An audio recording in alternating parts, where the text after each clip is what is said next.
Good morning, colleagues. It is 9:01 on January 14th, and I am calling our meeting back to order. Keelan, can you please call the roll? Good morning. Avalos. Present. Dunphy. Here. Smith. Here. Canal. Here. Ryan.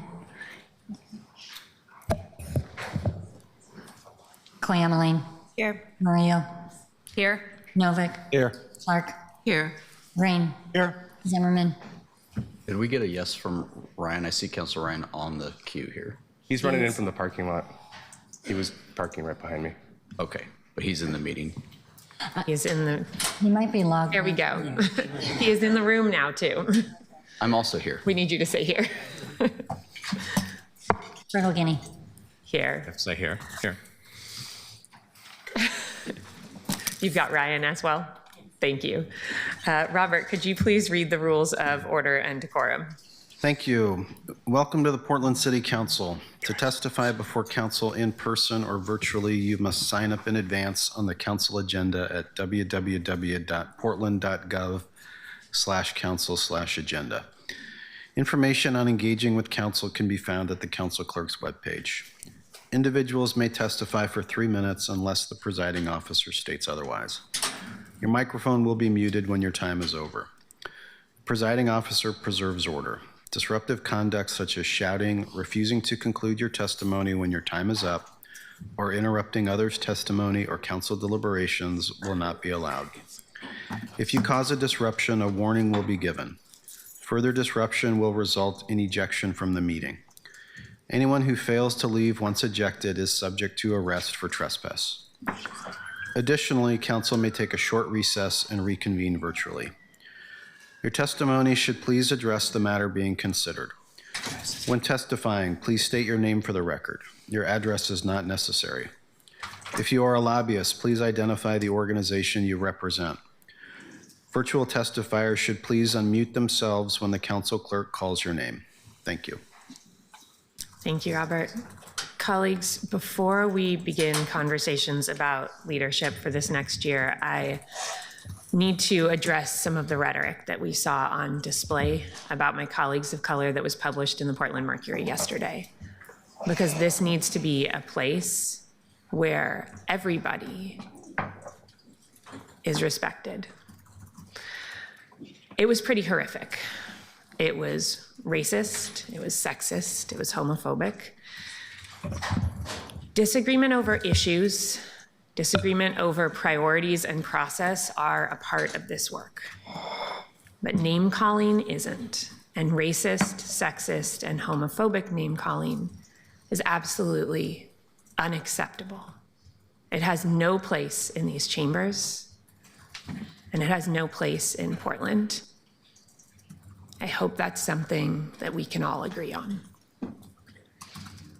And when I say all, I do mean everybody in this room, not just the folks who are up here on this dais.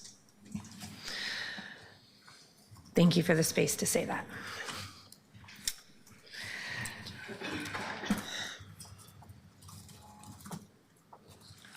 Okay, we are.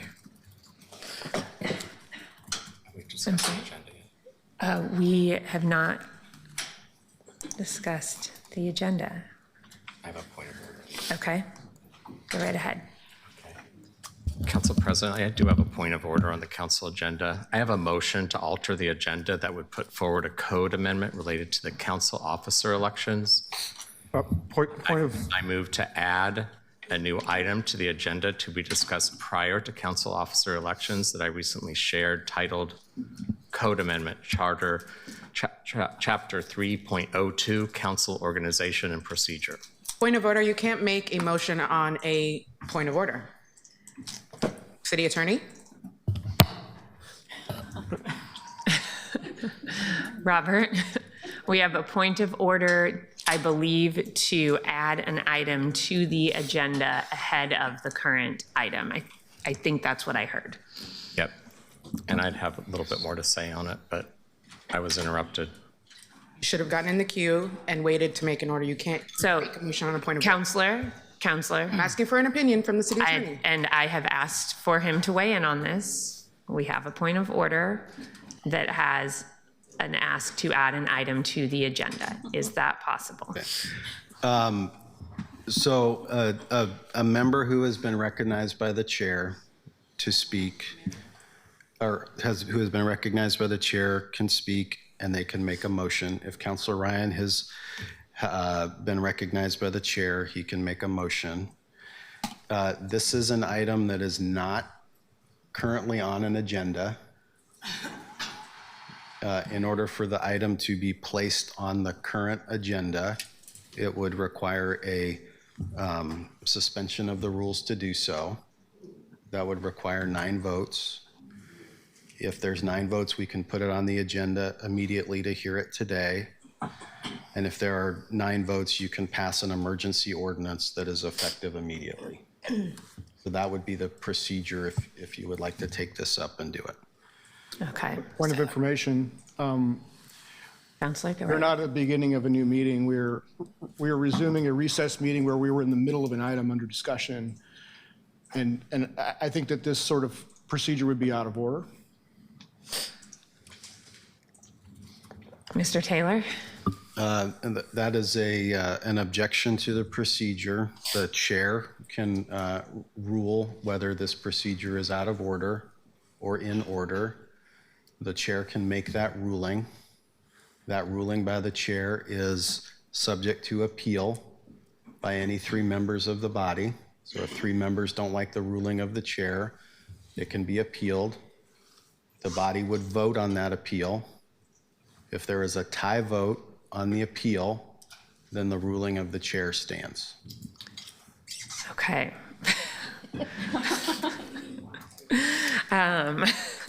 Sometimes I wish I had the opportunity to rehearse things before we get up here, colleagues.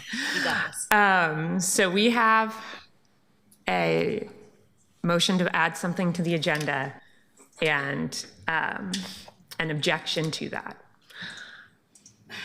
Counselor, I am going to overrule the objection. I hear your point. Because we generally do consider additions to the agenda at the top of the meeting, I would like us to have the opportunity to vote on that. I recognize that that is something that needs 9 votes and may well fail, but I do think that the body should have the opportunity to weigh in on whether we should add something to the agenda. You guys are not going to get 9 votes for this, but it's very obvious that you're not going to win on merit. So now you're trying to Counselor, use procedure to are try to you change that. are you? Well, do you you're have- letting other people jump the queue to add random things to the agenda. We had 2 points of order, Counselor, and I would be happy to take a point of order from you if you have a procedure that you would like us to move forward on. Point of order, how None do we of this challenge is- the chair's decision? Okay, For Taylor. Counselor, I believe it takes 3 people to challenge a decision. If 2 other people would like to challenge, we can vote on that. That is Yes. absolutely, thank you for keeping us within procedure, Counselor. Great. May I proceed? The counselor has challenged my ruling on Counselor Green's objection, and Counselor Avalos needs 2 members to join her in challenging my ruling to put that ruling to a vote. Would 2 members like to join Counselor Avalos? I'm trying here, folks. I'm joining Counselor Avalos. I'll join Councilor Avalos as well. Okay.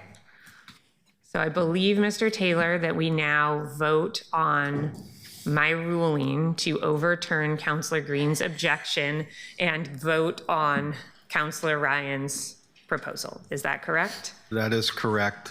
And the issue to be, I'm trying to walk us through the steps here. Tell us what a Counselor. yes or no means. Okay, so a yes, the issue that council will be voting on is, should the ruling of the chair stand as the judgment of the council? So a yes So a- vote upholds the chair, a no vote overrules the chair. and a no vote in upholding the chair returns us to Counselor Ryan's question.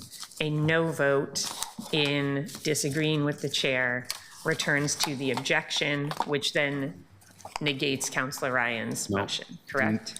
No. A yes vote upholds your decision. Your decision was that Counselor Ryan's motion was in order. Correct. Okay. Colleagues, does everybody understand? Yes. Yes. I don't believe this is debatable, so Keelan, please call the roll. Avalos. No. Dunphy. No. Smith. Yes. No. Yes. Ryan. Yes. Quayamaline. No. Mario. No. Novick. Yes. Clark. Yes. Green. No. Zimmerman. Yes. Colonel Guinea. Yes, I think the body needs to debate this. Motion carries with 7 yes votes and 5 no votes. I thought it was a 9. So it didn't mean 9. To overrule my determination on the objection is 6. That returns us to Counselor Ryan's, it's not a, is it a motion to add this to the agenda? Yes, so the vote you just took was on the appeal. Now, Counselor Ryan has made a motion to suspend the rules for purpose of adding his ordinance to the agenda. Okay, colleagues, this motion requires 9 votes. Is this a debatable motion? Motions to suspend the rules are generally not debatable. Okay, Do we have a second for that? do we have a second? Second. Okay. So Counselor Ryan, could you please state your motion again? I will. I also have a cosmetic procedure. Don't worry, it's not surgery. Is there a my foot thing? Is it, I don't want to. Does anybody have Counselor Ryan's footstool? What does it look like? Is it Folks, I will explain to the room and anybody watching that in order for you to see us over the computers, we have to be at about the full height of our chairs, which means that for some people, it puts them in an uncomfortable situation. We're trying to make sure you can see everybody up here. Okay, I'm going to go ahead and make please a couple restate your remarks. motion. Yeah, the motion is Council Action 3.02.030, tie-breaking vote by mayor.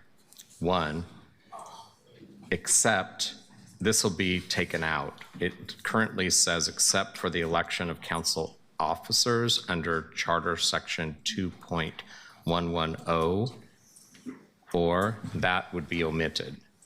So except on matters setting council's rules of procedures under Charter Section 2-111, the mayor casts the deciding vote on final passage of non-emergency ordinances, resolutions, reports, and quasi-judicial matters where the vote of the council is tied 6-6. The mayor does not vote to break a tie on procedural motions, including without limitation those listed in subsection 3.02.040D. That was sent to all of your offices just prior to the meeting. We have seen, and I'm grateful that this is a co-sponsor with Councilor Smith, who had the courage to bring this up on day 1 last year. We have seen from the first council leadership election last year, again this year, that we struggle because the even number of councilors get stalled by tie votes. Some of us saw this coming, but we were hopeful we wouldn't again be in a deadlock.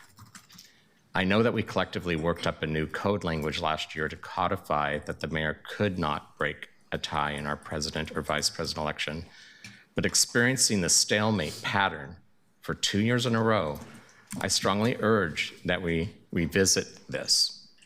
My office has drafted code language that I have shared with all of your offices. It removes the language prohibiting the mayor from tie breaking in leadership election.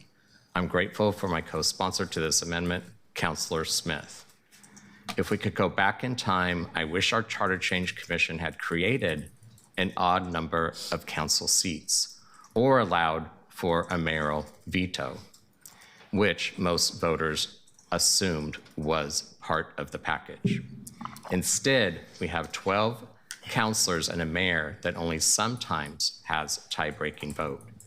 This has contributed to a decision-making process that is inefficient and that undermines the public confidence in our body. So since we aren't changing the charter here, let's make some code changes to help us function better and get back to the business of the city. Councillor Smith? Thank you. I believe this is not a debatable motion. Generally, when somebody makes a motion, we let them explain why, which is why I let Councillor Ryan speak there, but I don't believe that The this is. co-sponsor doesn't get to speak? This is, Generally, Councillor, Attorney, were you about to say something? yes, thank you. So this is a motion to suspend the rules to put this item on the agenda. Yes. That So requires if we 9 votes. put this- If you put it on the agenda, then you can have the full debate about the merits of it. But right now, the issue before the body is just, should we put this on the agenda because it wasn't already on the agenda? Okay. So, Councillor Smith, I apologize, but we're going to move to the vote now. We've heard from Councillor Ryan why he would like to put it on the agenda, and we can debate the merits if it is on the agenda, and if it is not, then we will move forward. So a yes puts this on the agenda, a no does not put it on the agenda, and Mr. Taylor, we need 9 votes, is that correct? Correct. Okay. Keelan, please call the roll. Avalos, No. Dunphy, No. Smith, Yes. Canal, No. Ryan, Yes. Koyamaline, No. Murillo, Nope. Novick, Aye. Clark, Yes. Green, No. Zimmerman, Yes. Purtle Guinea. Yes. The final vote is 6 yes and 6 no. The item is not added to the agenda. Okay. Colleagues, I believe that returns us to the issue at hand, which is our council president election. Our rules allow the council president to speak first on something. That is a privilege that I don't think I have ever taken, and I am going to right now. Because I seem to have not been clear enough last week when I lent my support to a few of my colleagues. So I'd like to be a little more overt before we get into debate. This race, to me, has not ever been about me. My term as council president has not ever been about me. Not me, not any group I belong to, represent, except for the people of Portland, who we all represent together. And the people of Portland need us right now to get on with the business of our city. I was admonished, along with some of my colleagues the other day, to be mature. I think my colleague who said that meant to say, do what we want you to do, vote for our pick. But that's not what be mature means. Be mature means find a path that works for more of us, collectively.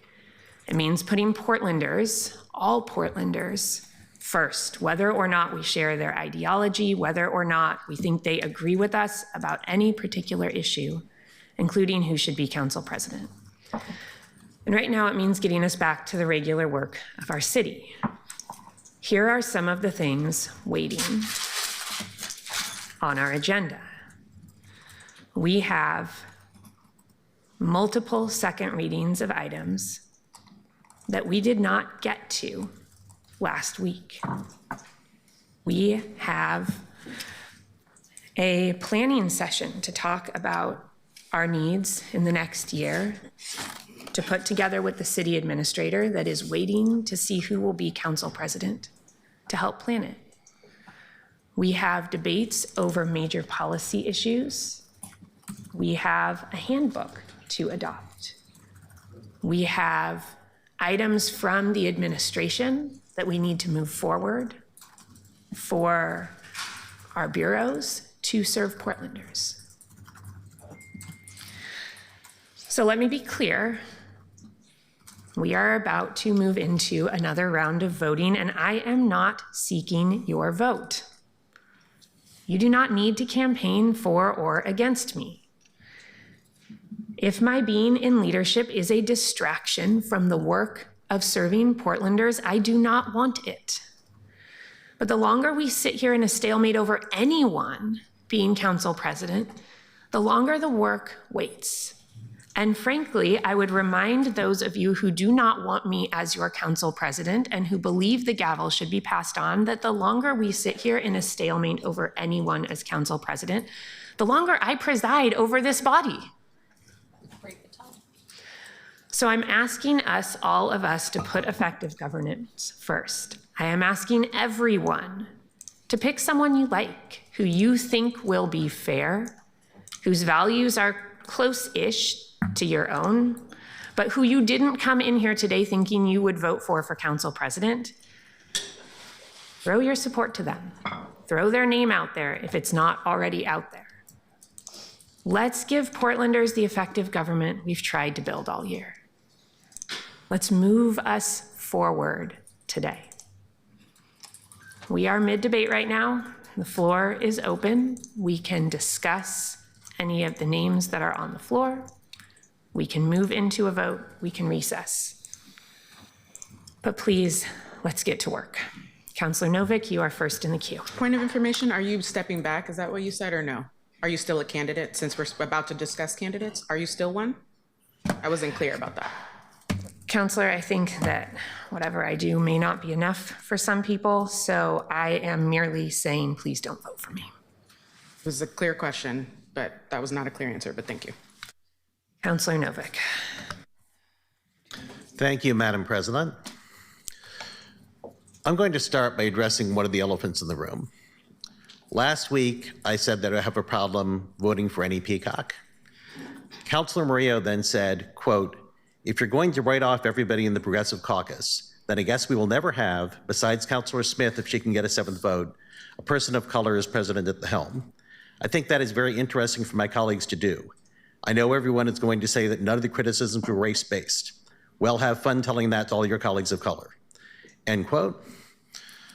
So I just need to say that it makes me very sad that Councilor Murillo, who I have come to think of not just as a colleague but a friend, has convinced herself that my decision in this matter is based on race, that she puts me in the same category as the odious Brian Owendoff. Last week, I explained a reason why I was uncomfortable voting for a peacock, which is that I thought that it might be difficult for a member of this tight-knit group to be a president for the whole council. There's another reason I didn't mention, because it requires saying hard things. But I've come to the conclusion that sometimes hard things need to be said, and Councilor Clark should not have to be the only one to say them. Last summer, Willamette Week wrote an article about a group chat between all the peacocks about the budget, in which they discussed a conversation one of them had had with the 7th councilor, Steve Novick. And that prompted a bunch of complaints about violation of the public meetings law. And the Oregonian talked to experts in the public meetings law who said that sounded like a violation to them. The only reason the complaints were not pursued was they were considered untimely. That was embarrassing for this council, and it was particularly problematic for me because I got numerous emails, including from personal friends of mine, saying, "I can't believe you were so stupid as to join the peacocks in a violation of the public meetings law." So I had to explain to them individually that I had a conversation with Councilor Murillo that I did not know was going to be broadcast to 5 other people. But of course, there's thousands of people out there who I didn't have conversations with who still think that I deliberately joined in a violation of the public meetings law.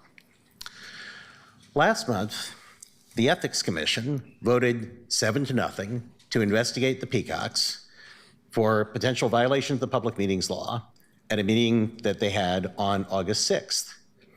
And I know that my colleagues all say that there was no discussion of policy in that meeting, so there was no violation. And I'm a trusting sort, and I'm inclined to believe that.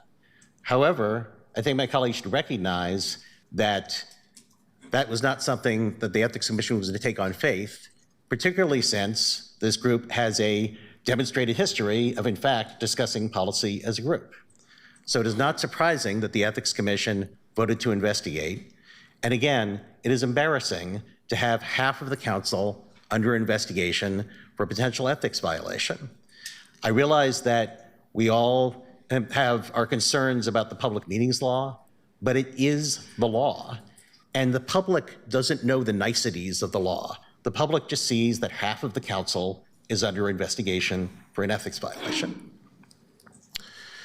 Then, a couple days after the Ethics Commission vote, Willamette Week an article saying that 5 of the Peacocks, excluding Councilor Dunphy, are being represented before the Ethics Commission by a lawyer with an organization that frequently has business before the city, raising a conflict of interest concern. That is also not a good look for the city. And whatever we think of the public meetings law, I would hope that we all do have a concern about the appearance of conflict of interest. As a result of all this, I agree with Councilor Clark that now does not appear to be the time to elect a peacock. And I would also note that if any of us non-peacocks does vote for a peacock, we will be deluged with emails saying, I can't believe you would vote to put power into the hands of these people who can't keep themselves out of ethical hot water. And I will get emails saying, I can't believe you voted to put power into the hands of these people who not only can't keep themselves out of ethical hot water, but drag you into it. So, and finally, I just wanted to say that I have great respect for each peacock individually. It's when you band together as peacock that you get into trouble. Thank you. Thank you, Counselor. Counselor Canal. Good morning, everybody. Prepared some things here because I've had some time to reflect in the last week, and I had 3 things I wanted to share as we moved into this conversation today. First, last year's election went 10 rounds. We're now in our 10th, and it might go further. I think that it's incumbent upon us to work on systemic solutions to this problem and not just think that the November election may resolve this for us for next year by changing the composition of this body.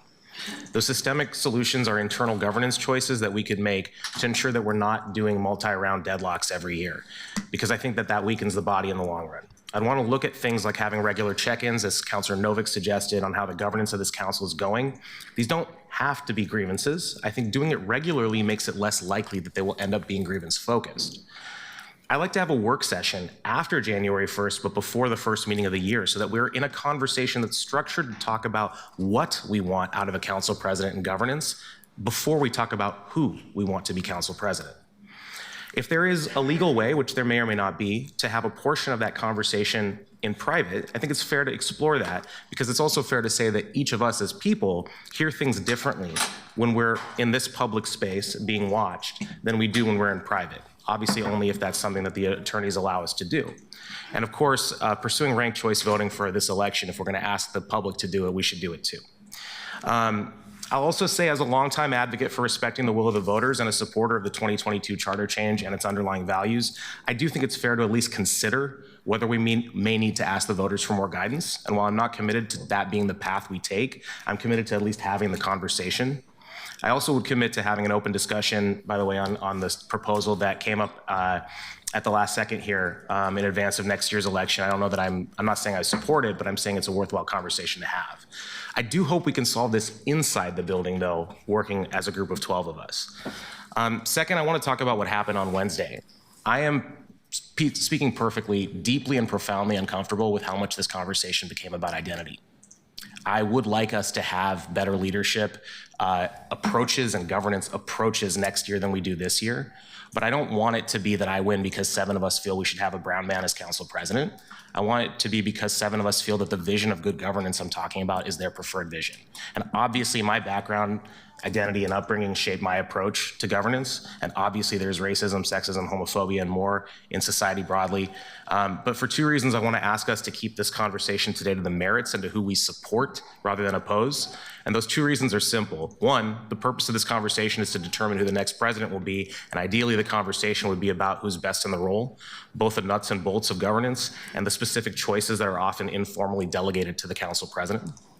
Second, we're 12 real people. I understand that we can be abstractions to folks who haven't met us personally, but our real human relationships matter a lot for the health of this body, this institution, this government, and eventually the city. Regardless of who wins, the 12 of us need to work together the day after this ends. And I would prefer that we spend the next 11 and a half months working on the business of the city, not have to spend the entire year rebuilding bridges that were burned over the course of this process.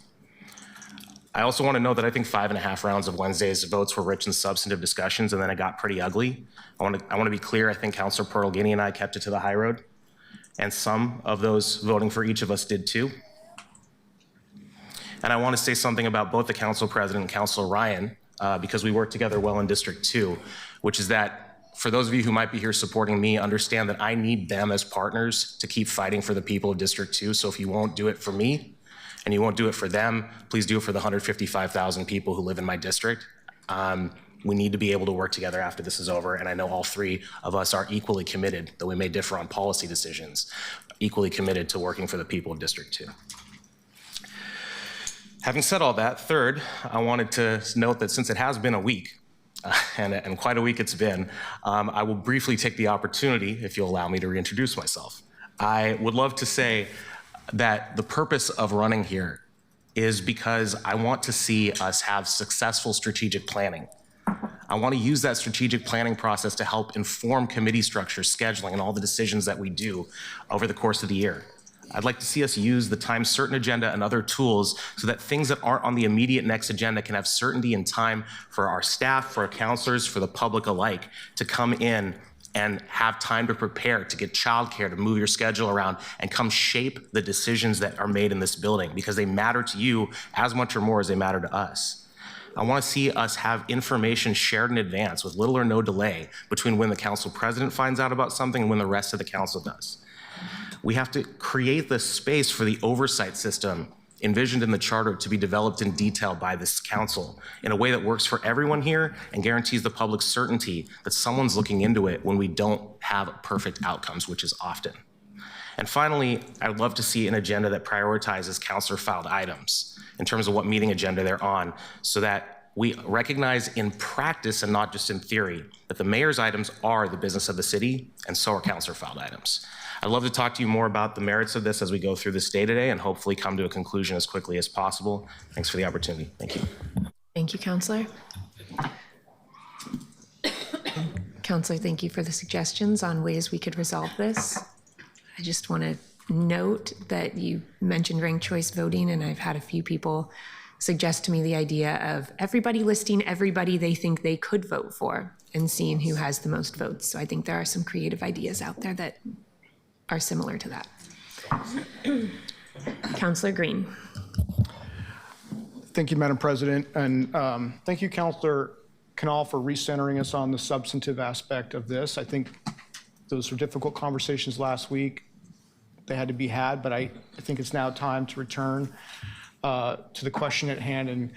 And Council President, you asked us to sort of think about who it is that we want to vote for on the merits of their leadership. That is why I'm supporting Councilor Canal, because I do think he's bringing forward fresh ideas that aren't wholly disconnected from the conversations we've had. And I'm supporting him on his own merits. And I very much would like us to move away from the personalized aspects of this. And so I'm not going to engage any of that. But I will say this, you know, in your motivating preamble, which I think was important to do, and I think I want to acknowledge you haven't really used that privilege much for your time, so I think that's fair. You have charged us with remembering that the decisions that we take up here need to be less about friendships, relationships, or even ideological commitments, but rather the business of the city and what we think is in the best interest of the city. My decisions to support Canal, I think, are in the best interest of the city. We all have a decision to make. We all have to keep that charge in our hearts and our brains. But I want to say, I feel like I have a special thing to say here, because a year ago, a little over a year ago now, actually, I was the one that made a decision that moved off of my original principled position because I was trying to place the needs and health of this city first. I was very, very worried that we were going to start our new form of government with the failure and inability to elect a council president. And I made a decision that, knowing that I was going to let a lot of people down. I made some other people happy, and that's politics. And so I compromised and I put you in that seat. And I'm asking right now for you to remember that while all 12 of us have to make that decision, you have a special burden, a special weight, because you're currently the council president. And so all the things that you have said that are waiting, all of the good pieces of legislation that are waiting to be heard, because we can't come to a decision, and you are in a unique position to settle that question and to help us move forward. And so I'm asking you to support Councilor Canal for council president and help us move forward in this city. I know that's not easy, but that's an appeal to you, and it's not about you, but it's a request from someone who made that decision last time. I do want to speak briefly because I don't want to engage in a defensive posture around the Peacock. Councilor Novick, I appreciate your comments. I'm not going to be defensive about it. And when you said that you want to grant us the benefit of the doubt and take us at our word, I also want to grant you the same and say that you're very concerned about who you'll let down and what perceptions that you validate in the court of public opinion. And you're worried about the sort of real or perceived impropriety here. I want to acknowledge that that's a real concern. But I also would like to note that, you know, what we did realize yesterday was the same people filing these complaints are the same people identified in Brian Owendoff's text messages. And so you're going to get a lot of emails also from constituents who would be disappointed in the real or perceived appearance of falling for that trick. On the question of the legal representation piece, I'll note that ORS 244-020, Section 7B, specifically says that gifts do not constitute contributions made to a legal expense trust fund established under the Oregon state law for the benefit of public opinion, and my attorney is filing on that. And so I think on the Peacock question, my colleague has already said he's willing to step down. I'm also willing to follow him in that. And I know that doesn't necessarily change things right here and now for all the reasons that you said. And again, I want to take you at your word that it's caused an issue for you. But I'm also thinking forward to the next votes we take, particularly the next budget cycle. That's 5 months down the road. I want to be in a position where there is trust from my colleagues that I am able to work with folks who are not in the Progressive Caucus now and are willing to engage in progressive politics with me. And if that's what it takes to do that in the budget cycle, I'm willing to do that now and just put that out there on the record. And I'll leave it there for now, but just wanted to say my piece on that. And Council President, I really hope that you hear me. Thank you. Thank you, Counselor. I hope you're not underestimating your or anybody else's vote in saying that, because we all have one vote. We all have one, but some of us have. Counselor Smith. Thank you, Madam President. I disagree with you in you stepping back. You have been an amazing and outstanding leader. I have enjoyed learning from you. I did not get everything that I wanted from you, but I got more than I expected. And so for that, I want to tell you, thank you. Thank you for your service. And thank you for your willingness to be a leader. Because I think this all boils down to the crux of this issue. It lies in the interpretation of our city charter, specifically Section 2-401E, which clearly states that the mayor shall vote on matters before the council in case of a tie. However, and forgive me, City Attorney Taylor, I believe that you had a very restrictive opinion issued in early 2025 that limited this provision to final ordinances only to exclude procedural votes such as leadership elections. This interpretation, to me and to Councilor Eric Zimmerman, we were the only two who voted against it, does not align with the plain language of our charter and could potentially set a harmful precedent for our governance. Like Councilor Canal said, we could be back here again next year. There are going to be several votes. I am urging the mayor to punch his political credit card. and to weigh in and do his job and to vote and to break a tie. We all know where we stand. We all know what we stand for, but the citizens of this city voted for us. Our names are on the election certificate. So I'm going to stand up for what that charter says. And just in case people don't know, the charter trumps an ordinance. And I don't think people understand that. The charter trumps a resolution. An ordinance trumps a resolution. And some people who sit up here don't know the difference between the two or the three. So I think if we get to a point that we're going on and on and on, we're going to have to suggest some things that we haven't suggested before.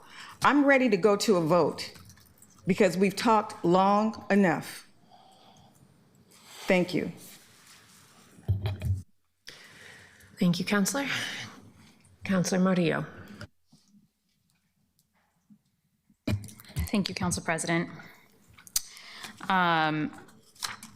I really appreciate the spirit in which Councilor Canal has joined this meeting today.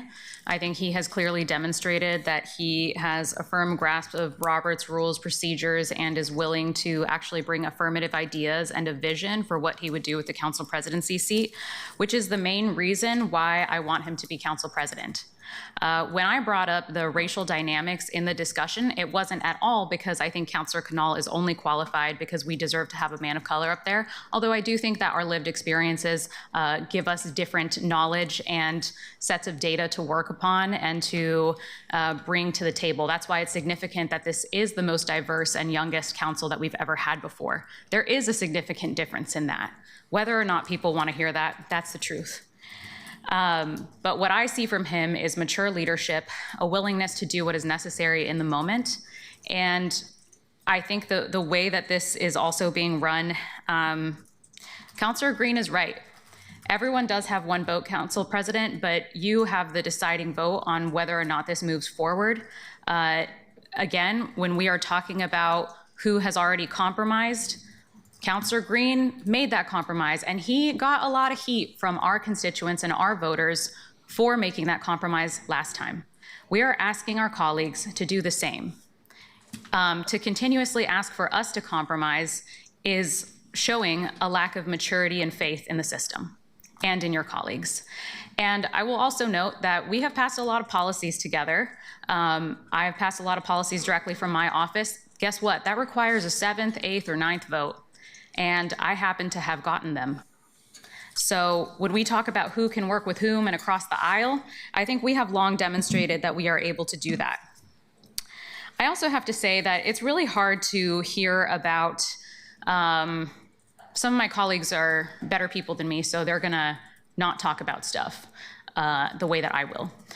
But I'm really running out of patience because the majority of the ethics complaints that were made by a man who coordinates with a group of people that talk about me, a Paraguayan immigrant, and call me a burrito, that talk about a black woman's braids, that talk about tiers of Asian people and the hierarchy there. I mean, like, come on. Let's not pretend any one of us can file an ethics complaint at any moment. And investigations, I believe, wait to see who is innocent until proven guilty. Because we could have plenty of people filing complaints against any one of you up here and then say that that is that means that you are inherently guilty. I will also say, I don't want to name any of this, but we have some colleagues who are under investigation for other reasons too, who are up for president. We have colleagues who were so frustrated during the last meeting who told some of my other colleagues that they want to switch seats because they can't bear to sit next to me, but they think that they are going to be council president and work with the whole council. Come on. So we really need people to do what is mature right now and actually just step up and make the decision. We do have agenda items waiting. And I would really like to see the other side compromise the way that we have been forced to compromise so often. Councilor Canal, I'm very grateful that you stepped up in this moment. You are the only candidate that I've seen thus far that has really created an affirmative case for what it is that you would change, the way that you would run process, the only one who truly has a profound grasp of the rules and how to run a meeting. I think the very fact that you would be willing to concede running a meeting of your own election is important, because our current council president is not doing that. I think that's very strange.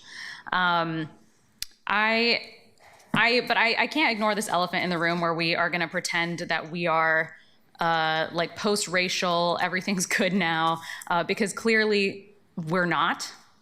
And that does impact how we talk about our colleagues, how we have talked about Councillor Canal.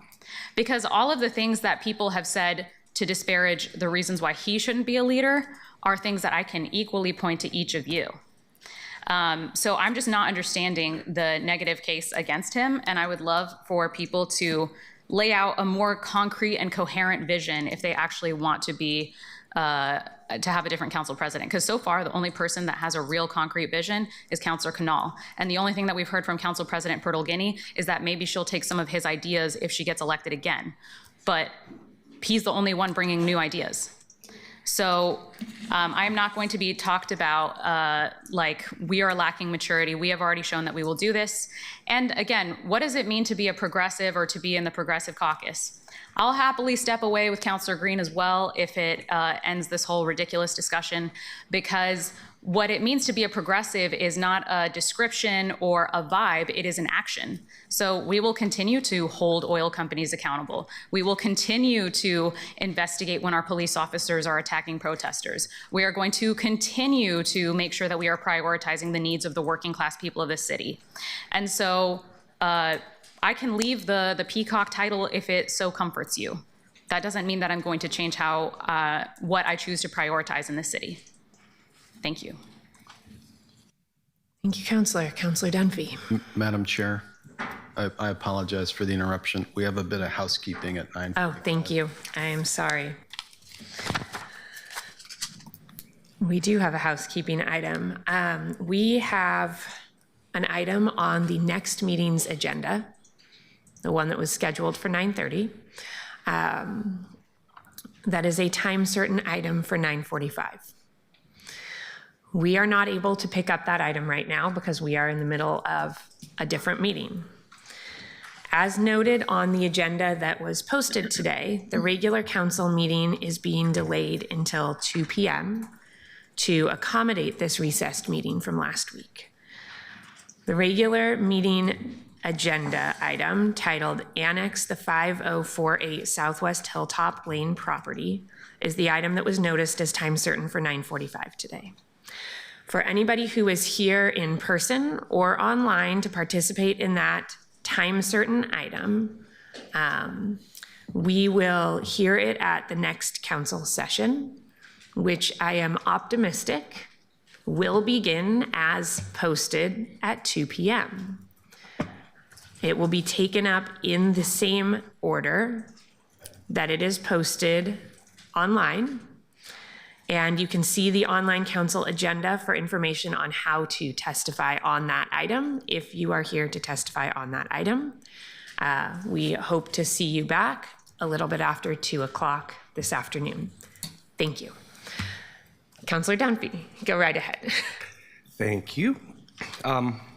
Colleagues, I want to start by saying that I slept really horribly last night about how this day was going to run, and right now I have a tummy ache. That's fine. I signed up for this job. I fought for this job, and I'm really grateful to my neighbors for sending me here to do this job, but I hate this.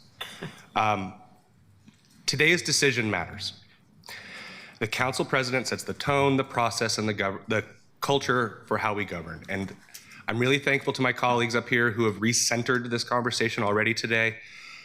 My vote has always been about what I believe is best for this body, and I will reiterate that I am immensely thankful to Councillor Pirtle-Guiney for her leadership this year. It was an incredibly hard role to step into, and she stepped into it and did it far better than I could have, and I think better than any of the rest of us could have, and I think that this year was always going to be messy, and she did a great job. My vote is not a vote against her. My vote is for the health of this body and for setting the precedent for the next 100 years of leaders in our community. I genuinely believe that leadership grows when it is shared, and that in these first few years, we are under a particular burden to try and welcome a change of how things are done. And I will say that I have my own personal preferences for who I think follows in leadership, but I believe that there are Counter to what I heard some of my colleagues say, I think that there are 12 individuals up here who are fully qualified to be council president. I am choosing to support Samir Kanal. I believe that Samir Kanal is immensely qualified.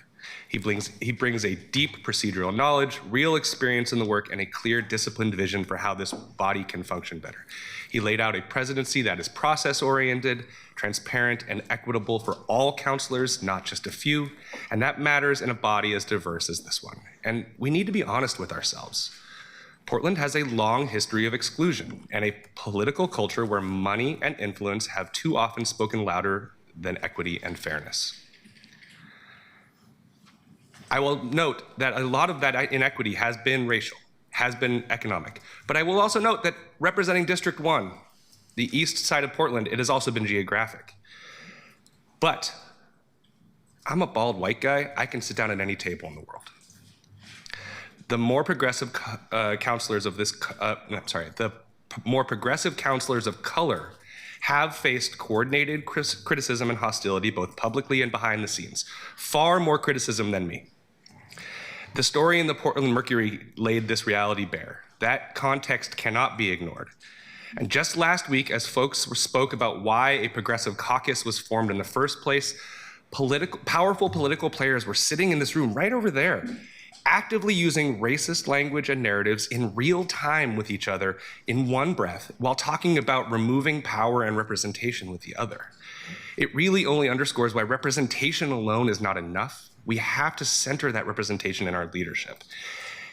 And I will say it makes me really uncomfortable that for the second year in a row, folks are hesitant to vote for an immensely qualified candidate who happens to be a person of color. I'm not saying that that is the reason for anyone's vote, but I do think that we should all take inventory of our biases, conscious or unconscious. Samir Kanal has the skills. He has the vision and the integrity to lead this council. A vote for Samir is a vote for strong process, fair governance, and a council that actually will live up to its values. So I urge our colleagues, let's vote, and let's vote for Samir Kanal. Thank you. Thank you, Councillor. Councillor Koyama Lane. First, I want to sincerely thank our current council president for her opening remarks, denouncing the dehumanizing texts that occurred in this very room last week. These texts matter, not for the sake of outrage or spectacle, but because they do reveal something deeper about the health of our city government and the culture that surrounds it. And I want to say, in addition to Council President taking a stand here on the dais, she's also said something online. And Council President also spoke directly with me face-to-face yesterday, human being to human being, and checked in on how I'm doing after having to read those disgusting words about my body and my appearance and about Japanese people as a whole. That meant something to me and is notable, and thank you. Okay, as we head into another critical day of deliberation, I want to share and be clear why I have consistently supported Councillor Samir Kanal for Council President. I deeply respect his leadership style, his professionalism, and his intentionality. Councillor Kanal is thoughtful about process, grounded in the responsibility we carry as a legislative body, and he's very serious about governance. I chaired the governance committee over the last year, been able to do that, and outside of the actual members on the committee, he joined the governance committee to support us in workshopping policies and legislation during committee more than any of the other colleagues. I want to name also the strength of his council office team that he's built around him, which says a lot to me. It's a team that's clear-eyed, focused, deeply conscientious about how decisions are made, how power is exercised. And I think that kind of leadership infrastructure matters, especially in a new system where trust, transparency, and steadiness are very essential to the health of this council and the city that we serve. And on a more personal note, it's been a profound honor to serve alongside Councillor Kanal as the first two Asian Americans ever elected to Portland City government. You know, being the first is often framed as celebratory, but the reality is it can also be lonely and heavy, and there are pressures, expectations, scrutiny that's not always visible, and being able to navigate this moment with you, Counselor Canal, someone that understands and respects that experience and someone who leads with care and integrity has meant a great deal to me. So I'm proud to vote for you. Thank you. Thank you, Counselor. Counselor Novick. Three things. One, I want to apologize to Counselor Smith. Last year, you raised this point about the charter says the mayor breaks ties at matters before the council, and matters before the council is comprehensive. And I should have supported you because you're right.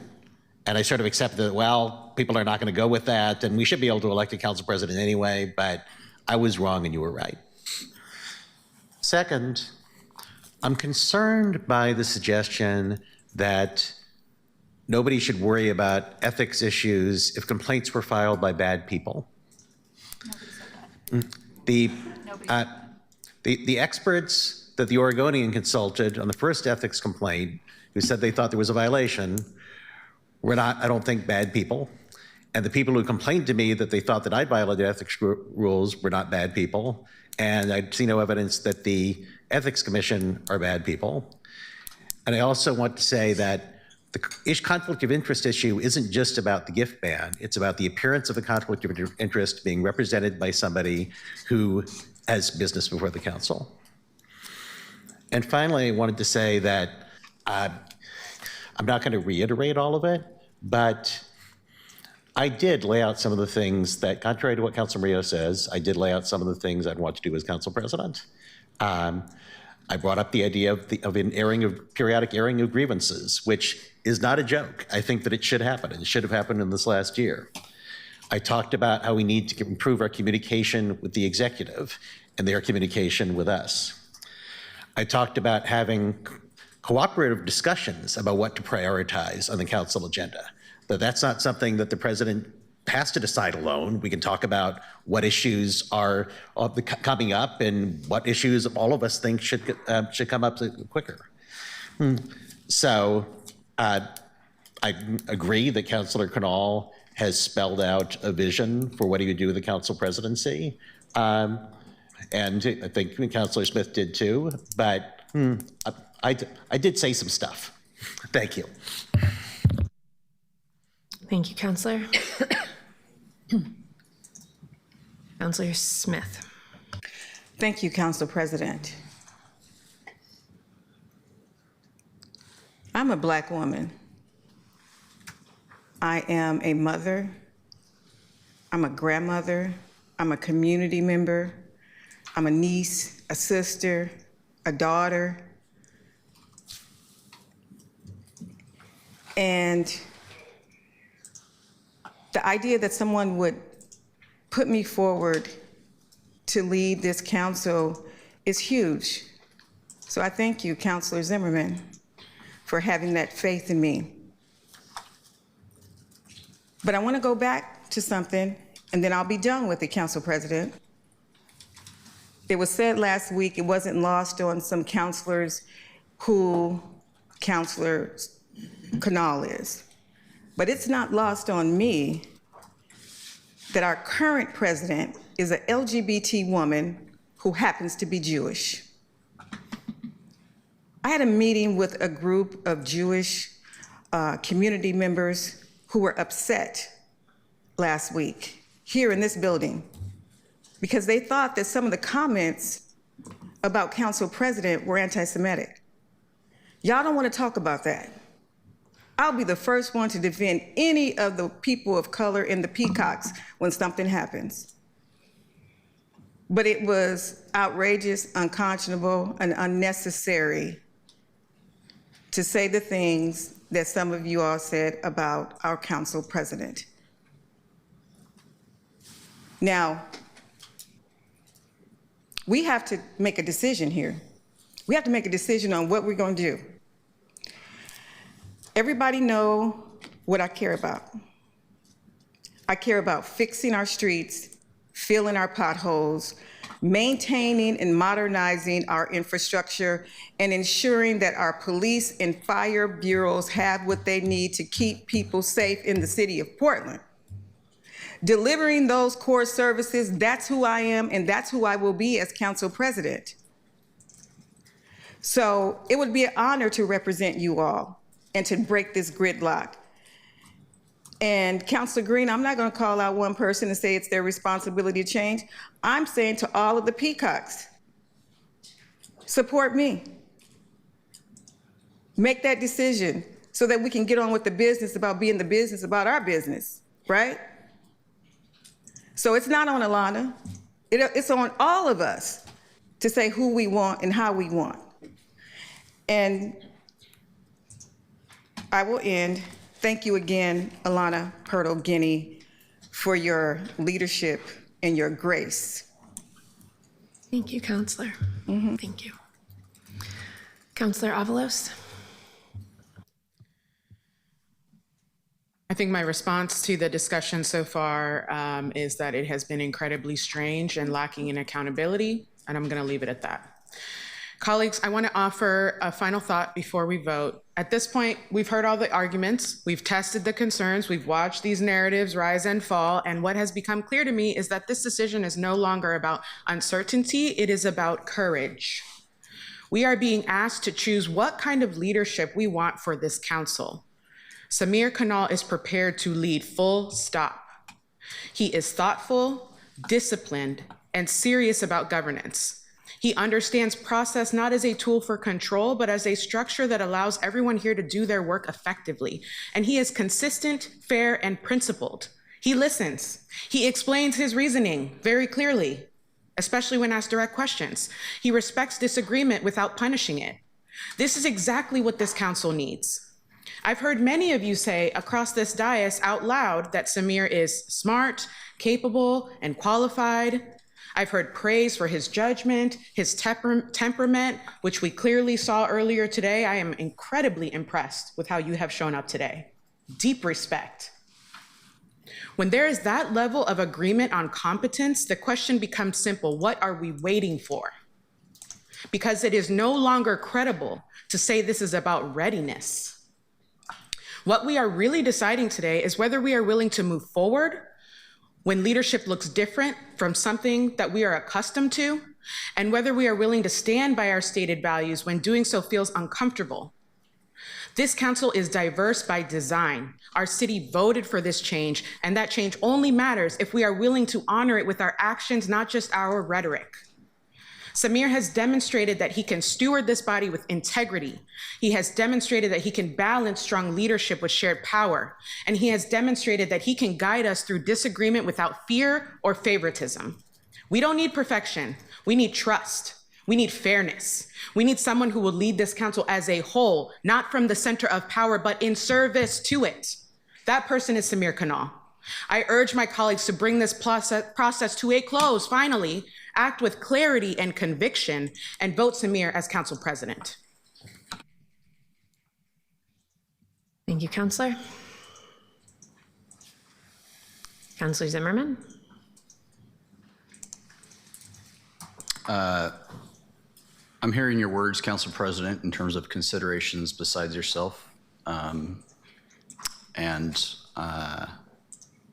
I'll take that seriously. It's why I nominated Councilor Smith and Councilor Novick, was to expand the debate, expand the questions, and I do look forward to that. I don't know what we'll see on this first vote, but I do look forward to the vision for all four candidates to continue to discuss. But I'll respect your comments at the beginning, and I say that with,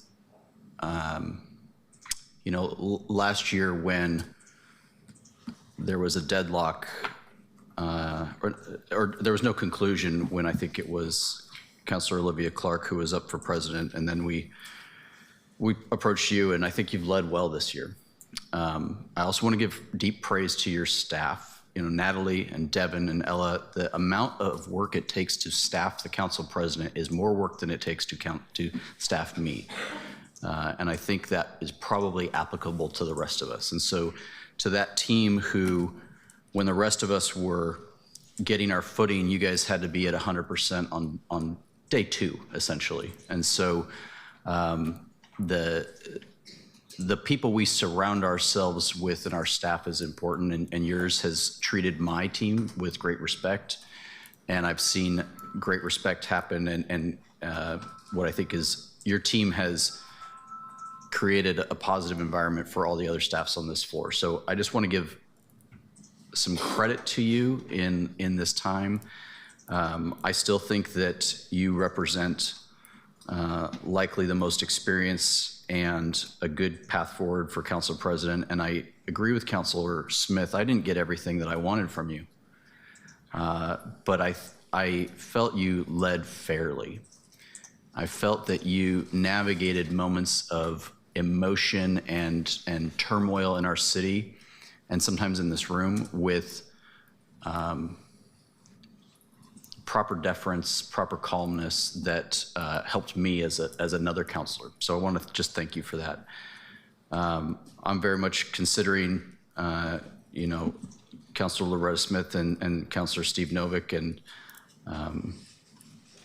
I do hope that we will get to more information about what folks are hoping to bring to the council in the future.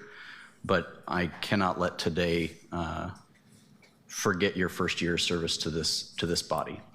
And I don't think it was the last year that you will be the council president by any means. Thank you, Counselor. I hope you're looking into the future when you say that. Counselor Clark.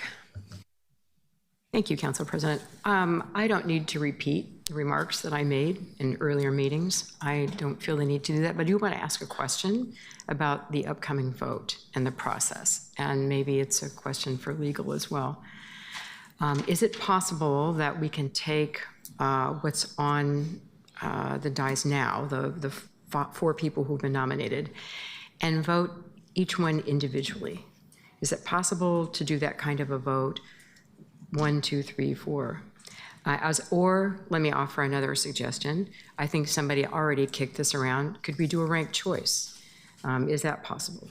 I see head nodding no, but I'm just going to throw that out to see if anybody has any thoughts about that we would vote for, Council President, Councilor Canal, Councilor Smith, Councilor Novick, something like that. Do one individually as opposed to all at once.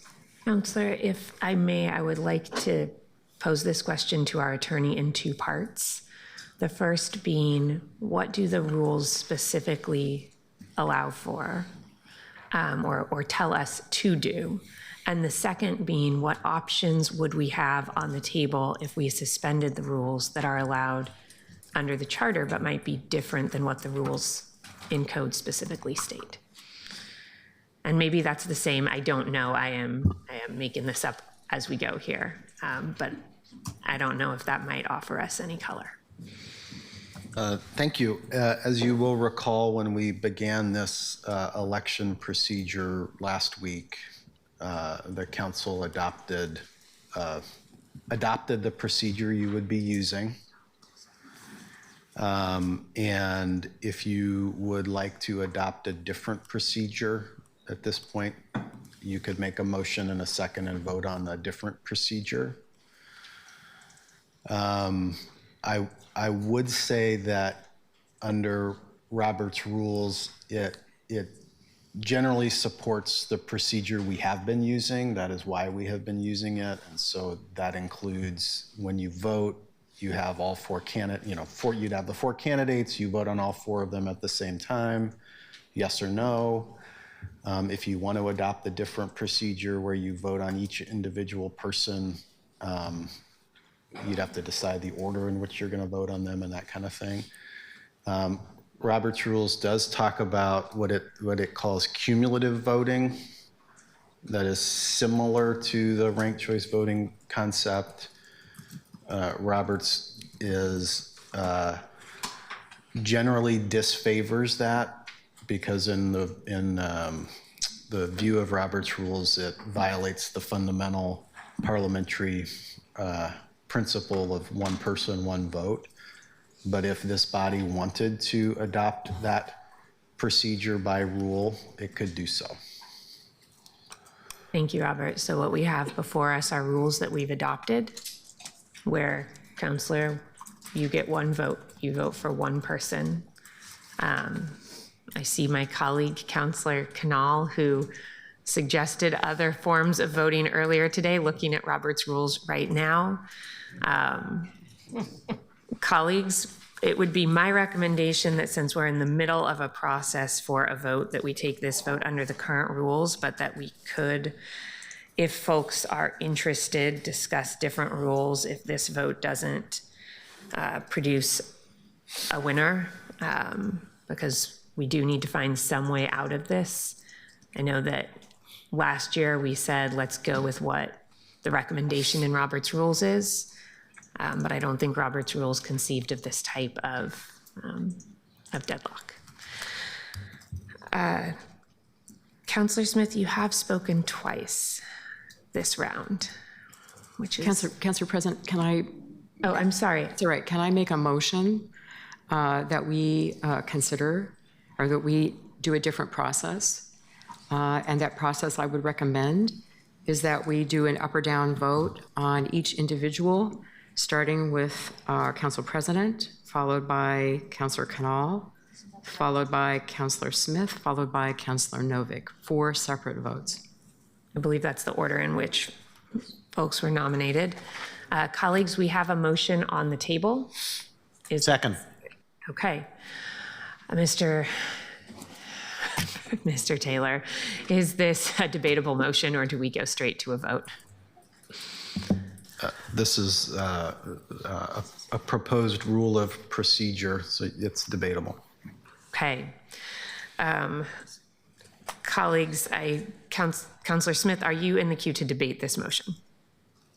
Yes, I appreciate Counselor Clark and her very wise points about things, but I think at this moment, because we have not taken one vote with the new people who were added to the list, before we try to do something else, we just need to take a vote, because you might have a winner somewhere. And creating all this extra confusion about new stuff, I don't do well with that. I don't do well with that at all. No. So I would prefer to go forward in your original thought, Council President, about taking the vote. That's where I think we need to be headed at this point. Thank you, Counselor. Counselor Murillo. Thank you. I, for one, am kind of already frustrated by the procedural gimmicks that are going on. We put forward our candidates. You need to defend your candidates, and you need to have an affirmative case for why your candidate is the best one. If you cannot outline why your candidate should be president, or your candidate cannot articulate it well enough to get another vote, then we have a problem. I am very frustrated that the council president leading her own election is running the meeting. I think that's already created issues. I think the fact that we have to keep changing procedure or threatening to change procedure because people can't win on the merits is a serious problem. Again, I'm going to reiterate this one last time. Some of the other alternatives for ideas for what I would do differently is I'll talk to people about their grievances, but I'm going to be so sensitive about disagreements that I might ask some colleagues to switch seats during a meeting because I can't handle sitting next to someone who's upset with me. Or I'm just being honest. The only person who has made an affirmative case of what they would do differently is Councilor Canal. So please let us get on with the show and stop using procedural gimmicks to try to game the system when people have not reached consensus.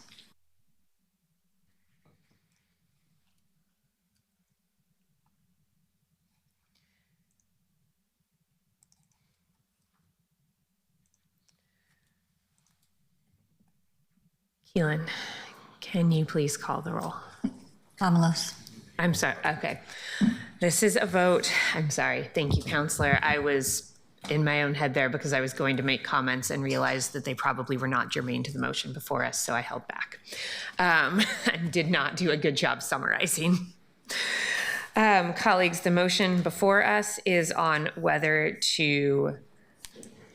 Counselor Clark, I don't believe you proposed a new rule. You proposed that we take up new rules. Is that correct?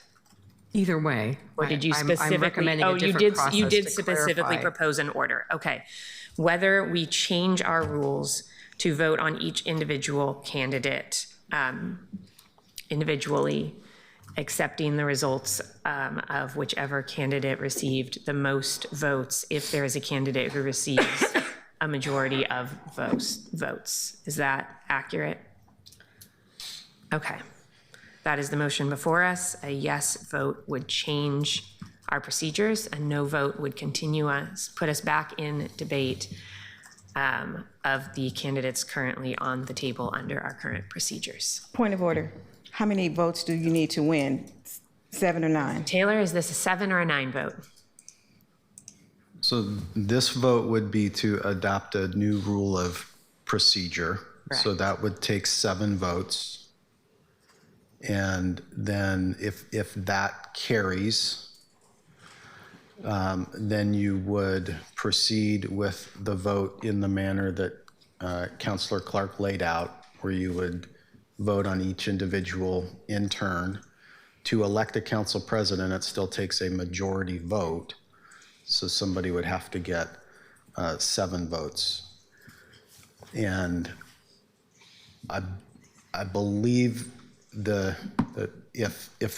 if you call the president first and you get 7 votes, then you would be elected. If you don't get 7 votes, then there'd be an up or down vote on Kanal. If he gets 7 votes in that round, then he would be elected. If he does not, then we would go to the third person, have an up or down vote on that person and see if they could get 7 votes. I believe that is the procedure we would be following if this rule is adopted. Point of clarification. Councilor Green. Mr. Taylor, is my understanding that our rules of procedure are codified by ordinance? You do have rules of procedure that are codified by ordinance. We do not have the specific rules regarding exactly how this procedure on the election will happen. Was made by motion and voted on by this council on Wednesday. And so it is a more detailed procedure than what is provided for under the code. So, but you're saying that to amend that, change that, that's not a change to an ordinance, which would require 9 votes in this case? Correct. It's by this motion, you're essentially amending the procedure that you adopted on Wednesday. Thank you, Mr. Taylor. Colleagues, seeing no one else in the queue for discussion, Keelan, could you please call the roll? Avalos. No. Dunphy. No. Smith. No. Canal. No. Ryan. Yes. Cleomeline. No. Murillo. No. Novick. Yes. Clark. Yes. Green. No. Zimmerman. Yes. Purtle Guinea. No, though I'd note I am very open to this after this next vote. The motion fails with 4 yes votes and 8 no votes. Colleagues, seeing no one else in the queue, Councilor Ryan.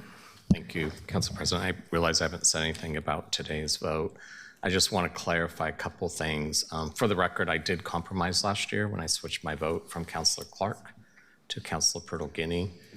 It was a big leap of faith for me, and I asked for the false narrative about only part of this council making compromises to please stop, and let's get present with today and reflect on what is best for the city today.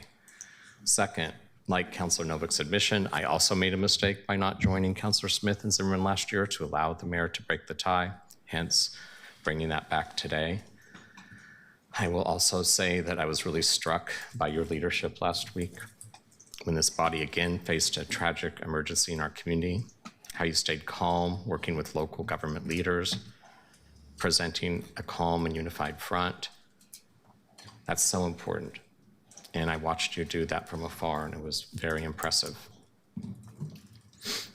We need a person in this leadership role that does act as that team captain. It's not about themselves, but here for the team. Particularly important during times of challenge and crisis, which we are currently constantly in during this administration from afar. I'll be voting for those who are experienced bridge builders today. Thanks.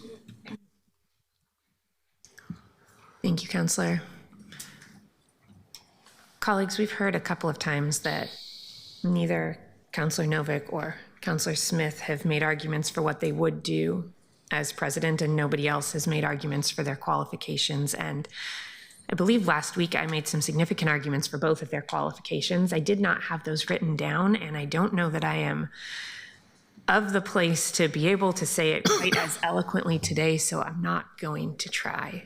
But I do want to say before we move to a vote, because I think that that has been stated a number of times and just isn't true, and stating it over and over doesn't make it true, that I believe, Councilor Novick, your experience, your thoughtfulness, your willing to take issues on the merit, your track record both in the last year and prior to that of service and of service working with different people on different issues as they come forward and listening to your colleagues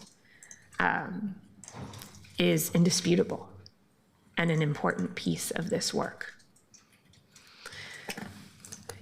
Councilor Smith,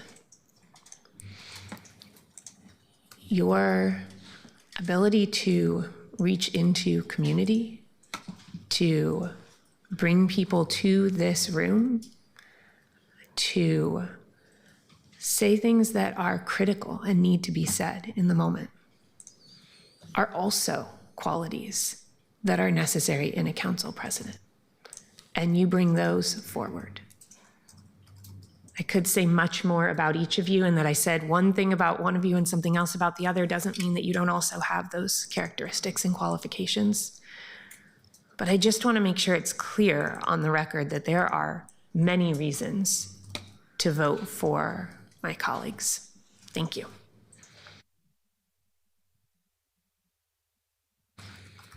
Councilors, seeing no one else in the queue, Keelan, can you please call the roll? Great. Avalos. Canal. Dunphy. Canal. Smith. Loretta. Canal. Canal. Ryan. Counselor Smith. Koyamaling. Counselor Canal. Murillo. Future President, Counselor Canal. Novick. Counselor Smith. Clark. Counselor Smith. Green. Canal. Zimmerman. Smith. Colonel Guinea. Smith. Councilor Canal receives 6 votes. Councilor Smith receives 6 votes. Councilor Zimmerman. Thank you. I would just move for a short recess for humanitarian purposes.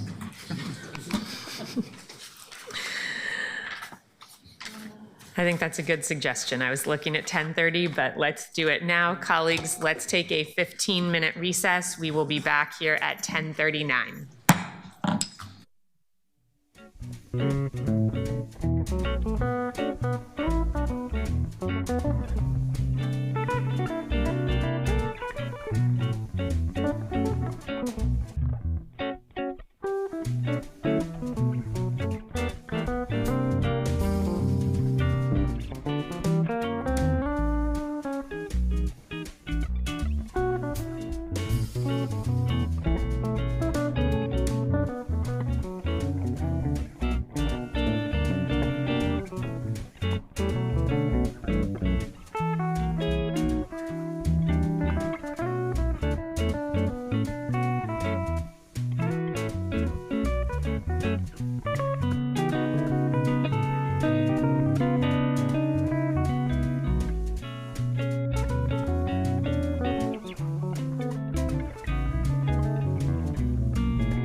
Welcome back. We are reconvening our meeting. Colleagues, we finished a vote just prior to recessing, which means we are in another round of debate.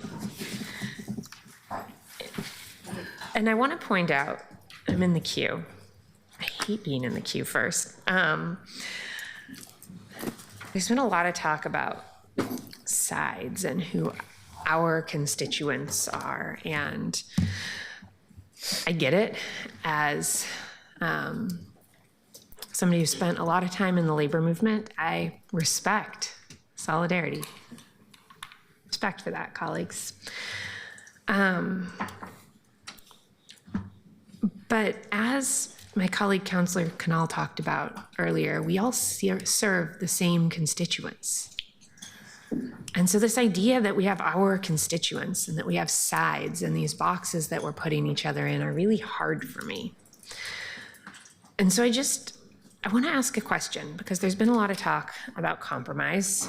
And I have some colleagues who have said, we switched from our first choice person to somebody else last time, and we did so this time. And I have other colleagues who said, but we gave the vote to break the tie last time, so you should this time. And there are different ways to look at compromise.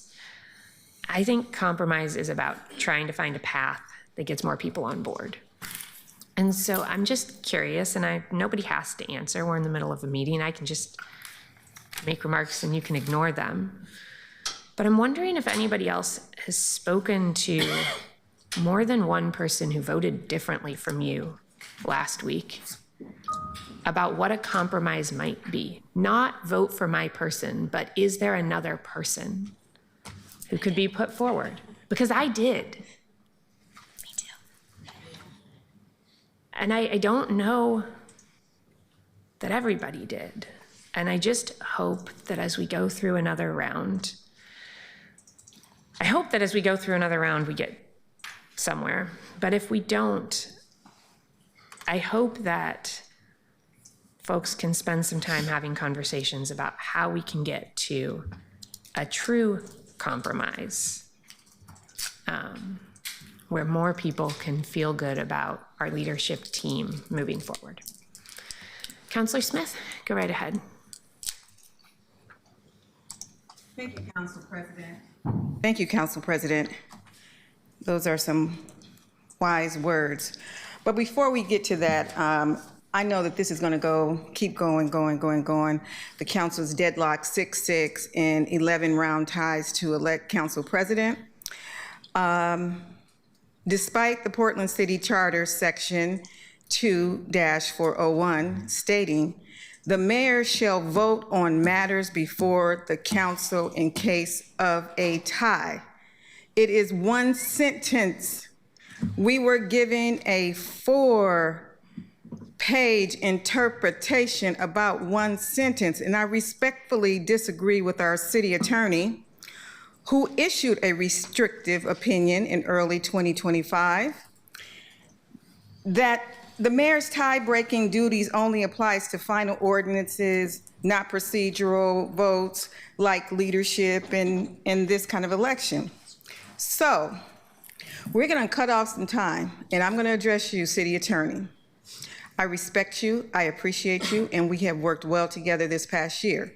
We disagree on one thing, your interpretation of the charter.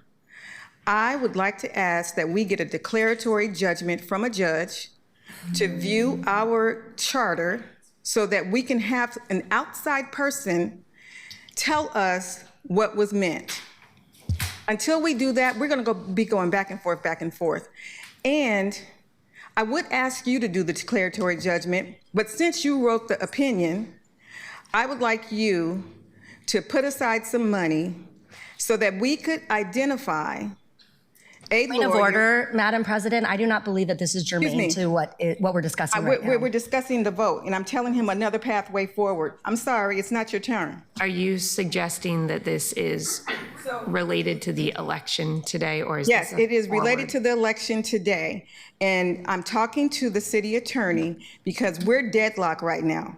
And unless we do something, we have to have an outside party tell us and tell us what is it in the charter.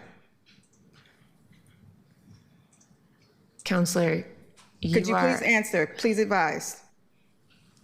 Go ahead, Mr. Taylor. Thank you. I think council has a couple of different options at this point. So thank you for your kind words. I appreciate it. I have issued an opinion on my interpretation of the charter. That is my opinion. If Which is not the ordinance. It's not. It is not binding. So I just want you to say Let that. him finish. This is my question, Counselor. Let's get Mr. Murillo. Taylor's answer, and then, Counselor, if you have a motion germane to the debate today, let's get that on the table. Okay. Mr. Taylor.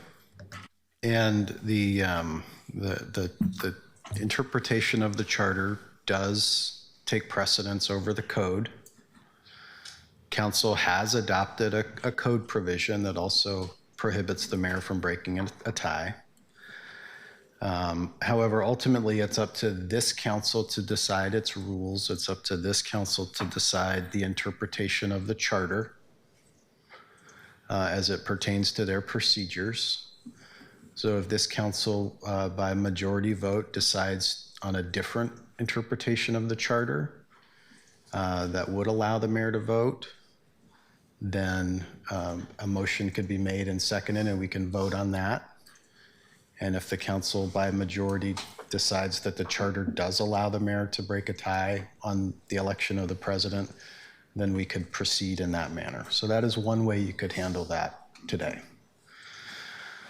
The second way you could handle it, although I don't think it would be resolved today, it would take more time, but there could be a declaratory judgment or validation proceeding filed. City attorney could file that. Outside counsel could file that. Any member of the council, I believe, in their official capacity could use their office budget to hire an outside counsel to prosecute that type of a claim if they wanted to. Counselors who are opposed to that could likewise use their office budget to hire counsel to litigate those issues. But that is another way that this issue could get settled. I would say that you can either let a judge make that decision, or council itself as a body can decide how it wants to handle that by adopting an interpretation of the charter that suits the council. City Attorney Taylor, this body has already decided how to do it, and I think it's wrong. I think it is in direct conflict of the charter, and I believe you should have suggested these things earlier last year. That was your job as our city attorney. You know good and well that an ordinance does not trump a charter, and I think the mayor needs to be here.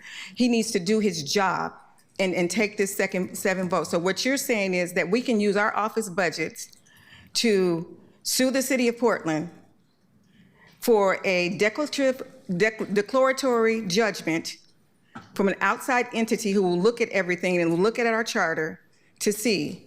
And we would also have to have some sort of restraining order to stop this proceedings from going forward until we get that declaratory judgment. Is that what you're saying? Yes, you can. I believe it is appropriate, since this is an issue affecting council as a whole and individual councilors, for a councilor to use their office budget to hire an outside counsel to file whatever motions they want. It might be a temporary restraining order. It would be up to the outside counsel to make those decisions.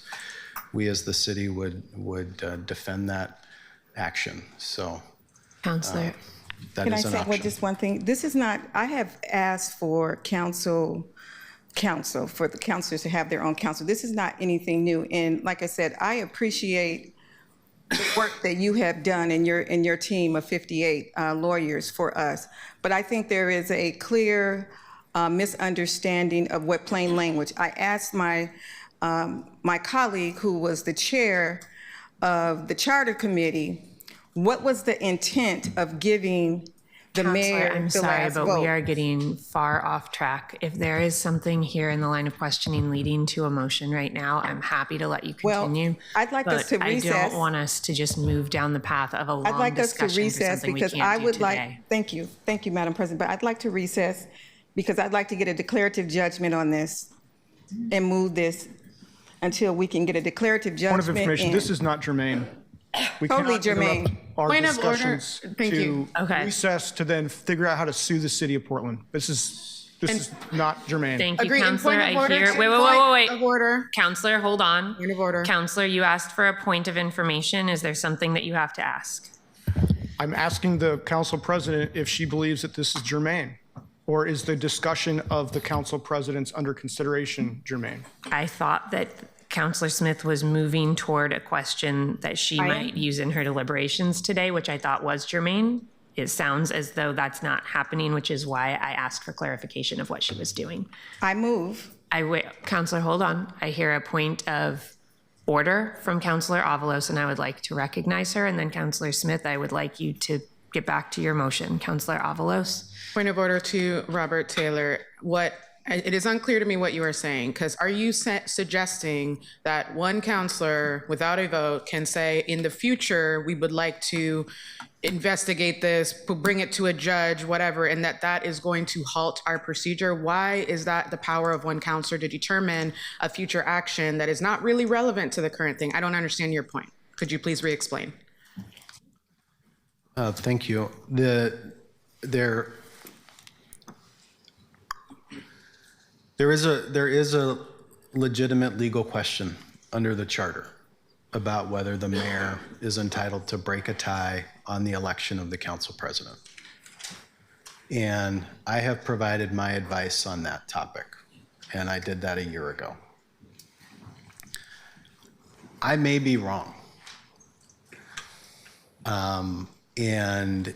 I also, as your lawyer, I believe in the rule of law. I believe in the court system. And if the only way to get past this is to get a court to decide the interpretation of the charter and to have a court decide if I am right or if I'm wrong, I am entirely comfortable with that. And what Counselor Smith is bringing up is just procedurally how we would get a court to decide that issue. How would we get that legal issue in front of a judge? And a way to do that is for a counselor to use their budget to hire an outside lawyer to file a lawsuit against the city seeking clarification through a declaratory judgment action on the meaning of the charter. That is a way to do that. And if such a lawsuit was filed, then the city attorney's office would defend that lawsuit. We would argue in favor of the interpretation that our office has provided. But it would be, I think, appropriate for another lawyer hired by a counselor to argue the other side of that. And we can have a judge decide. I think that is the rule of law. And I certainly believe I'm right, but I am more than willing to admit that I might be wrong. But what does that mean for this meeting is what I'm asking. So for this meeting, because a declaratory judgment action would take time, it would take time. What you could do here is, you have options, but what you could do is adjourn this meeting. You could adjourn this meeting. You will not have elected a president. That would allow you to move on to have future meetings under the code with the previous president presiding. So that's an option. You could stay in this recessed meeting and just keep recessing it and reconvening it until you ultimately get a decision from a judge. That's a possibility.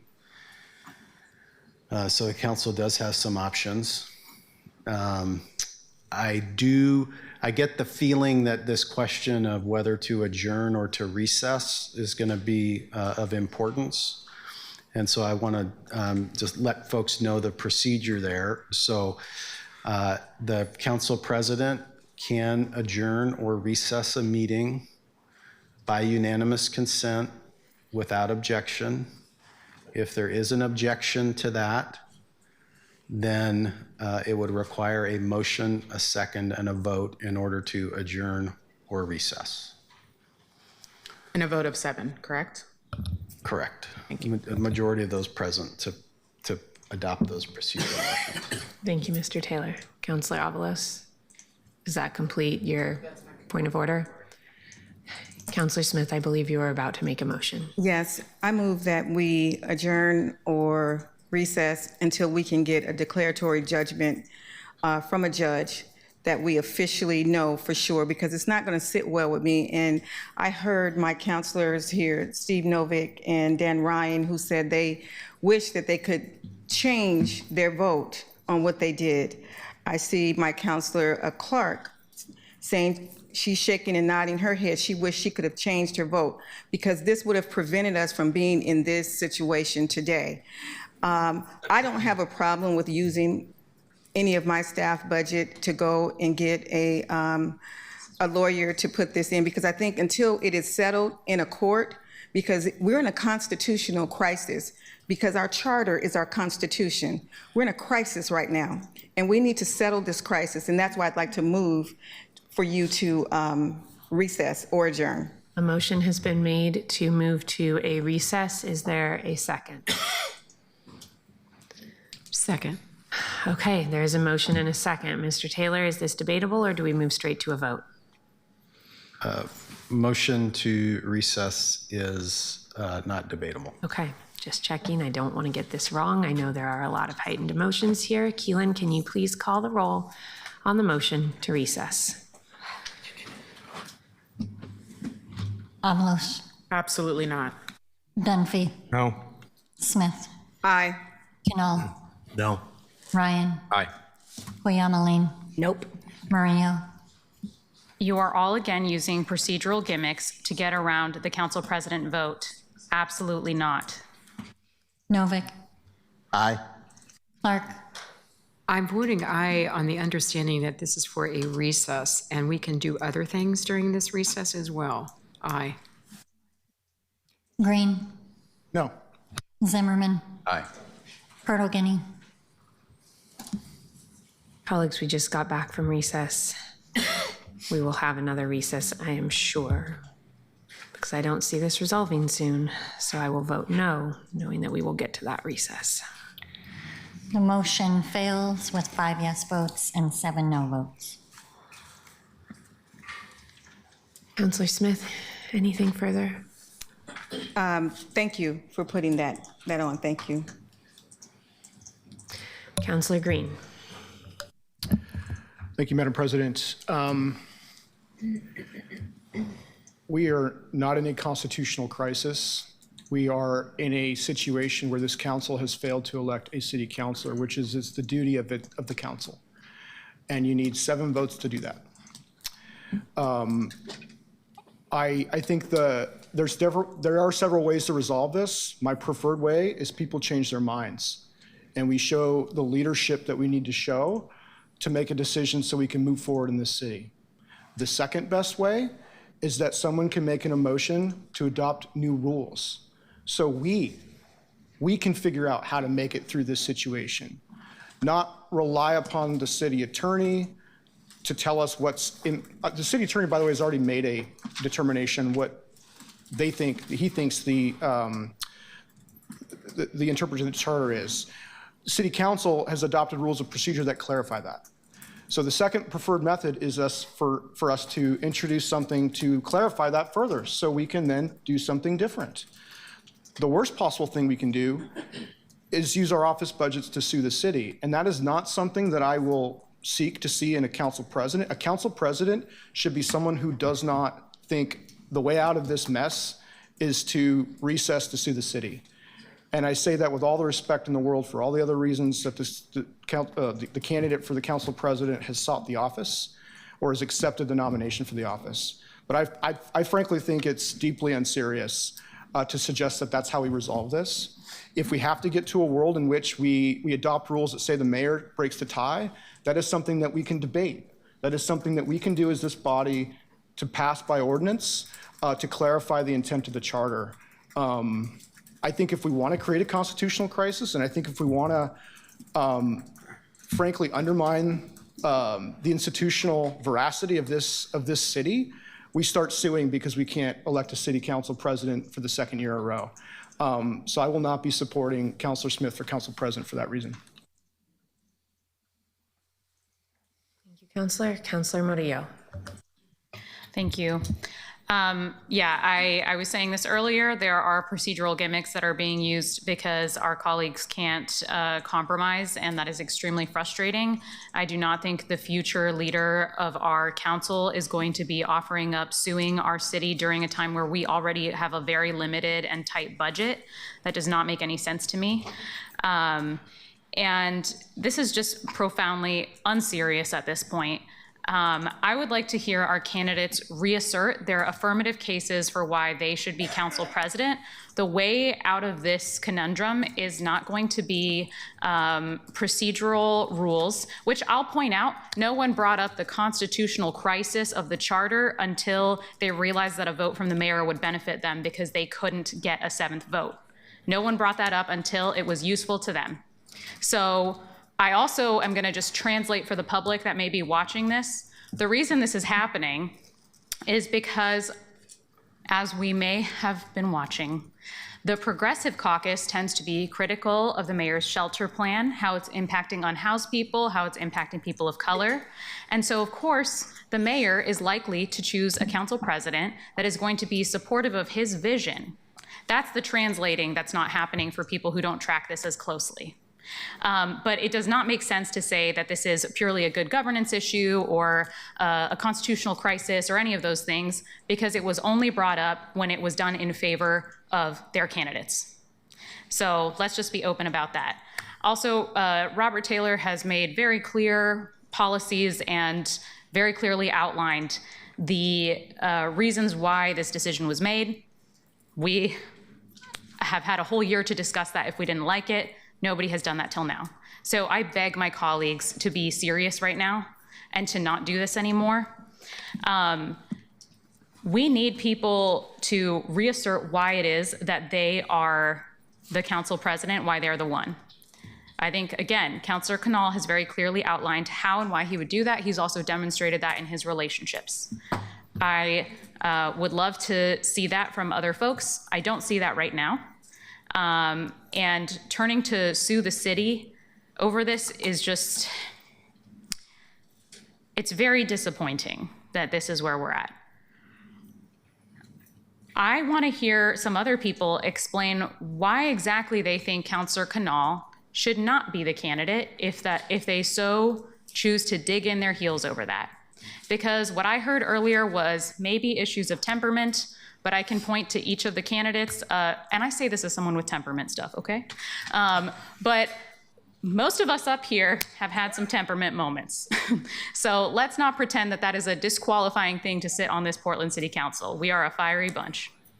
I can't pick out any standard by which Councilor Canal is being held to that other people are also being held to.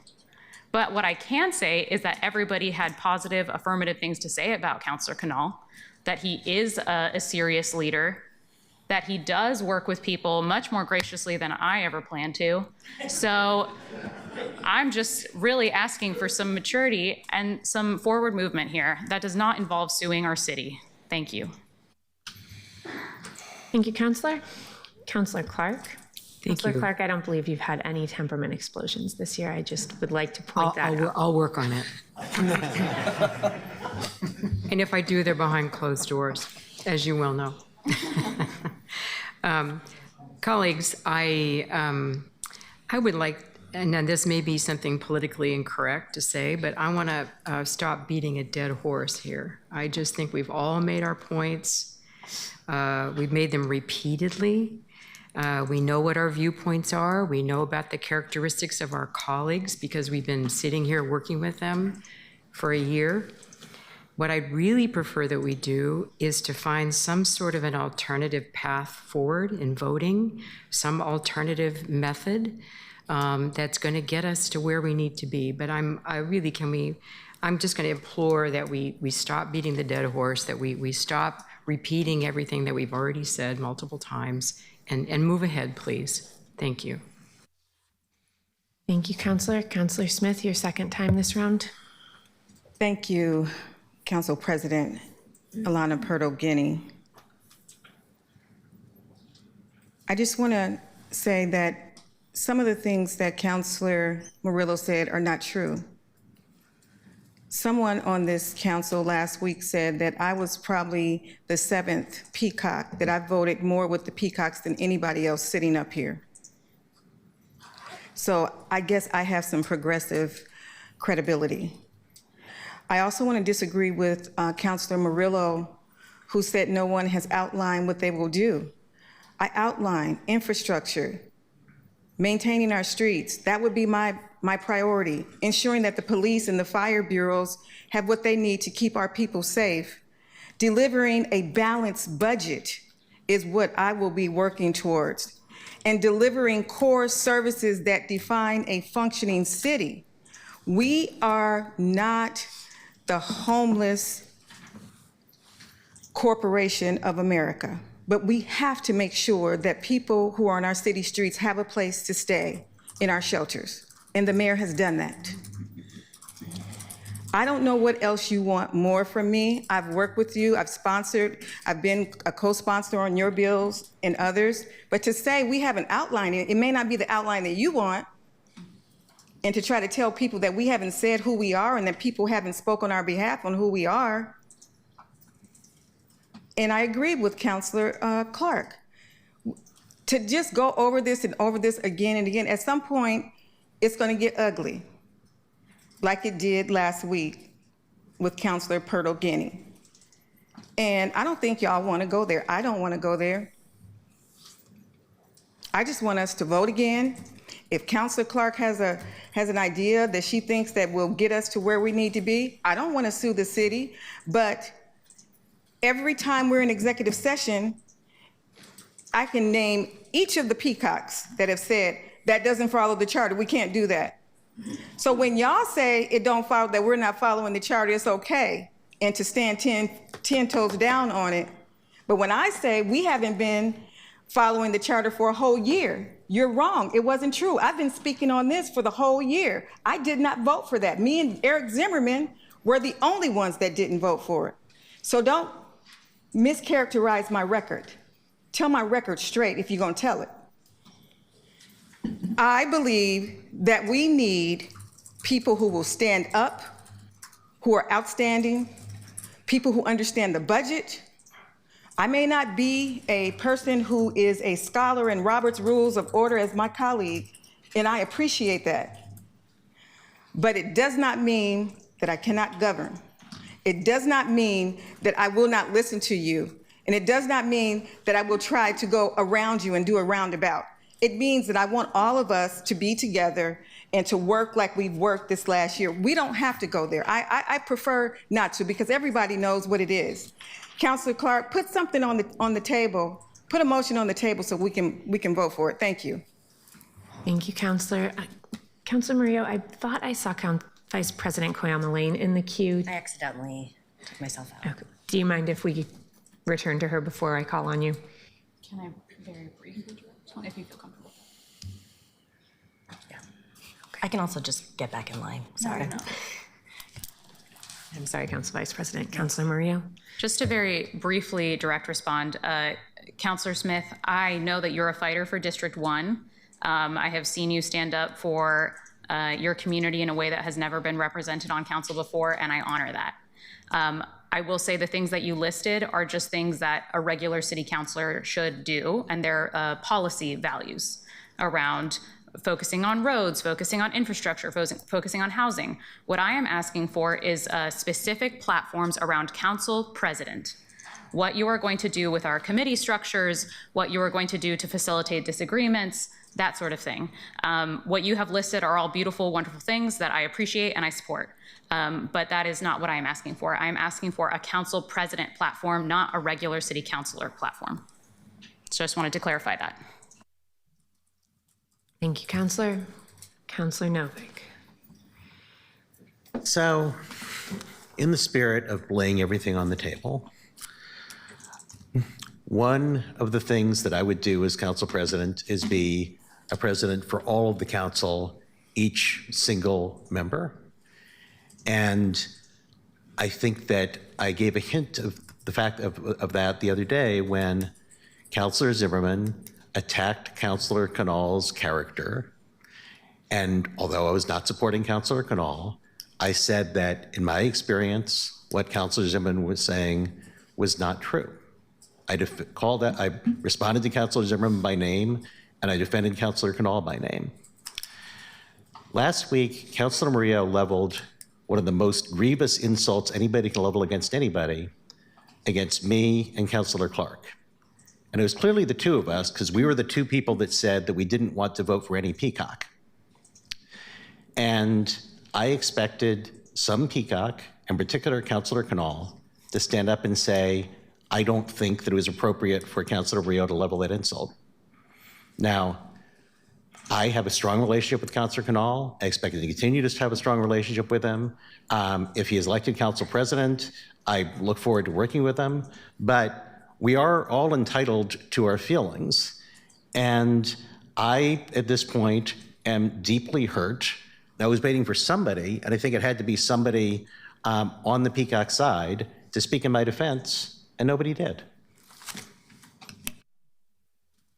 Thank you, Counselor Novick. Counselor Koyama-Lang.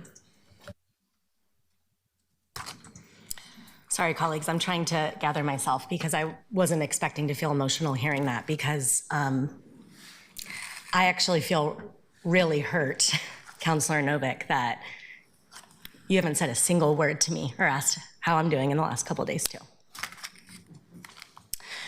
Okay, I want to speak directly and with respect about where I am on talking about Councilor Smith and Councilor Canal having this 6-6. While I do not like this idea of suing the city, I want to say publicly that I have told Councilor Smith that I respect her. I respect a lot of things about her. Her experience, her presence, what she brings to this council. I did not know her before getting sworn in, but my head of staff, Mary Lee, has known her for decades and has worked alongside her and has a lot of trust in her. And they've done a lot of important work together. And I will say that I am glad, Councilor Smith, that you are my colleague. And I appreciate your leadership in ways that you've stood up over the last year. And I can even say that I would consider supporting you as vice president. I wish that some of this conversation happened earlier, but where we're at right now, that's where I am. Considering where we're at in this moment as a city, as our council, particularly as ICE is terrorizing our community members. We have so much federal uncertainty. All we've witnessed over the last week, I believe strongly that Councilor Canal is who we need serving as council president right now. This is a moment that requires steadiness, intentional process, trust with community partners who already are feeling very vulnerable and targeted, and I will continue to support Councilor Canal. I'll leave it at that. Thank you, Counselor. Counselor Canal. Thank you. I was not aware to the degree that that moment had an impact on you, Counselor, last week, because I will say I remember the whole conversation as a, abstract, what was said broadly, but not exact words. And when you spoke earlier today, you didn't, I had already prepared something, so I didn't respond directly to your question, right? You quoted, and the particular quote that you gave, I don't agree with. I'm very comfortable saying that. I don't think that, and I agree with Councilor Smith, by the way, that there's identity for not just the people for whom it might be visible up here, right? That there are things that the rest of us experience, even some of us who have visible identity, there are parts of our identity that are not visible either. But I also think it's worth pointing out that I have not had that experience with me or my staff with Counselor Novick. I've said it, I think you were out of the room for part of this last week.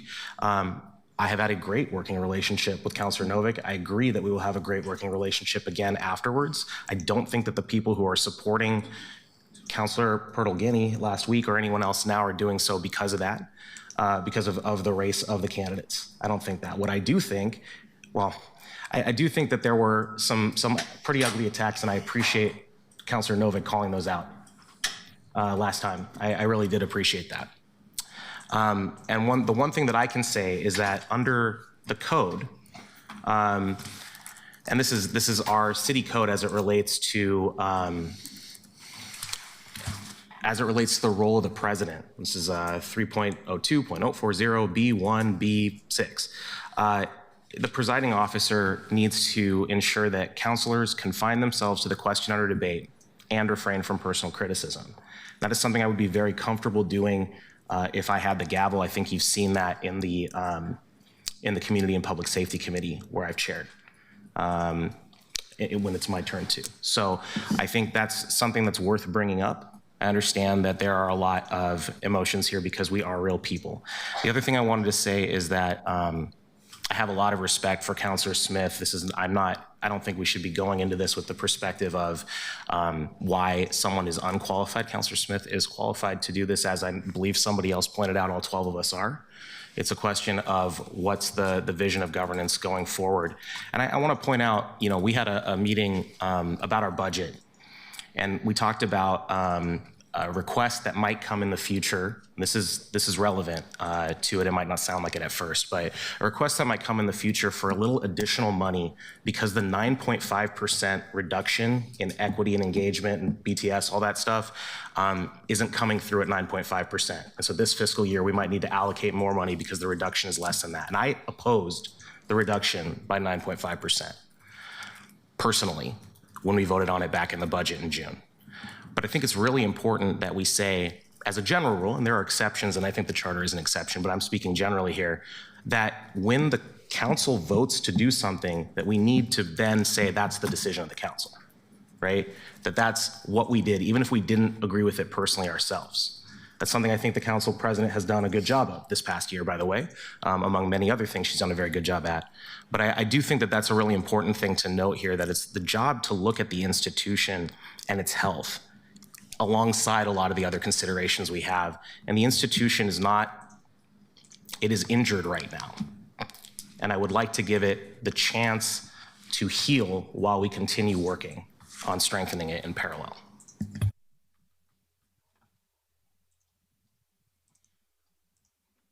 Thank you, Counselor. Counselor Smith and Murillo, you have both spoken twice this round of debate. I'm going to give Counselor Dunphy an opportunity to speak.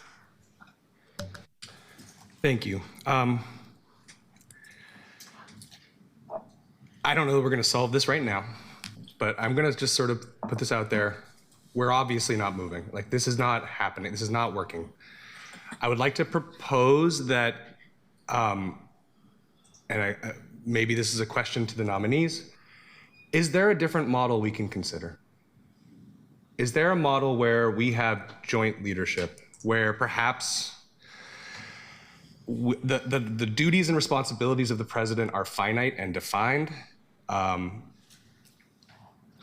Is there a maybe even an interim step for co-leadership while we also have an opportunity as a body to have some of those conversations again, another work session to have that conversation, or a council debate about the role of the president or something? Is there any other path forward or any other model that anybody, I don't know what that looks like, but I would love to just, we got to find another path forward at this point, and I don't know what that is. So that's my only question. Counselor, is that a question to our colleagues or a question to the attorney? Because there are some legal limitations, but also some agreements we could make to get around them related to this that I've asked our attorney about previously, thinking this might come up. I am currently interested to hear a reaction from my colleagues. Okay. Counselor Zimmerman, you've not spoken this round. I guess the reason I'm speaking now is I have very serious concerns just in terms of, I think to Councilor Dunphy's point, in terms of the direction and what this means for this council. It may or may not be a constitutional crisis, but it is a crisis, and I don't think this body is serving Portland well in this. I'm to the point now, and I don't think I would have said this, that I'm open to some of the things that were said earlier, like can the vote for president in these rules be a ranked choice situation, as was discussed a few different times by a few different people? I'm open to that at this point because I think we do need to have a vote that puts this to bed and allows the government to continue moving forward. So to Councilor Dunphy's point, and to answer your question specifically, I'm also looking for some feedback on how other people think about that. But to answer yours, I'm not really looking to change the role of council president and vice president. But I am open to considering how we vote. And I think that in what I read is that, I mean, I think I would demand as a counselor, like if we were to have something like ranked choice voting, that it be, because I think doing that verbally is almost impossible, but a paper ballot that is then read openly so that everybody knows what was said, because our votes have to be public. But I also see deadlock coming if we don't change anything. So I have concern there as well. So I offer that up to just as for discussion, colleagues. Thank you, Counselor. Counselor Green, I believe this is your second time in the queue.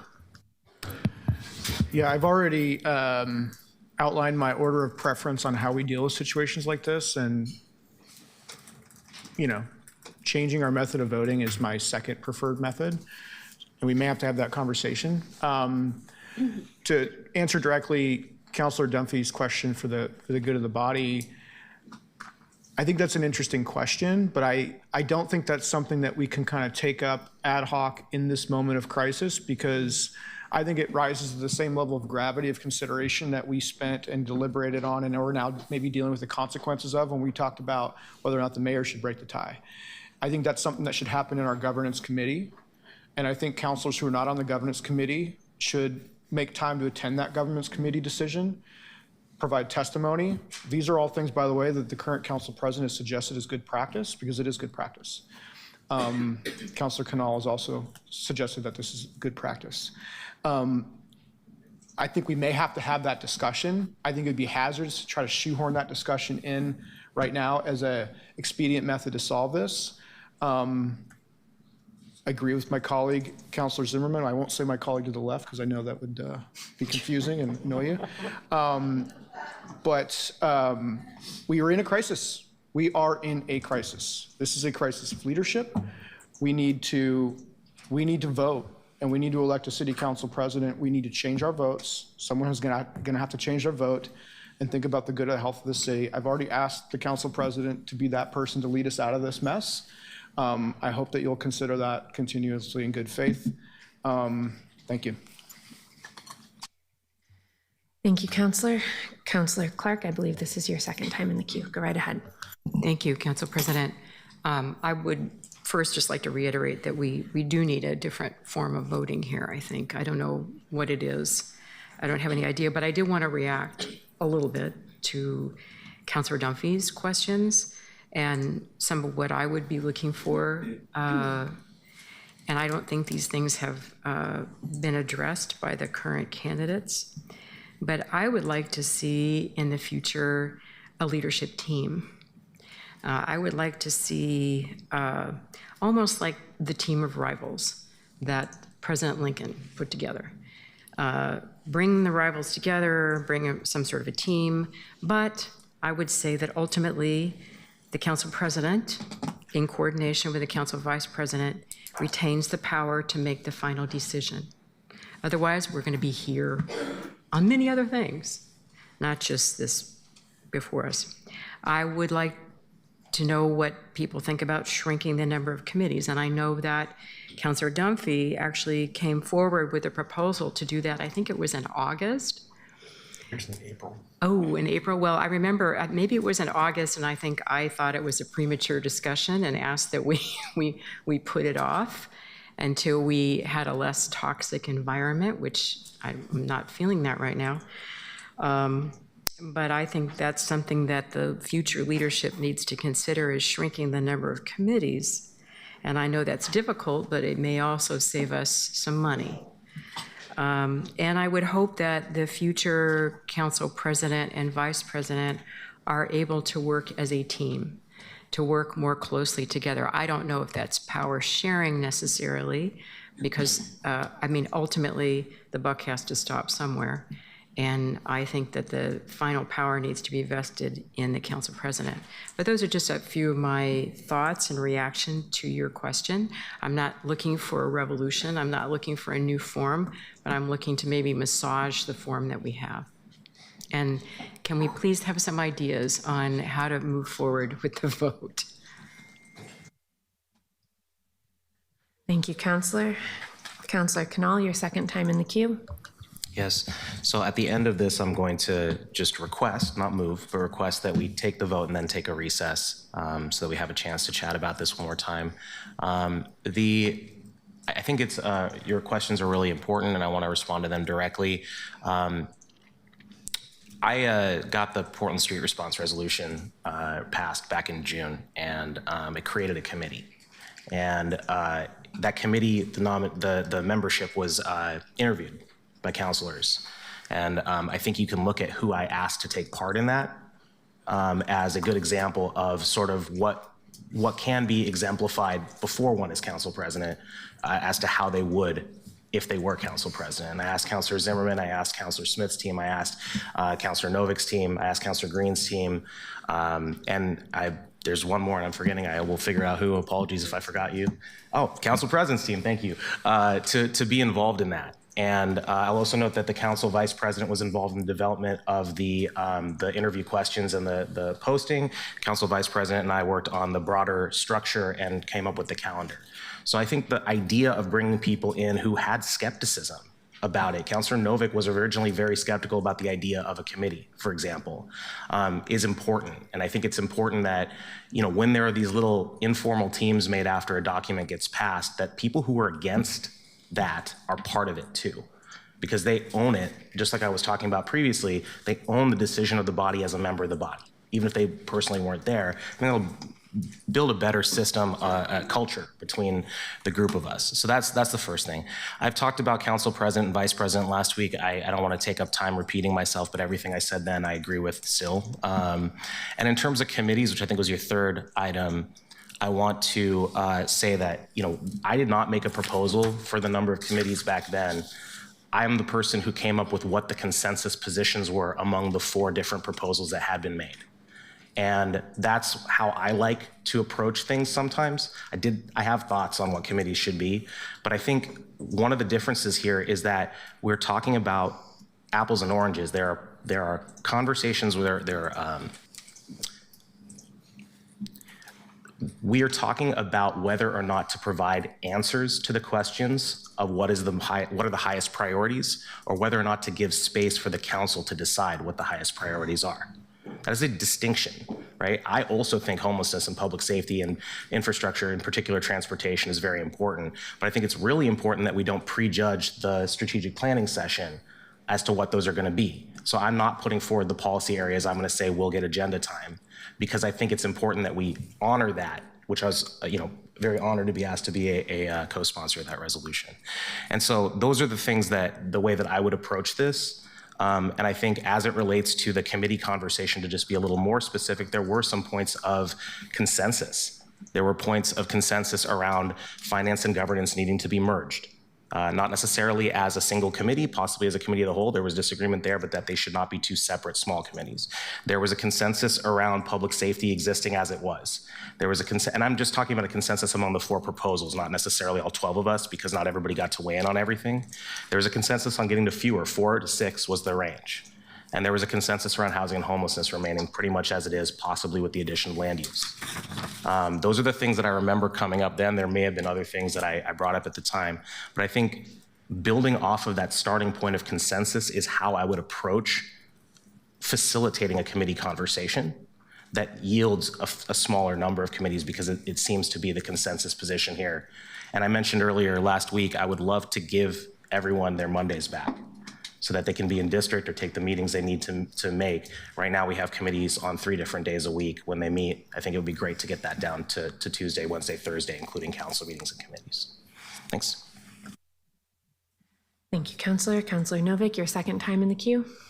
Yeah, I just wanted to address the committee question because I think it's one thing that I didn't address at length in my initial remarks when Councilor Zimmerman nominated me.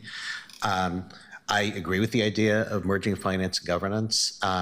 I also think that even if we maintain the current committee structure, other than that, we might make it official that committees that tend not to meet as often just don't meet as often, rather than they're scheduled and they get canceled. And I think that includes labor and workforce and I think, if I recall correctly, arts and economy. I also think that the issue of how we run our committees and how they're scheduled, et cetera, is something we should discuss with the clerk.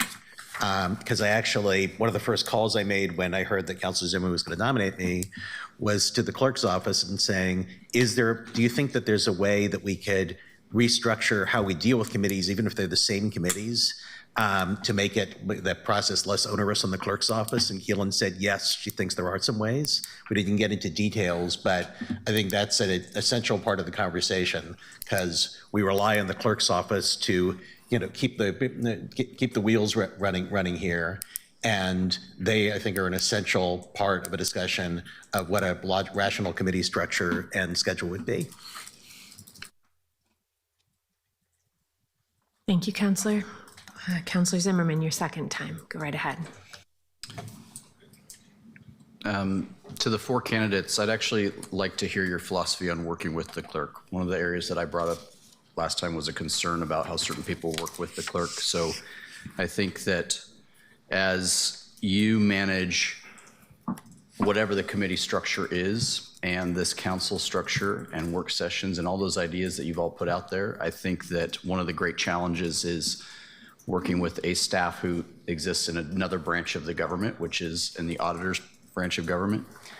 And I have heard throughout this year about the council president having to step in front of members to kind of protect that relationship because it wasn't the healthiest. So I want to give people a chance for what would your expectations be of yourself as council president in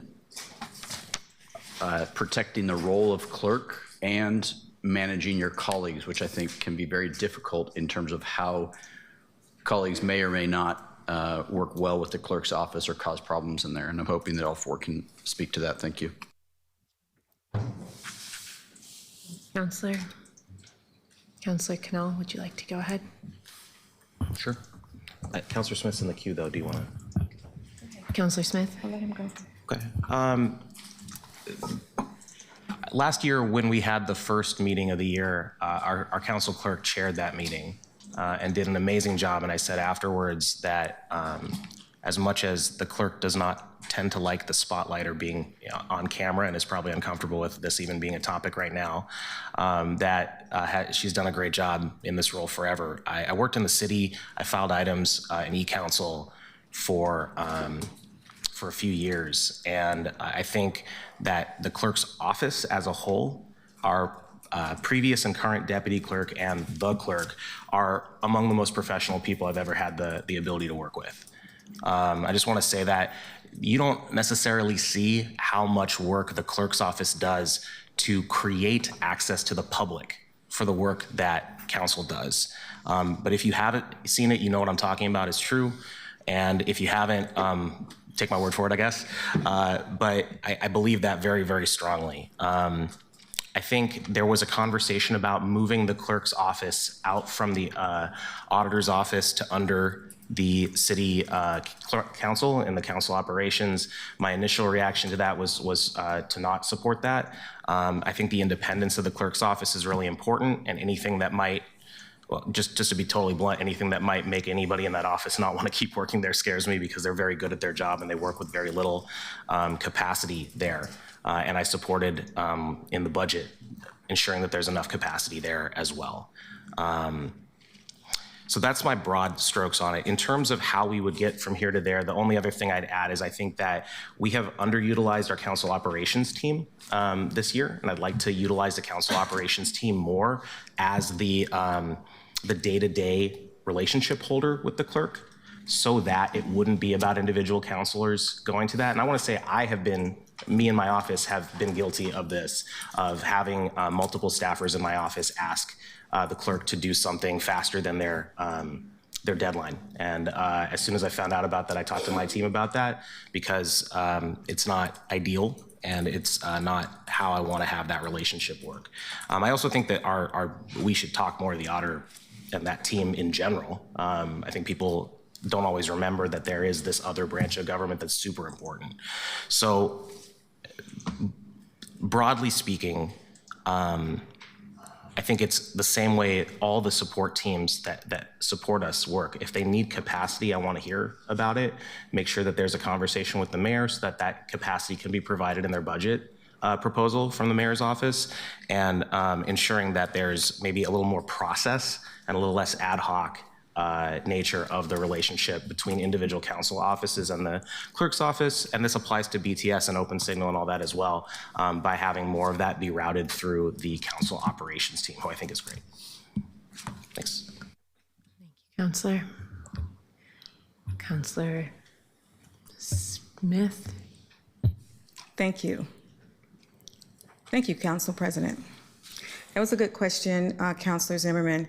I think it is so important to have a great relationship with the clerk's office. The way that it stands right now, the clerk's office is under auditors, and it's kind of different from the government that we are used to. But in terms of keeping the trains running on time, it's so important to have that.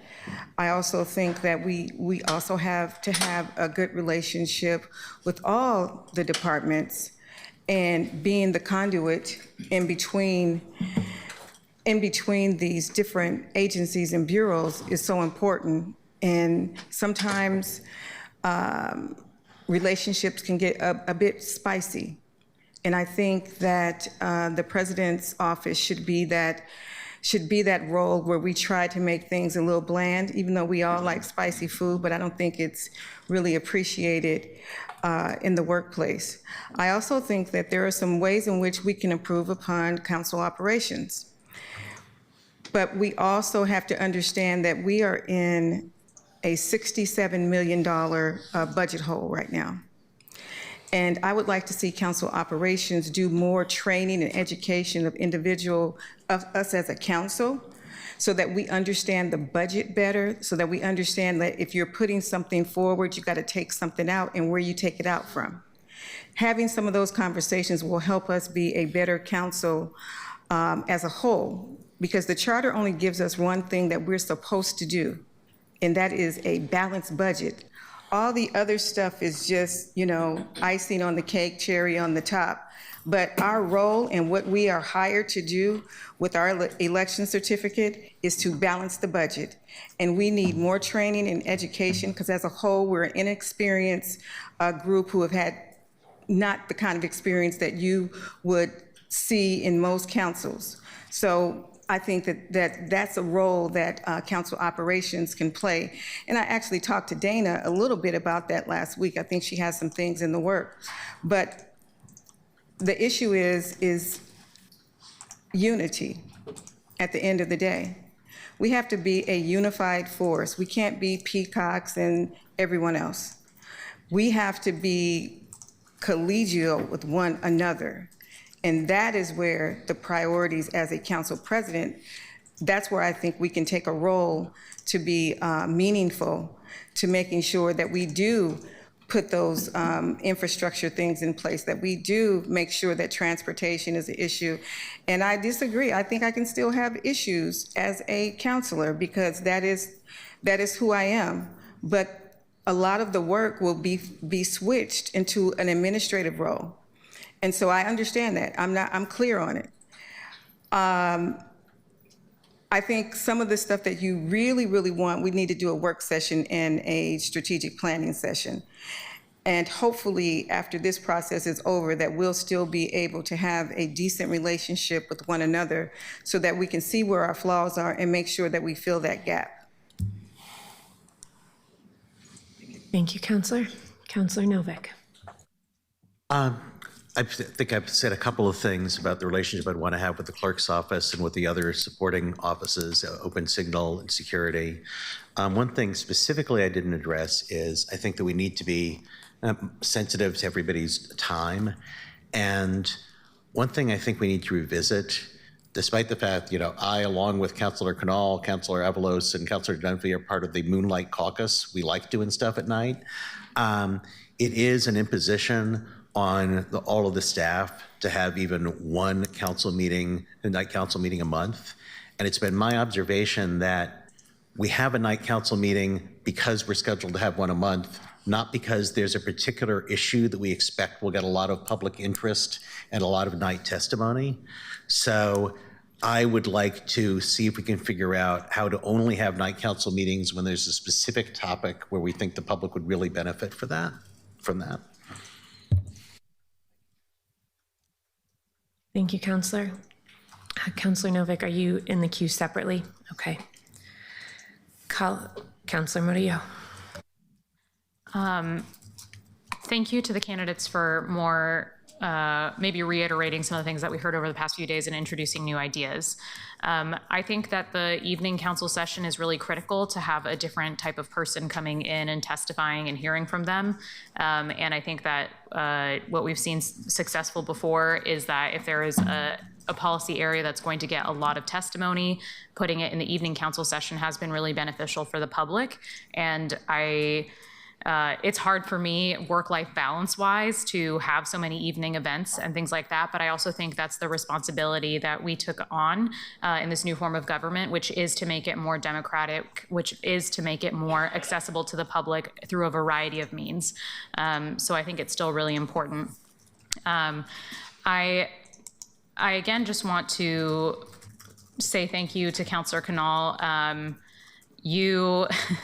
The way that you talk about some of these things, you remember details about committee meetings, procedures, things that we've discussed months ago because you live and breathe this stuff, which is because he's a huge Model UN nerd. And frankly, that's what the role of council president is. It's Model UN nerd stuff.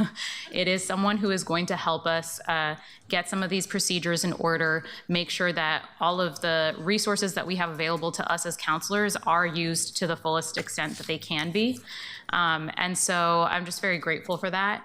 I do think if we're able to maybe take a recess sometime soon, we could have further discussions, but I'm, again, just very impressed by you and appreciative of what you've brought forward.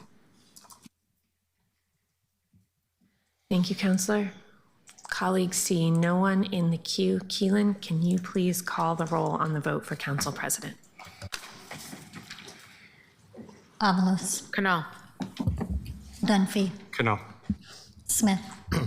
Novick. Canal. Canal. Ryan. Smith. Koyamaline. Canal. Murillo. Canal. Novick. Novick. Clark. Novick. Green. Canal. Zimmerman. Novick.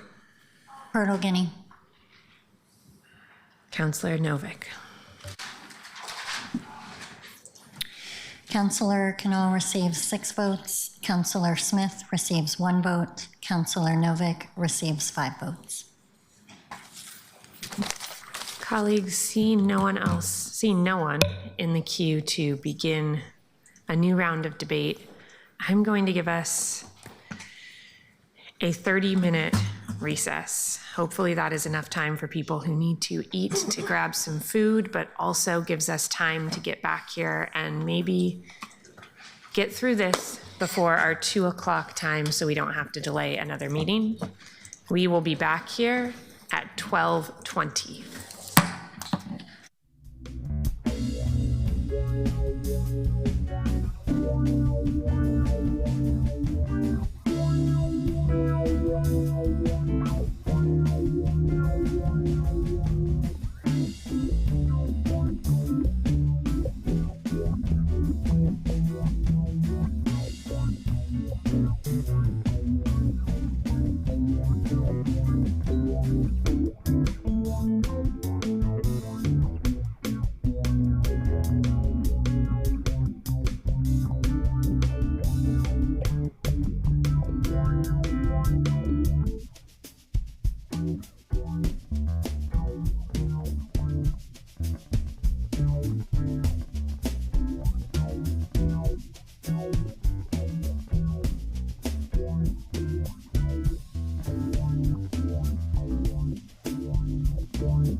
Colleagues, last week we were all back right on the dot. And we're not doing as well today, but I am going to call us back into order. We are in another round of discussion. I believe this is the 11th round of debate. Councillor Canal, you are in the queue. Thank you, Madam President. On Wednesday of last week, in response to, I think it was Councillor Zimmerman, I asked if there was alternatives that could be offered. And Councillor Zimmerman did offer 2 additional alternatives on Thursday. I think it's worthwhile for there to be a conversation around that again, and to offer up the possibility that there may be someone else who can get not merely 7 votes, but broader support, ideally in this body. So I'm going to make a nomination, if that's appropriate at this time, to put another candidate into the queue, into the queue, and to say a little bit as to why that is. And so I'm going to nominate Councillor Jamie Dunphy from District 1 to be a candidate for Council President for 2026. I want to start by saying that Councillor Dunphy is a skilled legislator who has gotten done not only the work of new policy in the context of noise code, but also has taken the time with his excellent team of going back through some of the work that was done with very little scrutiny in the later stages of the government transition in late 2024, and found the fair wage standard and brought it back and put it back into law.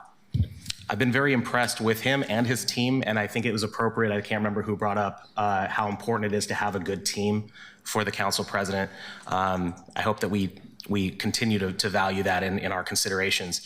I think that is the type of legislative leadership that proves a qualification for the role. I found him to be someone who is a very good listener, which is an important skill set to have in the council presidency. And I've also found him to be someone who has a core of values that he is able to hold to while also being able to compromise. And that is a needle to thread. A champion for his district, as all 3 District 1 councilors are. And I think that he would be a very worthy president if the body decided to go that way. I've also been very impressed by his commitment to all 6 of the city's core values. This week has been really important to think about all of them, which are anti-racism, equity, collaboration, communication, transparency, and fiscal responsibility.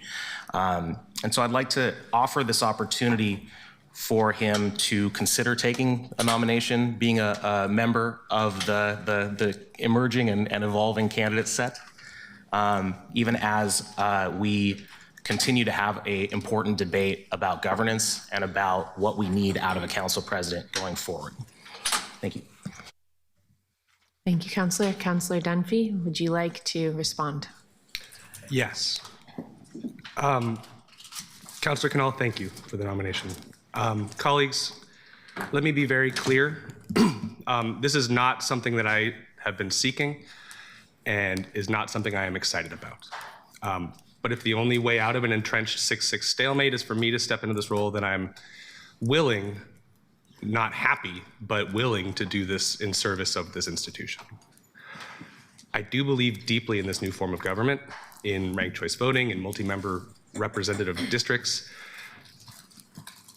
The highlight of my first year in office has been working with my incredible D1 colleagues, Councilors Smith and Avalos, to fight for our constituents in D1. And I worry that the longer this vote stays entrenched, the more damage we do to our collective purpose. And that's a reasonable expectation, that we can take turns at compromise, not that only the folks who have historically held power, or less power, are expected to do so. But let me be clear. If I were to be elected, I will use this role to distribute power, not consolidate it, to build systems that treat each of us the same and protect this council as an equitable body for our colleagues and our constituents. I really don't want this to be a yearly ritual of hardened battle lines. This has hurt my heart. I want to build a presidency where we intentionally, truly pass the baton with shared leadership enshrined in our structure. The media narrative paints us as along party lines, and it's not accurate. This council has had to count to 7, and most of the time we do. And the last time I checked, the passage rate as a body is nearing 84%. The mayor has never had to step in to break a tie. We agree far more than we disagree. And twice a year we get heated and we lock in at 6-6, but that's a structural problem, not a values problem. The only solution to that problem is a cultural one. And I believe we should have a culture where we share leadership. I'll do everything in my power to make this position less powerful and more of a facilitative role. That means a strong vice president, a leadership team that includes the president, vice president, and committee chairs, one from each district, scheduling that honors a first come, first serve, not a leadership preference for our agendas, and leadership opportunities across the ideological spectrum. This is not my preference. I do not want to be the council president. My preference is still for Councillor Canal to be president, but I'm committed to, I want to make sure that we have a body that moves forward. I've always said that I commit to agreeing with my fiercest opponents and disagreeing with my closest friends because principles come before personality. And I want to make sure that the president role facilitates the leadership of council in this government as a legislative branch and not a that means empowering each and every councillor here, not one half over another. So those are the commitments I take if I take on this responsibility. And thank you for the nomination. Thank you, Councillor. Councillor Cramelin. I want to thank Councillor Canal for putting himself forward again and again through many rounds of voting, and also for raising Councillor Dunphy. I think all of that takes courage, stamina, a willingness to be vulnerable in public. I do hope that you have been taking moments to look around the chambers and see how many people have been here to support you, how many people see you. Our partners at Apano see you, community sees you. You know, when I speak with people in District 2, I hear again and again how seen and supported they feel by your leadership. I appreciate you modeling generosity and respect. It's no secret that I adore Councillor Dunphy. He was one of the first colleagues after we were sworn in and officially on the job who pulled me aside, checked in on how I was faring and being in this building, and he's offered a lot of advice when I've asked, has consistently shown up as thoughtful, grounded, and genuinely a good human. One of the first things I remember him saying, and that's when I was like, "Ooh, I want to get to know that guy more," is he said, "Shared success is the best kind of success." And he doesn't just say that, I see that him living that out and bringing people along while also fiercely advocating for D1 constituents.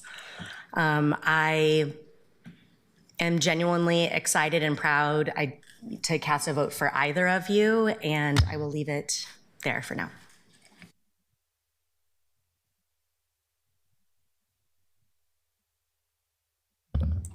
I've seen a whole lot of people in and out of the queue, so I'm gonna get in the queue to give ourselves a little time in case others want to speak. And just say, Councillor Canal, I know how hard it is to put yourself forward for leadership. And I also know how hard it is to then elevate the many attributes that our colleagues bring forward after you have done that. And thank you for doing both. Councillor Dunphy, I have seen you over the last year be somebody, as the council vice president said, who checks in a lot and who brings forward the types of policies that do the bread and butter work of running the city, and make sure that we are actually taking care of the details while also moving on the big things. And that ability to hold both the details and the big picture is really important. I think we all have a lot to think about right now, and I appreciate you being willing to put your name forward for consideration. I know it's not something that you take on lightly. So thank you to both of you for helping us have more options on the table so that we can try to find our path forward. Councillor Green? Yeah, thank you. I'll be brief because I have had lunch And I hope that you all have had lunch too. So I feel a little less hangry and a little more in the position to just recenter us on the grace that we give each other. And I just want to first start by saying, of all the candidates who have nominated themselves, there's a reason why I never nominated myself and was reluctant, because I know it's a really hard job. And so, Council President, like, you did a really hard job this year. You've been in the pinch point of a lot of stuff, and we haven't always agreed, and things have gotten, ugly at this dais. But I want to say that on the merits, I want to say I see you, and I'm grateful for your leadership here.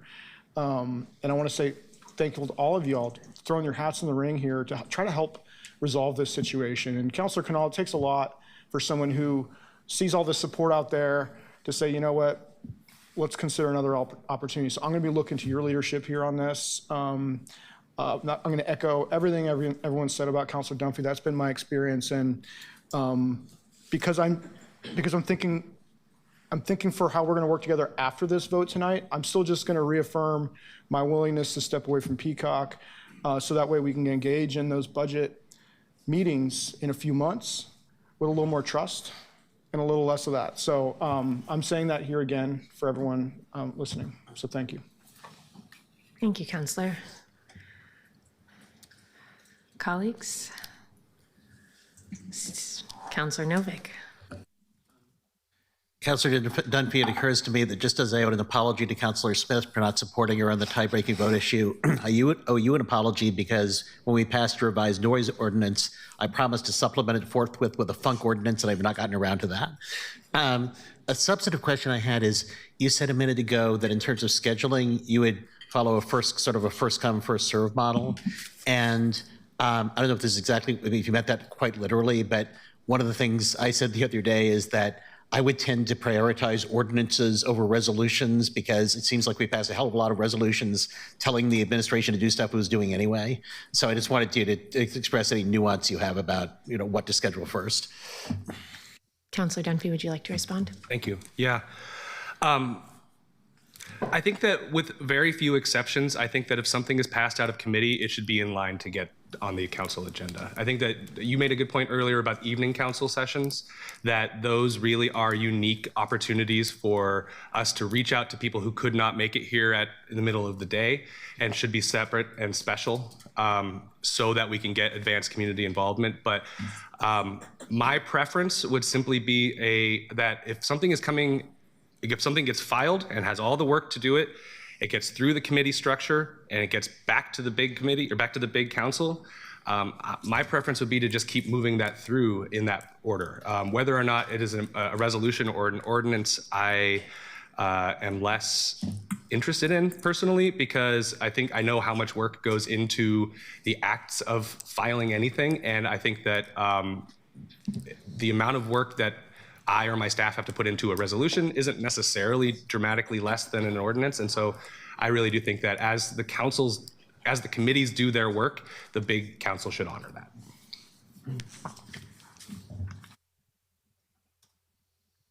Thank you, Councillor. Colleagues, any other questions? Any other comments? Any other nominations? Councillor Zimmerman?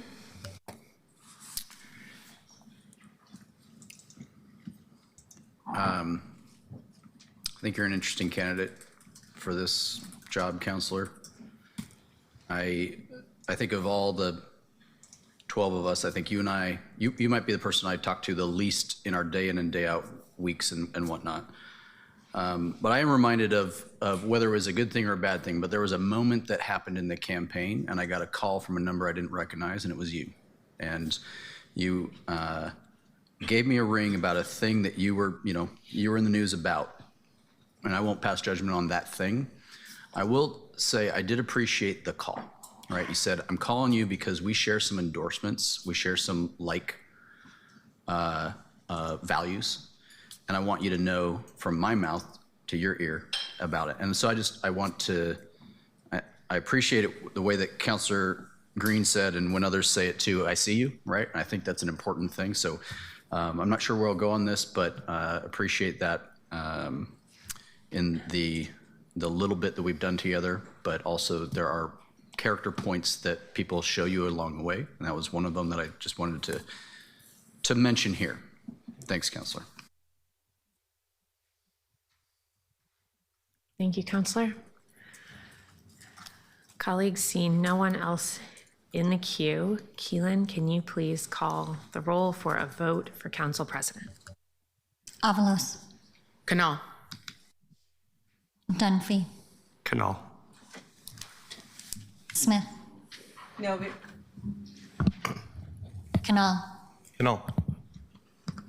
Ryan. Novick. Quayama Lane. Canal. Murillo. Canal. Novick. Novick. Clark. Novick. Green. Canal. Zimmerman. Novick. Bertelgany.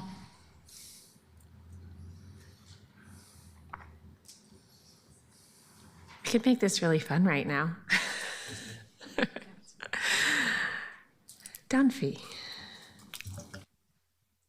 Councillor Canal receives 6 votes. Councillor Novick receives 5 votes. Councillor Dunphy receives 1 vote. Councillor Canal, are you in the queue for debate? Yes, Council I'm President. running out of paper, keeping track of who's spoken in all of these debates. Go right ahead. This has been a really hard week for everybody, I think for the city watching. It's been a hard week for me personally. I cannot express the gratitude I have for the people who have been taking part in this, even if you didn't support me for Council President, but being willing to come in and share your voice with this City Hall. I particularly want to thank the people who made me feel seen as a person of color in the institutions that are not built for us. There'll be more to say on that, but I cannot express the level of appreciation I have for that. Everything in this room is what can get to 7 votes. Councilor Dunphy can get to 7 votes. So I want to formally take my name out of consideration at this time, and I will be voting for Councilor Dunphy for president. And I thank you all in advance and ask you to join me. Thanks. Thank you, Counselor. Colleagues, is there anyone else interested in joining the queue? Counselor Clark. Thought there might be. Thank you, Council President. I'd just like to ask a couple more questions of Councilor Dunphy. Can you talk a little bit more about your vision for committees? And maybe respond to my suggestion that we have a group that operates as a team of rivals. How do you feel about that? Thank you for the question. I submitted a proposal and helped lead this council through a pretty unsuccessful work session a number of months back with my regard to the committees. What I would like to see, I would like to see us get to 5 committees. I would like to see the vice president chair one of those committees, and I would like the chairs of the 5 committees and the president to form a leadership council with shared responsibilities and shared power and some shared decision making. I would want to work with this body to right size what those committees are. I do think a committee of the whole is a good idea. I am open to what that looks like otherwise. I think that by getting us to 5 committees, ideally with 6 members, not only do we empower ourselves to share leadership in a structural way, but also we can eliminate some of the challenges around being able to have a conversation with 2 of your colleagues at once. That would eliminate some committee quorum rules. I do believe in shared leadership across an ideological spectrum, as I was saying. Again, I also don't believe that we have that great of an ideological spectrum on this board. So I would absolutely, as council president, I would step away from Peacock. I would ensure that committee leadership is represented geographically. I would make sure that committee leadership is represented across an ideological spectrum, and I would invite my sharpest critics to be advisors. Can I continue questioning? Please go right ahead, Counselor. Counselor Dunphy, you know, if you do operate as a team of rivals and you do have a leadership team, you know the buck will stop with you. Absolutely. Okay. And how do you feel about working with a vice president? I very much, I did not seek this role. I have a lot of legislation that I want to work on. I do not want to be a full-time cat wrangler, and I don't want to hoard power. I will need a strong vice president. I will not be able to do this job without a strong vice president who can help me approach the work and handle the load and defend the right of this body and our authority to help represent this body outside of the walls of this chamber. And I would work closely with a vice president, hopefully toward a shared agreement and shared power. But I do agree that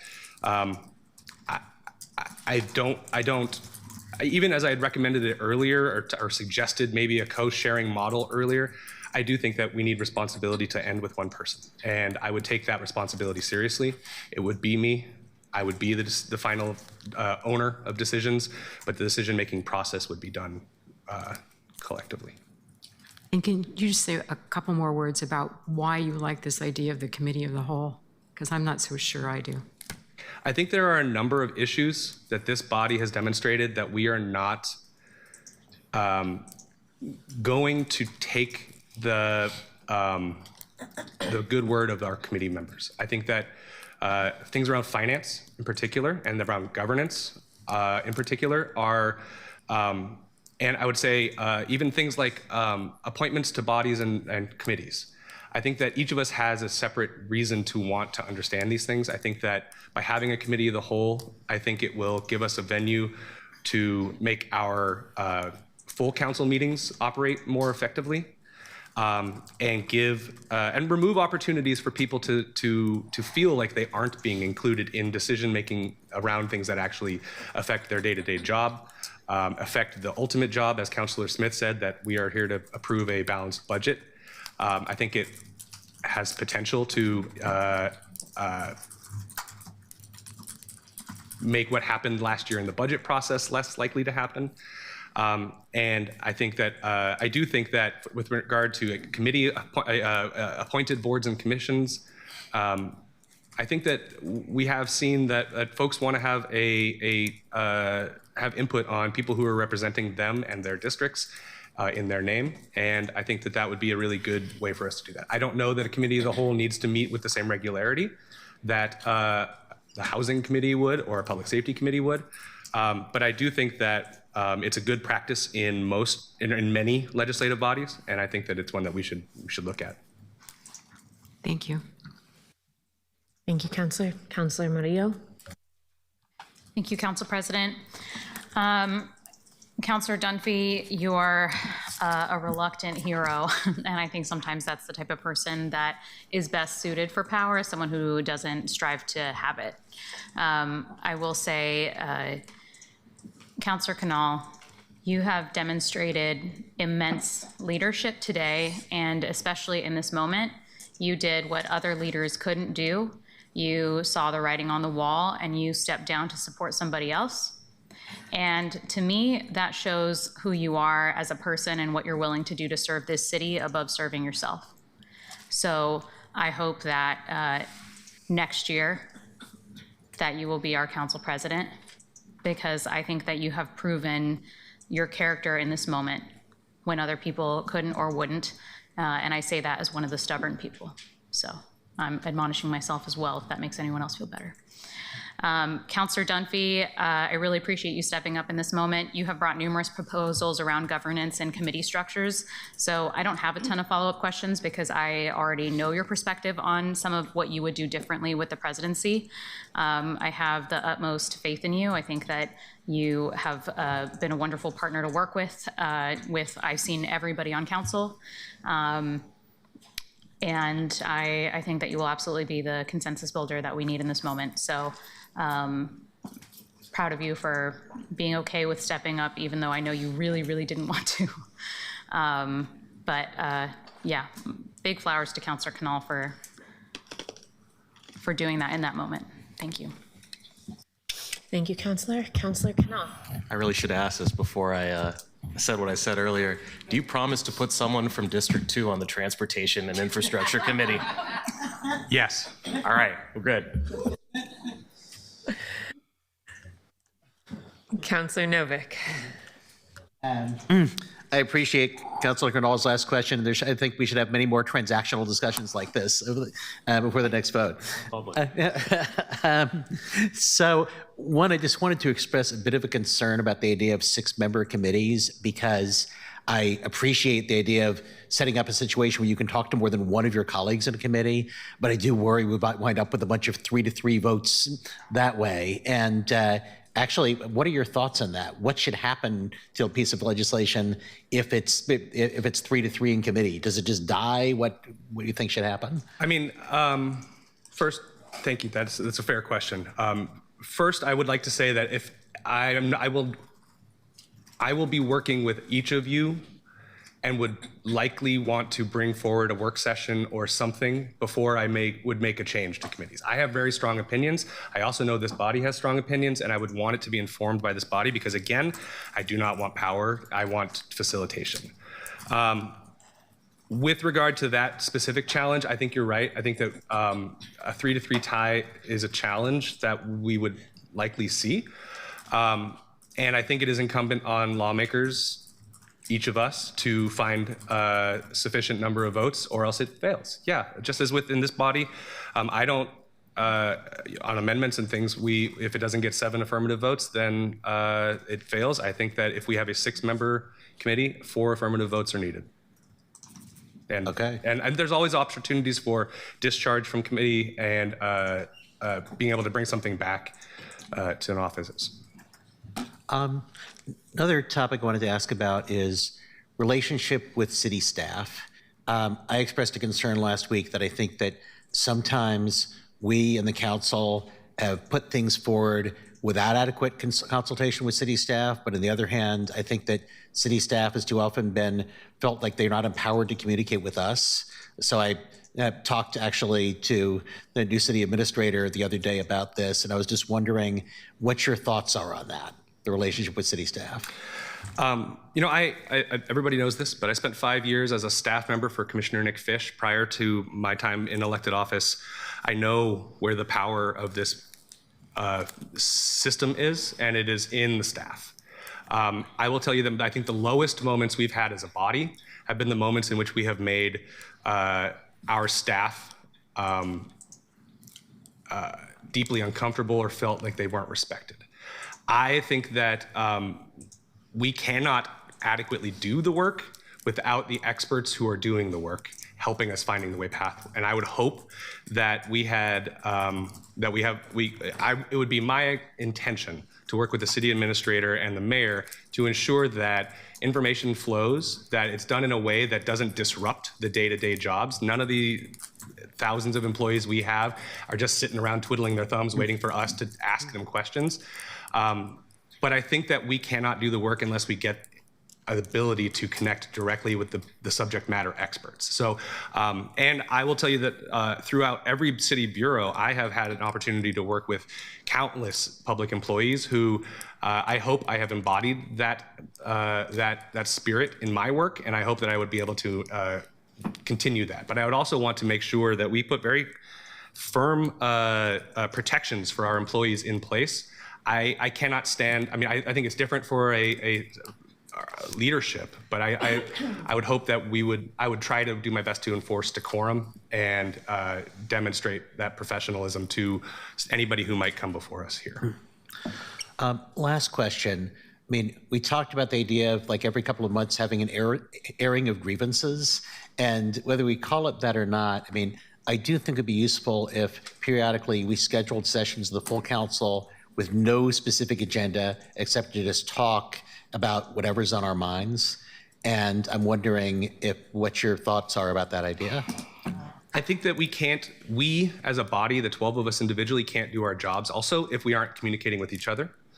And as leadership, again, as someone who if I am elected to this position, is hoping to treat this as a facilitation role and not a leadership role in the most traditional or a power-centered role.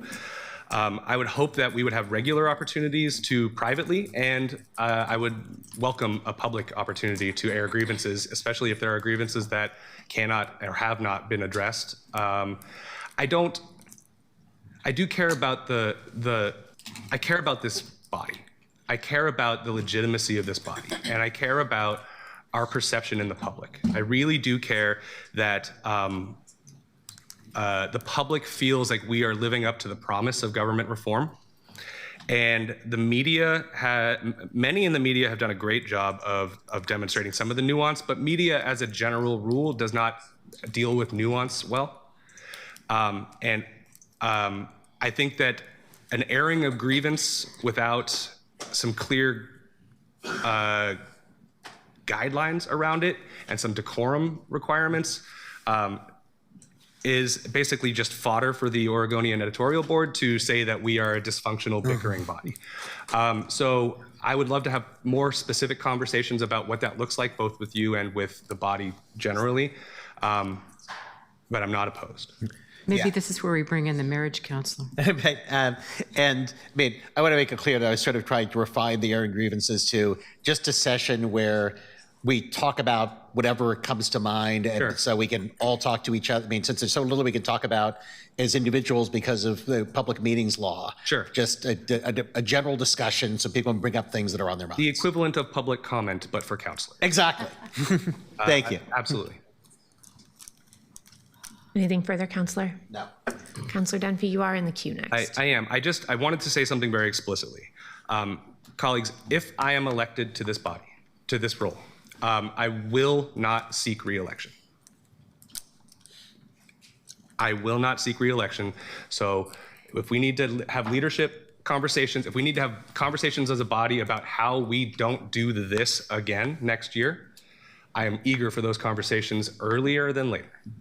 I will not seek re-election to this. This is not a job I am accepting willingly. I'm taking it, but I just want to make that explicit. Thank you, Counselor. Counselor Smith. Thank you, Council President. Before the break, we had some conversations about alternative ways to vote. And was there a motion on the floor before that? There was not ever a motion to consider something specific. Okay. Thank you. Counselor Avalos.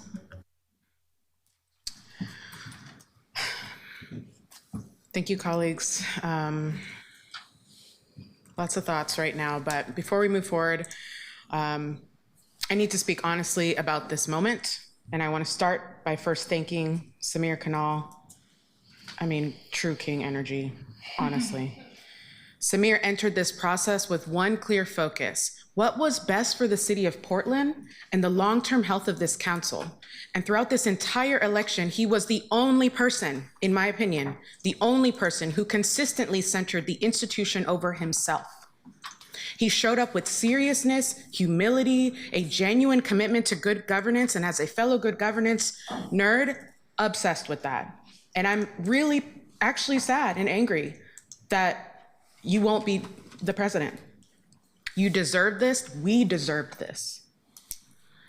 Even as this process became increasingly difficult and frankly frustrating, I just wanted to say that because it's really upsetting to me.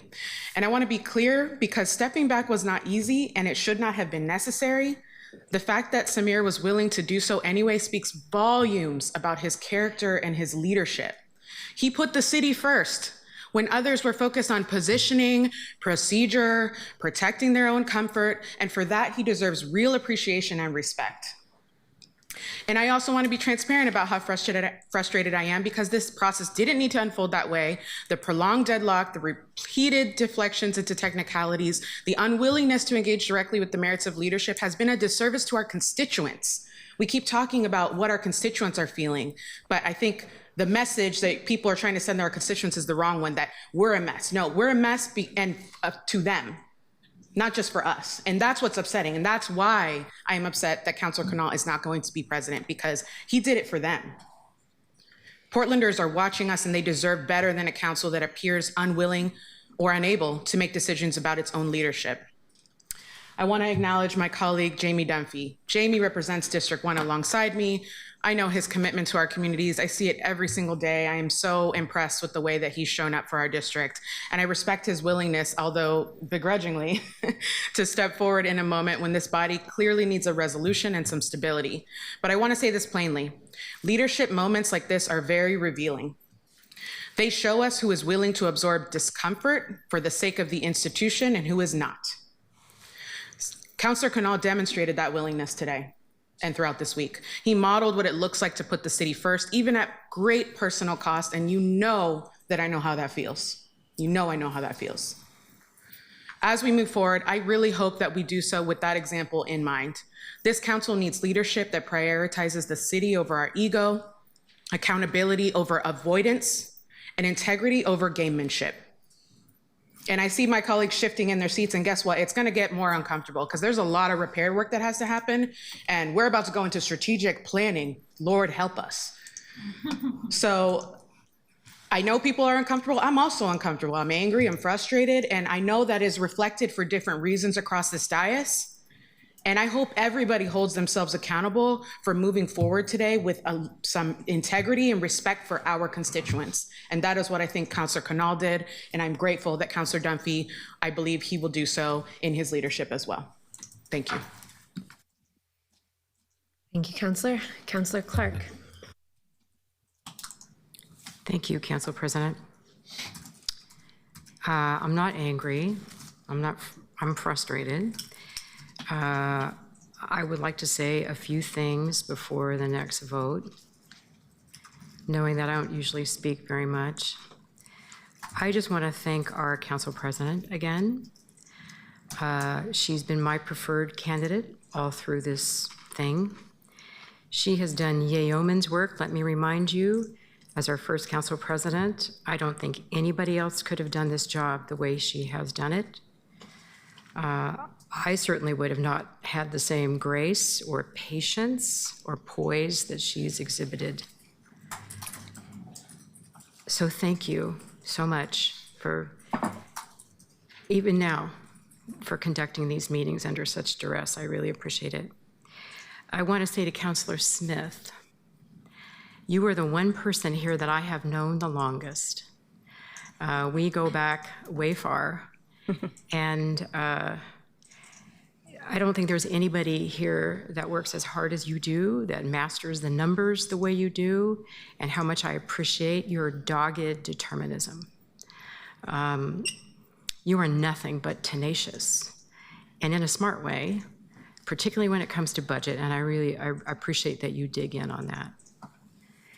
I want to say to our other candidate, Novick, I think you're the only person on the dais that has actually heard me sing. And that was at my retirement party, where I said I was retiring because I wanted a self-enhancement sabbatical. Little did I know that I was going to end up here. So thank you, and thank you for your incredible brain power. I appreciate it. To Councilor Canal, I appreciate your courage. I appreciate your brain. And I appreciate your nobility here today, very much. And yeah, we'll get somebody from District 2 on the Transportation Committee, I'm thinking, right? I am going to take a big risk here. And some of my colleagues are not going to like this. Some of my constituents are not going to like this. They're going to be very unhappy with me. But I am going to trust Councilor Dunphy. And when I mentioned the need for more trust and less toxicity on this dais back in August, I was accused of weaponizing trust. And that has really stuck with me. But I am going to trust you and trust us all that we're going to do the right thing here. And if not, it's only for a year, right?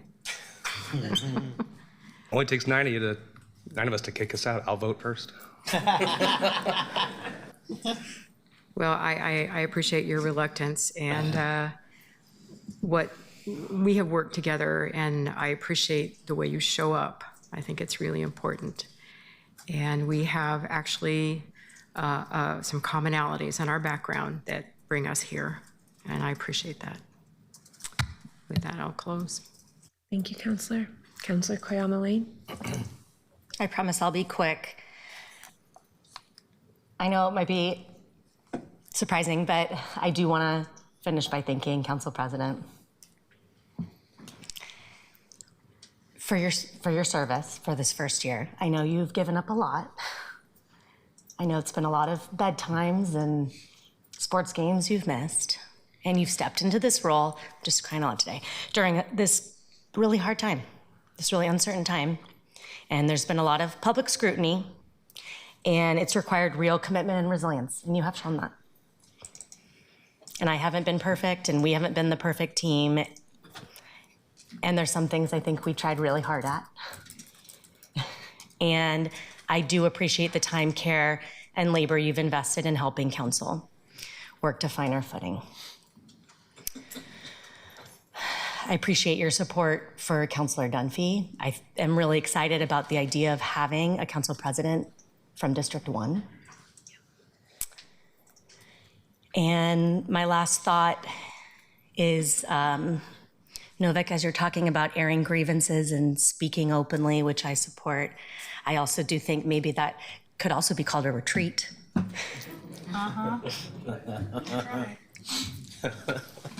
Thank you, Counselor. Counselor Ryan. Thank you, Council President. I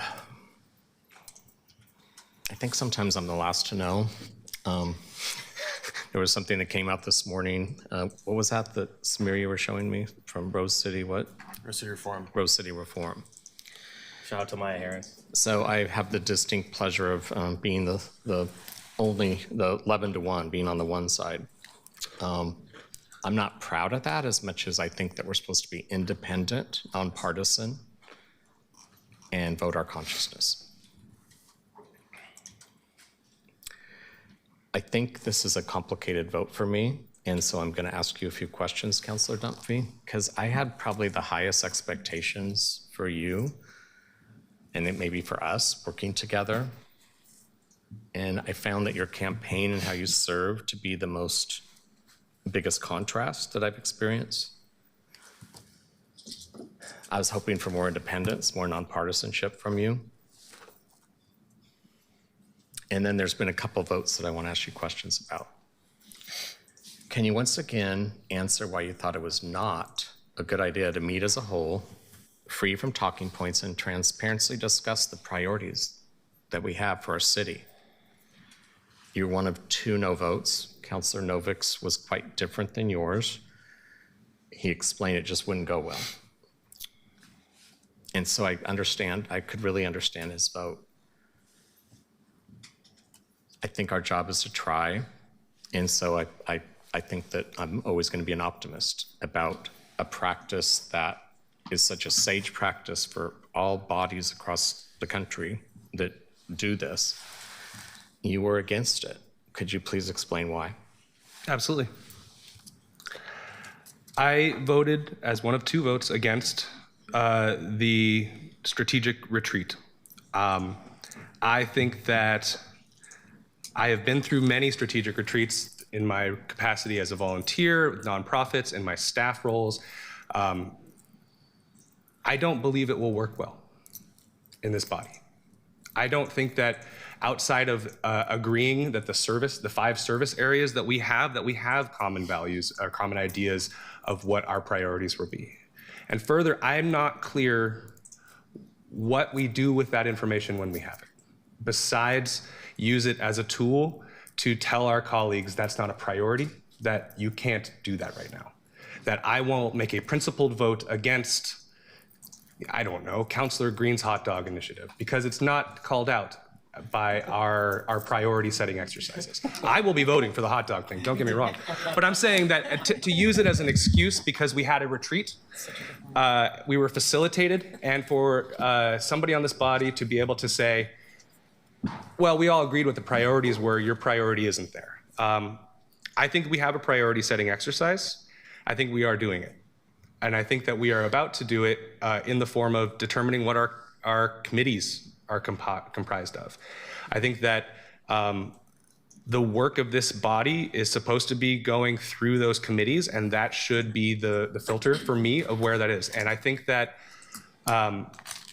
my least favorite thing about the city of Portland and the way that this city has been governed for the last 100 years is that we have a tradition of beautiful PDFs where we put together work groups of the smartest, most involved members of our community. We ask their advice, we compile it onto a document, we make a beautiful PDF, we email it around, and then no one ever sees it again. We are the city that plans. We are not the city that works. And I don't believe that, I didn't see a value coming out of a strategic retreat, even if it were wildly successful outside of that. So that is ultimately why I voted against it. Staying with this conversation, as council president, you will have a lot of influence on how that could go down. I would come to you, but I'm doing it in front of everybody, and say, let's get off this dais, let's turn in our phones, let's not look at any electronic devices, and actually reveal to people how we think, free from constituents, or from your base telling you what they'd like you to say. If we had a conversation like that, so people could see how we independently think, I think then we will have the right kind of integrity in that conversation. And so that's what my hope would be, and I've led those with those kind of parameters, and they help. If I am elected to city council president, I was on the losing side of that, and I believe in the integrity of this body. And I will, with full faith and as good of intentions as possible, facilitate that, the faithful execution of your resolution. I will approach it with as much humility and open-mindedness as I can, and I will ensure that everybody on this dais has an opportunity to participate in that. Whether or not I personally think it is going to work, that is not, that is Councillor Dunphy's job, opinion. As council president, I am, again, this is not about me or power, it's about facilitation, and I will facilitate that conversation. Okay. I do hope that we get away from being locked up here and that we're at a table and actually connecting and listening and communicating with one another. Agreed. Because the way we are... that very often. Right now we're not talking to each other, we are performing. This is a performance. I just want you to know, you would assume the mantle of independent leadership and treat us all fairly and openly. I've heard you say that. And of course, I really appreciate that you mentioned city staff. A lot of my no votes during the budget were that I thought we weren't respectful to city staff. I'd like to understand better how you plan to recuse yourself from the caucus, the Peacock Caucus, where you've been very loyal. Yeah, I will step away from the Peacock Caucus. I will not have time, I will not have the ability, and I also believe that, personally, I believe that the Peacock Caucus was a response to the unique conditions of year one in this body. I think that it was a unique opportunity in a moment in which we did not have bookends on the work that we do. We did not have rules and best practices, and we did not know how the year was going to go, and it was messy. It was a messy year, and it was always going to be messy. I think that we should be, I think we should not be assuming that any year on year is going to be the same. And I know that this coming year is going to be a new hellish challenge in a lot of ways that is going to require something different of us as a body. And I hope that I can help facilitate that. And so I will not be participating with the Peacock Caucus going forward if I am elected to this position. I want to end by thanking you once again, Council President. I also want to thank my colleague, Councilor Canal. What I appreciate about our relationship is we get to business quickly. We let each other know how we think. What we say in one-on-one is the same as we land it here. Yeah. I haven't had that experience with you, Councilor Dunphy, and I hope this year I experience that differently. Thank you. Thank you, Councilor. Councilor Novick. Councilor Dunphy, you just said something that I almost outwardly applauded, which is that we are the city of plans, not the city that works. And I actually was having a conversation with somebody a couple of days ago about whether it might be a good idea for us to pull out some of the plans that we passed over the years and go over them and ask, do we really still believe in this? And if so, what do we have to do to actually get it done? Or do we acknowledge that we're a failure and do something else? I agree. In fact, if you'll recall, one of the first things that I helped lead with Councilor Avalos was around our unified housing strategy, based on the exact idea that we have spent decades asking the community for their input, asking, what do you want to see in your neighborhood? What does housing success look like? How do you think we should get people into shelter and then into housing? How do you want to build housing along corridors or multifamily versus single family? We've asked those questions of the community, and they are sitting on dozens and dozens of different PDFs. And the unified housing strategy really was specifically not to waste the public's time and go back out and ask, what do you want? It was to get the city to get our house in order, to put all of our plans that we've already asked the questions of and have ideas for how, put it in one place and then identify where are the gaps, where are the contradictions, and what is no longer relevant. And that is the foundation from which we can actually meaningfully move policy forward. Short of that, we are wasting public time, we are wasting goodwill, we are wasting staff resources, and we have so much information sitting on, again, these beautiful PDFs that we can do the next 100 years worth of work, but it is a time for us to stop and re-examine and say, is this still the plan? I think that there are a number of things that we should be looking at in terms of just calling the question on. Is this still the way we should be doing things?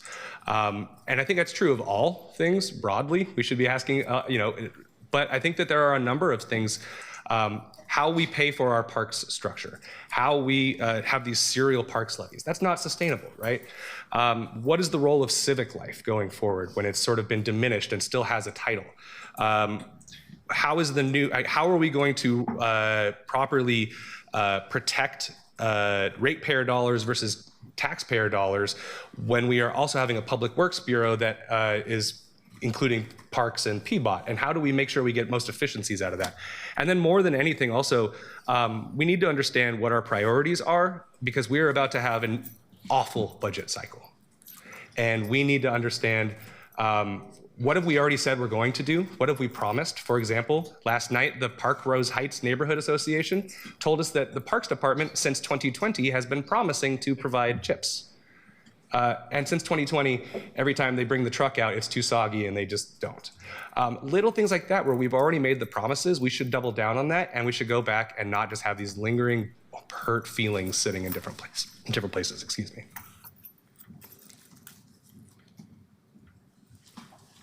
Councilors, Councilor Murillo. I am wondering if we can call the question after the last people in the queue speak. I think the comments up here are kind of funny about performance, because I will say that's your own projection, because I say the same thing in every room that I'm in. And if you're not doing that, that's not my problem. I think that we know where the wind is blowing on this. I know everyone's trying to save face because they have, if they make a concession for a Peacock councilor, even if he stepped back, that they have to prove to their donors or whatever that they are somewhat against this, but I think that we can call the question. We know where it's going. Counselor Dunphy is someone whose name has come up many times because we know that he's a consensus builder. And I still will say, Counselor Canal is my dream candidate. But I think that we know where it's going and we have other business to attend to. So I would ask that after whoever is final in the queue, that we call the question. Counselor, our process would be to call the question after the queue is empty. Are you asking us to close the queue so that nobody else can enter it? Limit debate. Limit debate? That's correct. Limit debate if possible. Okay. I am going to suggest with just one person in the queue that we not take a vote and have a process on that, but we can if you'd like. No, that's what I meant. I would like Counselor Smith to finish, and then I would like for us to vote. Counselor, go right ahead. Thank you, Madam President. I have a question. I've heard a few things up here from Peacocks who said, I'm going to back away from Peacock. If I'm the president, I'm going to back away. So I have a question. Is Peacock a meeting or a philosophy? Because I don't know how you can back away from a philosophy. You can back away from a meeting, but Peacock there's a philosophy that you all have.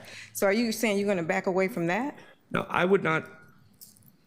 It is a meeting for me. That's all it is a meeting to you? For me, personally, I do not agree with all of my colleagues all the time. And in fact, some of the most my feelings have ever been hurt have been by members of Peacock, candidly.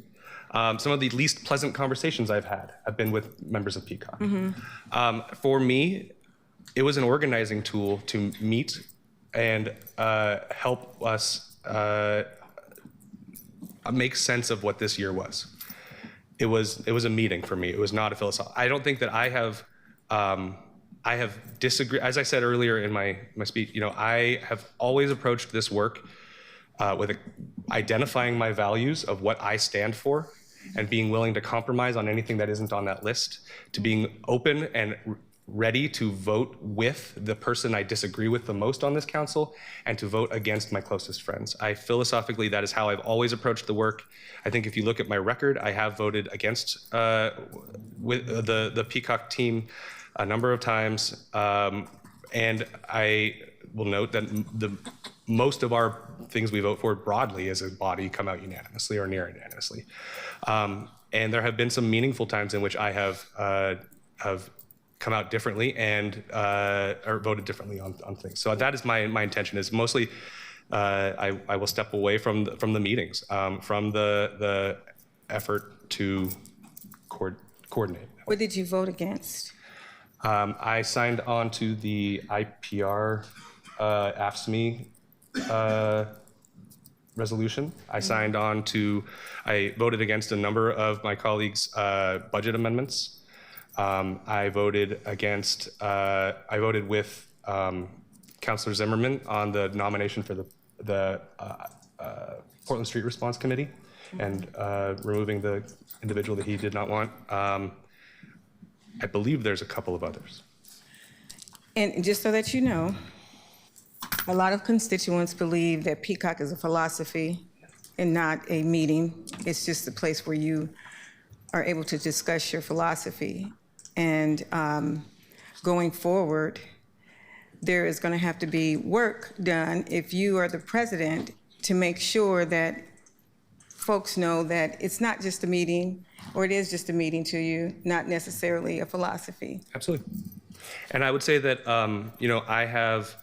I think there are individual moments, HRAP, the Homelessness Response Action Plan, Councilor Ryan and I were the only two to vote against it. I think you're right, but I also think that there are a number of moments in which I have demonstrated my independence, but also I also firmly believe, and I believe that Peacock has only ever been able to vote anything on a 7-5 by appealing to a person who is not on Peacock. And as you said earlier, often it is you. And so I think that you and I clearly share a lot of the same values and priorities as well. Thank you. Thank you, Councilor.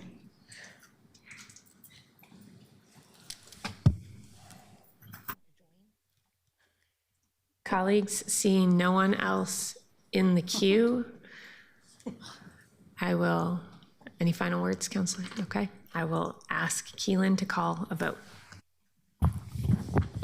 Avalos. Dunphy. Dunphy.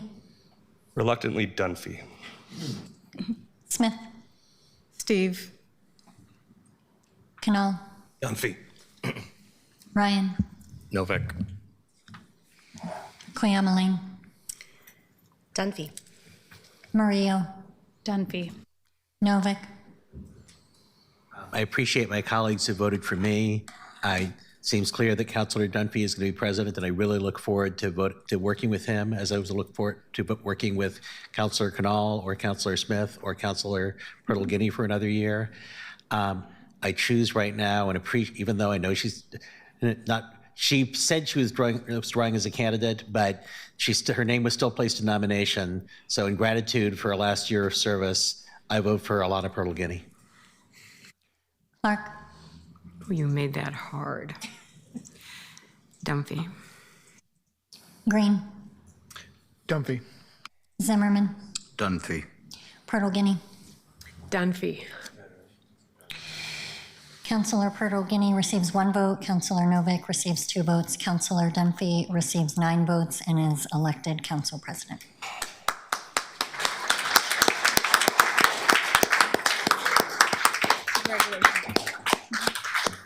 Councilor Dunphy, congratulations.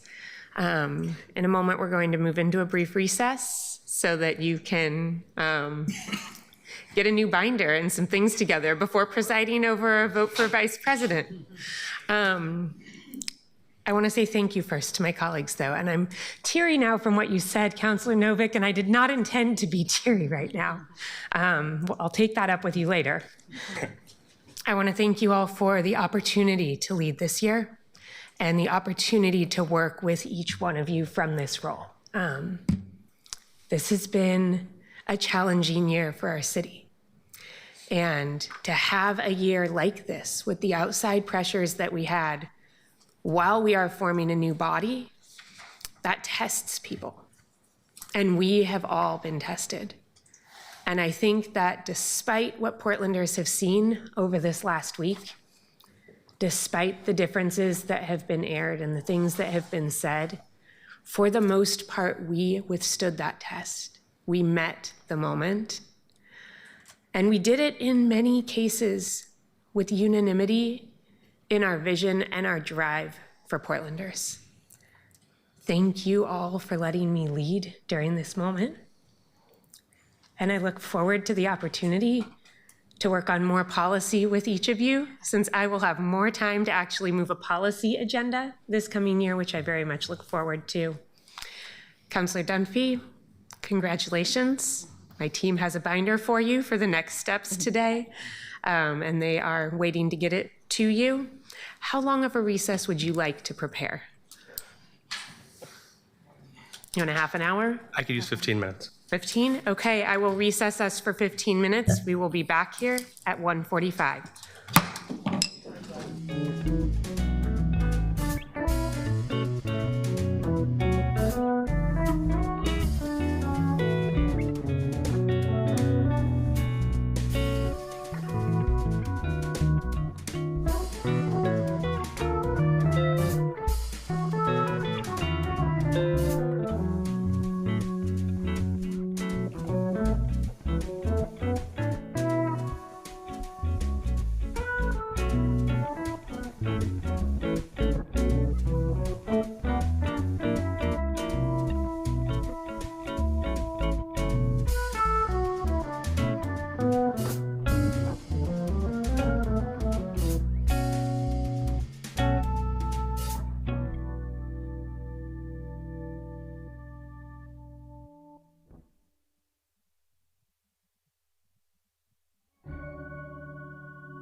Yep. First gavel, I'm breaking the gavel. Good afternoon, friends. I'm bringing this meeting of the City Council back to order. Thank you.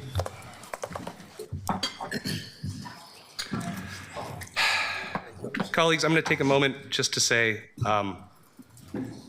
thank you for your confidence, and to those who I will earn the dignity of this office. I will earn the trust of my colleagues. I am so grateful to be the first City Council President representing East Portland. This is going to be a hard year, and I need all of you, and I will do my best, and I will make mistakes, and I will work with each of you to find what is best for the city. Thank you for your dedication to this work. We still have work to do, and we got a lot to do today. The next action for item 2 of the agenda is the election of the council vice president. We'll follow the same nomination and voting procedures that we previously approved. I will ask for nominations from the floor for vice president. As announced under the city code, the vice president must be from a different district than the president unless no councilor from another district wishes to serve.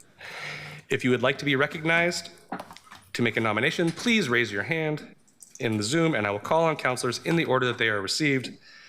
They are raised. If there are no nominees from districts other than my district, District 1, we will open nominations to councilors from District 1. Councilor Koyama Lane. Thank you, Council President. Colleagues, I have been grateful for the opportunity to serve as the first Council Vice President of this body. I've learned a lot over the last year. It feels like it's been 10 years. And I'm looking forward to heading into year 2 with all of you. I would like to nominate Councilor Olivia Clark to be our next Council Vice President.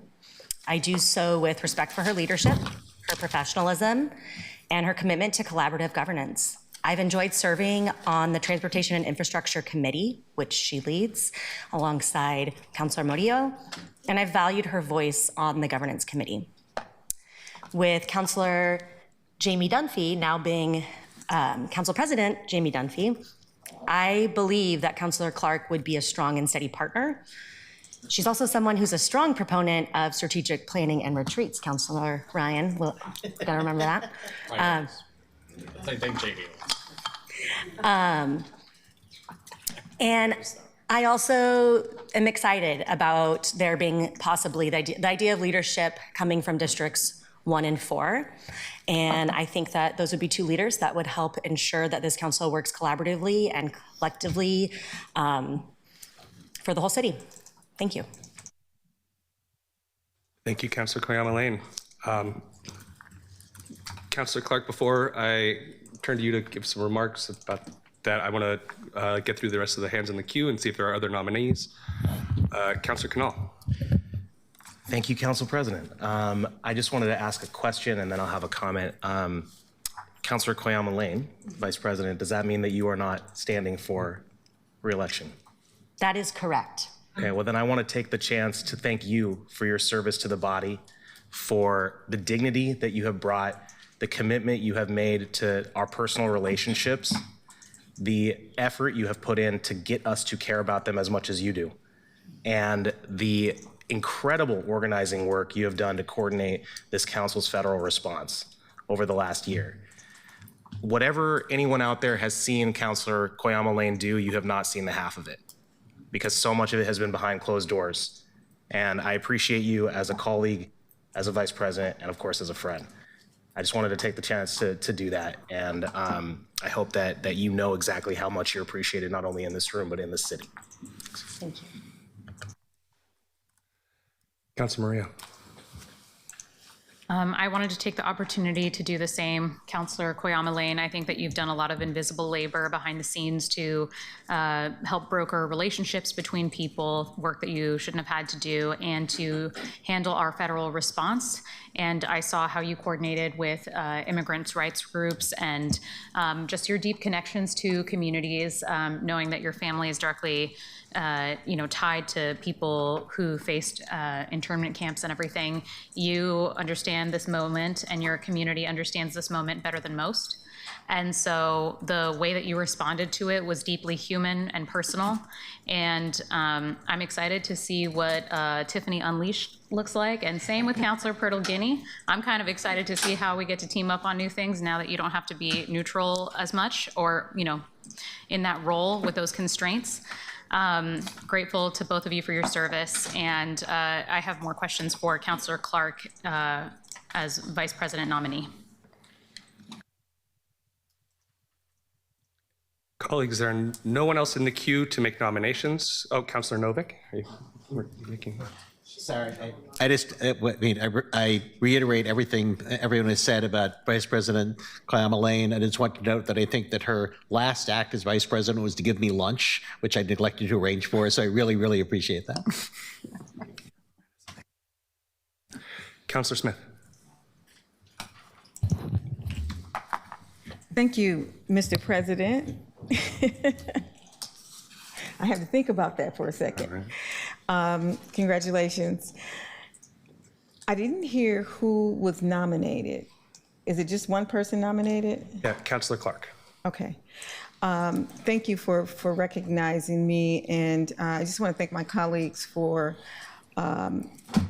nominating someone that I do know and that I know that would be great and would be amazing and outstanding.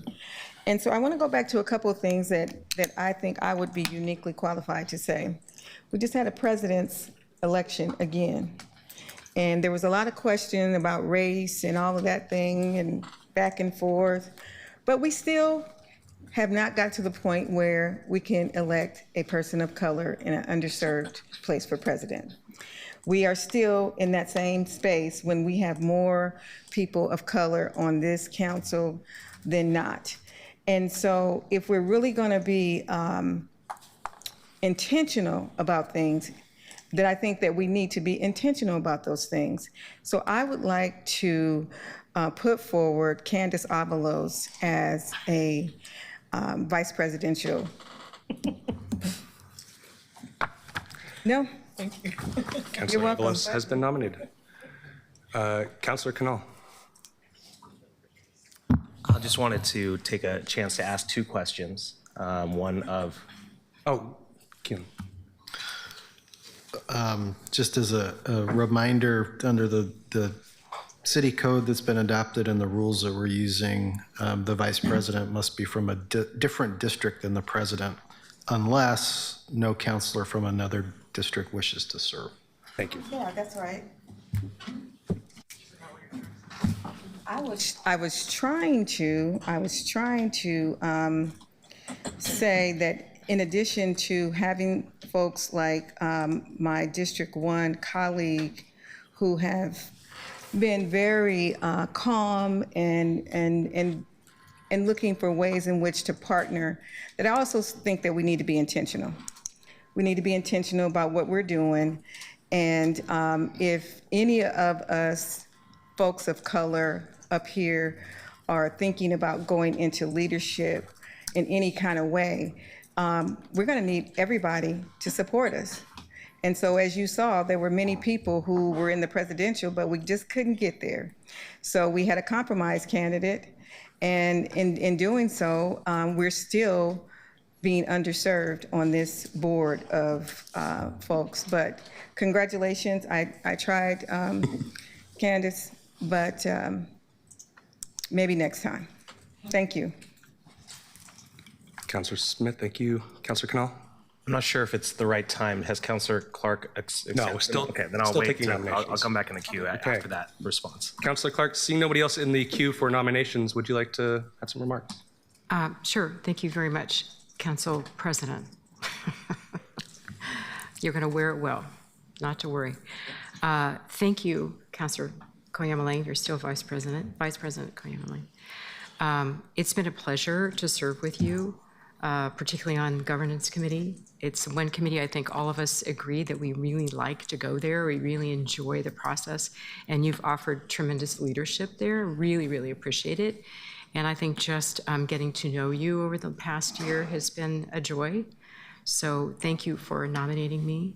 I guess I accept that. And like our council president, I am a reluctant recruit. This is not something I sought or wanted, but I am willing to serve. And I think I'm probably repeating myself like a typical senior. I will just say that I ran because I thought we needed people with experience on the new council to make this form of government work.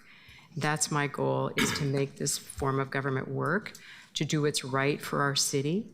And I really appreciate also the potential opportunity to work with our new city manager. I think with his hand on the tiller as well, that we will do very well this year.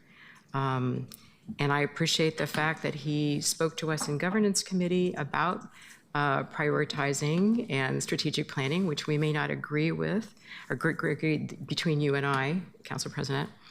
But I'm a strong proponent of that, identifying what our priorities are, how we're going to show up, and how we're going to deal with the future. That's very important. So I'll just leave it at that. Thank you. Thank you, Council Vice President. Thank you, Councilor Clark. Councilor Avalos.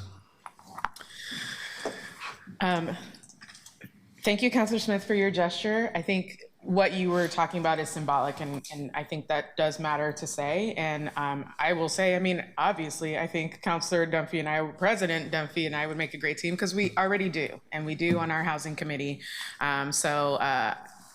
Sorry, can't do it because, you know. But I appreciate the gesture because of what it means. So thank you for doing that. I also just want to take some time to appreciate Council Vice President. Look at me while I appreciate you. Because it's really true that you all don't even know a quarter, you don't know a tenth of the work that Council Vice President Koyama Lane has put into this council. She has done everything to build the bridges behind the scenes, mend the relationships. And I appreciate that, because I'm not always in the mood to be mending relationships, but she always finds the energy too. And that matters. And that has shown up, and it has made a difference on this council. So I just really respect you and want to make sure that the public knows that we all respect you. And let's not forget that we were really enthusiastic about you being vice president last year. And I'm still, that was the right choice. It was the best choice for our council. So thank you for your service. I'll leave it at that for now. Thanks. Thank you, Councilor. Councilor Canal. Thank you. First, I just wanted to appreciate what Councilor Smith's words were. You know, the Mercury article came out, and that particular conversation did not involve, or at least that I don't know, did not involve Councilor Smith. But I want to be clear that Councilor Smith has taken a lot of the same types of negativity that the other four of us have up here. And just because it wasn't in that particular article doesn't mean that we should forget that. I also think that it would be, I think that you'd be a great vice president, of course, Councilor Avalos. I have a question for both the council president and our nominee. And I think that Council President Perl-Guiney had made a really good precedent of having a project that is something that was asked for the vice president to lead. And in 2025, that project was primarily the federal response. And my question for Council President is if you think that that is something that has to be continued the way it is, or if it's a possibility that there might be other projects. And I'd like to know from the candidate if there are particular things that you'd like to lead on, just so that we understand what we might be getting. Thank you for the question. Yes. I would like to continue to be the chair of the Transportation and Infrastructure Committee. I would like to continue on the projects that we've started there, looking at alternative finance, alternative revenue for transportation, as well as asset management, which is a high priority for me. So I would like to continue to be the chair of that committee. Asset management is so important, and so is revenue. So that's really helpful to hear from you, and I appreciate it. I don't know if you wanted to answer as well, just for our understanding of what the role might be under your leadership. Yeah, I don't hold anything sacred. I'm open to what works best for this body at this point. Great, thank you. Councilor Perl-Guiney. Thank you, Mr. President. I want to start with some gratitude to our outgoing vice president. You helped define a role this year that was even less defined than the council president's role. You were a thought partner, and you led on some key projects that were absolutely necessary for us to come together on. And you did it in a way that truly brought people together at every turn. So thank you for taking that on, for helping to do the work of defining what we are doing here, and for being that person who brings people together on some of the most important decisions we had to make this year. Councillor Clark,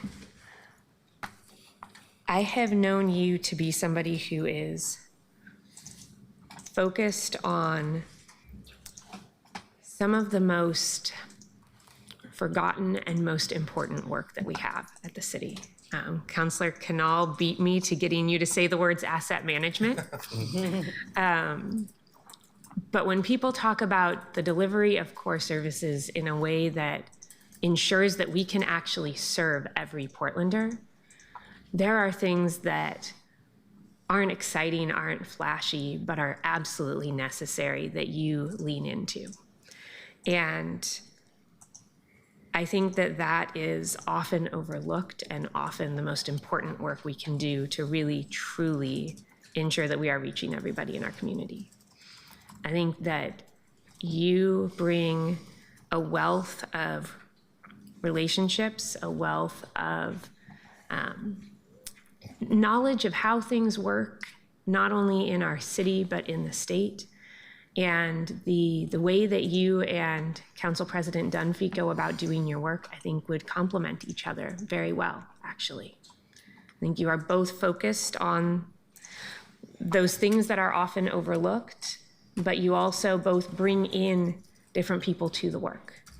And I think it would be an incredible asset for our council and for our city to see you in the vice president position and to see you and the council president working together. And I look forward to supporting you. Thank you, Councillor. I will note that it is 2:05. We are going to finish up this since there are no additional nominations. We're going to finish hearing from any councillors who want to speak, and then we will move to a vote and move to our 2 o'clock time certain as quickly as possible. Councillor Murillo. Thank you, President Dunphy. I'm excited to hear about your nomination. I have some questions, and I'm a little bit perturbed by the idea that you would continue to chair a committee while being vice president. The outlined role before was that president and vice president step down from their chair seats, so this would be a different standard for you uniquely from what has been set and established. And Councillor Canal, when he ran for president, was asked what policy priorities he would be willing to put down in order to take on the additional workload that it is to be president and vice president. So that's my first question to you about how you think you will manage both of those things, especially because the Transportation and Infrastructure Committee is, in my opinion, one of the most important committees that we have. Asset management is a top priority, but so is the role of vice president. I'm also curious about what you think of the vice president role. The way that Councillor Koyama Lane had it before, we were doing a lot of federal response things. And frankly, there are sometimes difficulties with federal response because we're handling not just how federal agents are treating our constituents, but how our police are interacting with federal agents and how all of that plays together. And I think I'm curious how you plan to be sort of an accountability role for that if you are engaged in federal response as VP. Thank you, Councillor. Well, first of all, I would say that some of those things are things that I would have to work out with the council president.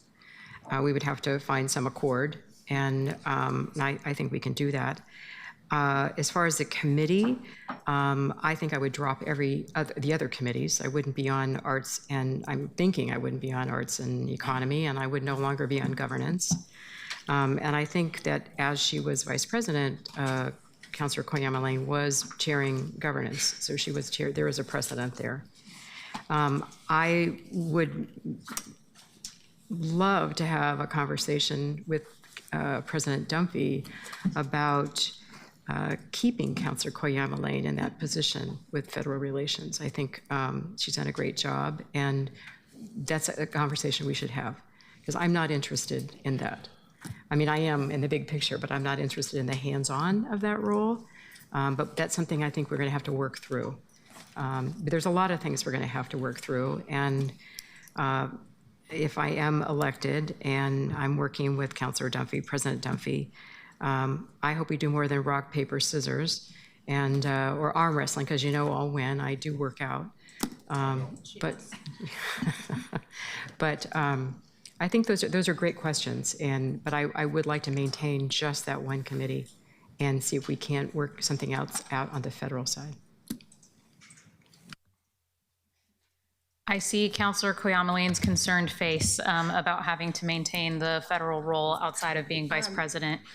I think I'm saying that the reality is that the council president and vice president are council's representatives. And the mayor alone does not have all of the tools. I think he's doing a great job. This is not a criticism. I just think as district representatives and people who engage with different communities, we offer a different perspective in the federal response, and that our voices are very critical to the table. So I'm curious as to how you two are going to broker that and make sure that we do have a seat at the table for that. I think it's pretty critical right now, and I think that there is an expectation and a demand that council, even if this is a federal issue, that we address how we plan to take care of our constituents. No, I agree with you on that, and that's a conversation that we can have. Okay. Thank you, Councilor Murillo. Again, colleagues, we are at 2:10. We have a 2 o'clock time certain. Well, I would like to get through this item and move on to that as quickly as possible. Councilor Green. I'm hearing the call to scoot along here, but I just wanted to follow up on what Councilor Murillo was asking and put a finer point on it in case it wasn't clear, at least from my angle. What my hope is, as you have these conversations with President Dunphy, when we think about as a leadership team how we engage to do things like press conferences, make statements, and figure out a federal response, I want to be very clear. It's very important that we put front and center in an active role the immigrants on council and folks who are like primarily centered in that space. And so for me, that's going to be something that I saw that Tiffany Koyamalane was doing a lot. And even if you envision a different role there, I hope that you can bring that. I hope that you can hear me on that, and then work with them on there. Thanks. Thank you, Councilor Green. Councilor Avalos. Yeah, I just got to be honest. It does concern me, some of the things that you said, that you want to be the transportation chair, that you don't want anything to do with it. I mean, you kind of corrected it, but that concerns me. So I think that I am expecting leadership of the city council to lead us on one of the most critical threats that we have, which is the Trump administration. And to hear that that's not of interest to you, I don't love that. I got to be honest. So I expect that the vice president is focused on the work of leading the council, focused on governance-related issues. We spent a lot of time, telling Councilor Canal that he couldn't do all these different policy areas. And I hear you're saying, oh, well, but then you said, but I'll leave governance. And that was confusing to me. So you would leave the governance committee. You said, I would leave all the other committees, one of which being governance, but now you're the vice president. That's just not adding up for me, because I would expect the vice president to be on governance, or lead on that area. So I just got to say I'm uncomfortable to hear that. Obviously, I see where the wind is blowing, and I'm not going to stand against that. But I'm going to have a lot of questions of you, Councilor Clark, as you enter in this position if you are elected, because I do expect more from this position than what you've described. Can I respond? Sure. Thank you, Councilor Avalos. I appreciate your perspective. I think that we've talked about rotating duties here. We've talked about rotating chairing committees. We've talked about a lot of different options that play to other people's strengths. I don't think that we have to stay with the same model. I think that's what we're demonstrating now by changing presidents, that we're open to change, that we're flexible. And I think it's going to depend on all of us to figure that out. It's not just up to me. But I appreciate what you're saying and your concern about change, and it is change. Thank you. I think what I was just enumerating is it's one thing to share leadership. It's another to put the burden on counselors of color to take the lead on that. And that's how it sounded. So I'm also just being honest that that's how it sounded to me. It's like, oh, no, I'm just going to give it to Counselor Cleyama Lane. And I know she doesn't agree, and I see her face too.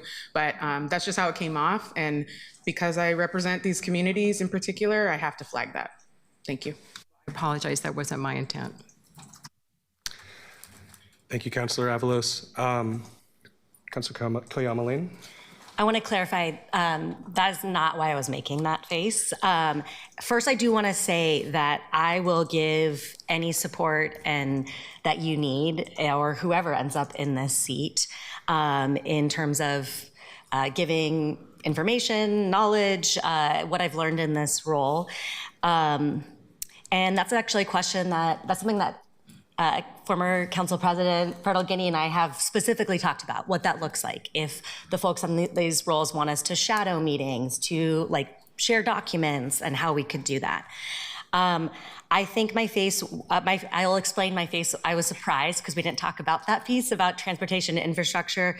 You remaining the chair, I am wondering how open you are to that being a conversation. I do like the idea of playing to strengths and there being options.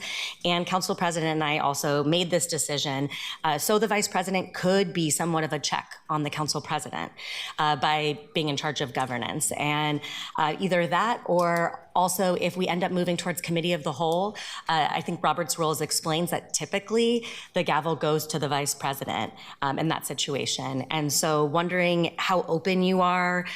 Do you feel very locked in that you would absolutely, you can't budge, you would need to be putting transportation infrastructure, being the chair of that, something that you really don't want to move on? How open are you? Thank you. I'm sort of open, but it's something I'm very invested in and that I have expertise in that I'd like to continue to work on. And is it that you would need to be chairing or even being on that committee would be? Let's discuss that later.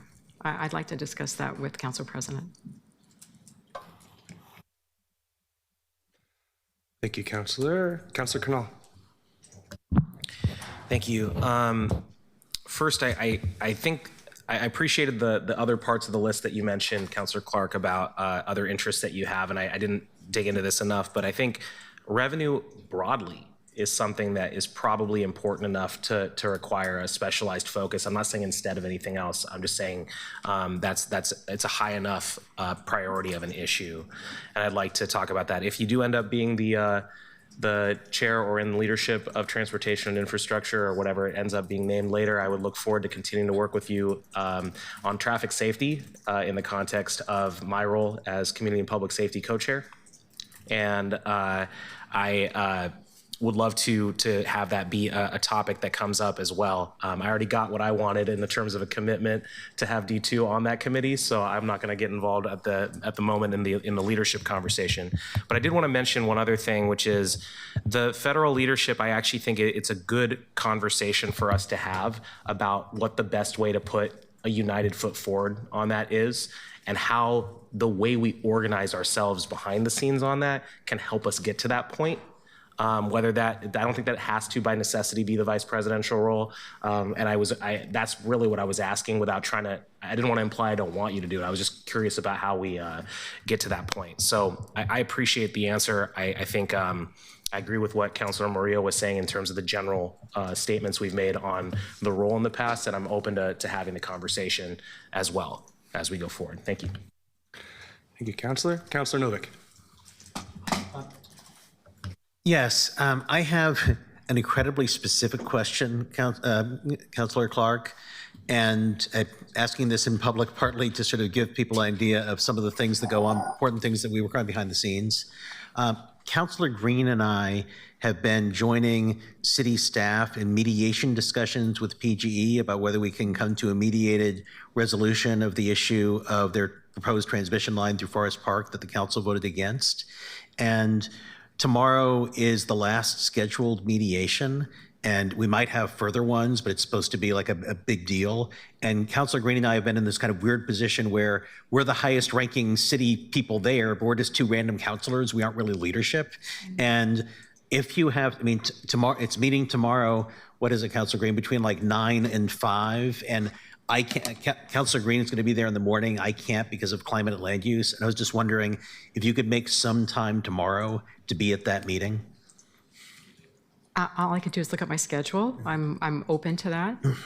But, right, sorry. Okay, sure. I mean, I think that I would bring that partly because I actually would really love you to be there, but also that strikes me as an example of the kind of like one-off special project that probably the vice president should be dragged into. Okay. I feel the dragging. I would also say that there are other responsibilities I've been given this last year. I'm the liaison to the League of Oregon Cities. I'm the liaison to the IBR, the Interstate Bridge. There's probably others I'm not thinking of right now. So all of that has to be reorganized. Seeing no one else in the queue. Oh, Councilor Ryan. Thank you. Go ahead. First of all, thank you, Vice President. I get to call you that one more time. Koyama you, I've enjoyed being your vice in governance. You demonstrated the willingness to bring me along, to treat me as an equal partner, I think to the surprise of some. And we demonstrated shared leadership. I can also say that about Councilor Green. And your attention to interpersonal relationships is a practice that actually has been my go-to throughout my career. It's been more challenging this past year than any other aspect of my career because this is a different role. And I have to be a voice for those who are silenced by this council at times. And those are a lot of voices. Anyway, I want to thank you so much for that. You've also let me into what the role of the vice president is because I've been around you a lot. And when we're talking about governance, it naturally intersects into leadership. So Councilor Clark, I think that you will be terrific in council leadership. I also think the role will consume you. The grand bargain that seemed to take place during one of those breaks that placed Councilor Dunphy in this seat as president and you as vice signals that leaning into that role is going to be imperative. I think in all these conversations we've had starting last week, one of the tenors from those that were supportive of Councilor Canal and not continuing in leadership with Council President Pruitt-Guinea. Not council president. I get to not call you that anymore. Councilor Pruitt-Guinea was that there was a struggle between the president and vice president in that shared leadership. So since I've been with all of you up here for far too long on one agenda item, I don't want us to pretend that didn't happen over the last 2 weeks. That's been a theme of our conversations. And so the excitement of finally moving out of this agenda item and into the next, I don't want to be rushed to dismiss the importance of you leaning into that role. And so I do have concerns about you taking on other big committee assignments, because I think what I've heard loud and clear again over the last 2 weeks is the importance of shared leadership in these two positions. So of course, I'm highly supportive of you. You're probably my closest connection on this council. And I think it's going to be just very important for you to consider leaning into the role as vice president and perhaps letting go of some other assignments you've had this past year. And I appreciate the nonverbal I'm receiving from you at this moment. But if I didn't voice that, I would have, I tried to leave everything on the table. And so I had to say what was just said. Thank you. I appreciate that very much. I feel like you're suddenly my therapist. I really appreciate that. And we'll definitely be thinking through all of these issues. I mean, the whole thing right now is kind of new, a lot of unknowns for all of us. So I think we have a lot of discussions to follow. Thank you for that, Councilor Ryan. You're welcome. And I'll take the giggles after the word therapist came out as a compliment. Thanks. Thank you, Counselor. Counselor Murillo. Thank you, Council President. No, I giggled at therapy because I think Councilor Clark brings up therapy and counseling more than anyone else I know. I appreciate that you tried to answer my questions, but I don't necessarily feel like they were answered. I think I want more clearly to understand why you want this role, because I think you have very clearly articulated your care for transportation and infrastructure issues in our city. That's been a through line that I've seen in all of your work and in the things that you've tried to pass forward. But in my opinion, governance is a quintessential issue that has to be addressed by the council president and vice president. So I am troubled that every answer that I received is, I will have that discussion behind closed doors with Council President Dunphy afterwards. I think we want to hear on the record right now what your priorities are so that we can make a decision. Because if not, there are other people that were offered up for vice president, and I have not discounted them yet. Well, thank you, Councilor Murillo. I think you're going to have to give me some room. I think this is absolutely new. It's just happening. I haven't had the time to think through every angle of being the vice president, every aspect of it. So I'm not sure I'm going to be able to answer your questions to your satisfaction. I'm sorry. I'll tell you honestly that when we first were sworn in, I did not ask for transportation. I asked for other committees that I did not get.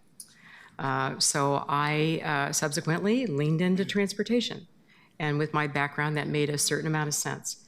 It could be that now I'm going to have to completely change directions. And I think I said earlier, I ran to be on this council to make this form of government work. So that actually, I think that says something to your question, but I think you have to give us some space and some time to work through this. I don't have an answer for every question that you've asked. I apologize, but you're going to have to give us some space. Well, you're one of the most experienced people on this council, as you said. I know you have thought through Councilor Clark. I think you're doing yourself a disservice. You are one of the savviest people on this council, and I think we all know that. I know you can't answer every aspect of the question, but can you answer any part of it? Any part of governance council-wide that interests you in the role, or why would you accept the nomination otherwise? I think I've answered that. I think I've said that I want good governance. I'm here because I want this system to work. I want us to work as 12 people together, pulling in the same direction. That's a priority for me, and figuring out how we do that, in spite of or in addition to our differences. I don't know what else I can say to give you some comfort about what I'll be able to do in this role, but I've got to talk to the council president, talk to other people like Councilor Koyama Lane and our retiring council president as to how to work through that. I really have not gotten my head all the way around what this is going to mean. I don't know that our new council president has either. This has all happened very quickly, and I appreciate your compliment very much, but I think we're all kind of in this boat together. Colleagues, it is 2:26. I would really like to move to our first time certain, since we only have one person nominated. Councilor Zimmerman. Thanks. Last year, we put a lot of emphasis on the committee assignments and committee leadership brought forward by the council president, and that was in large part with our council vice president. I think we saw it some week later or something along those lines. So I guess I'm acknowledging this committee discussion, but I'm also not, I don't need an answer to it today because I'm expecting to see a moving of deck chairs by you as the council president with some discussion from whomever becomes your vice president. So I don't need those answers. And I think that I look forward to that plan as it comes later. Thank you, Councilor. Councilor Smith. Thank you. Thank you, Mr. President. I have enjoyed Olivia leading us in the Transportation Committee. And we have two big items that we're working on. It's like the asset management. How do we do that? How do we manage what we have, and how do we come up with different ways to fund those things. And those are two big deals in our Transportation Committee. So I won't be voting for Olivia for this position because I'd like her to stay on transportation. I think she is a leader in that, and I think that we should consider other options for vice president. Thank you, Counselor. Waiting a moment. Seeing no one else in the queue, Keelan, can you please take the roll? Avalos.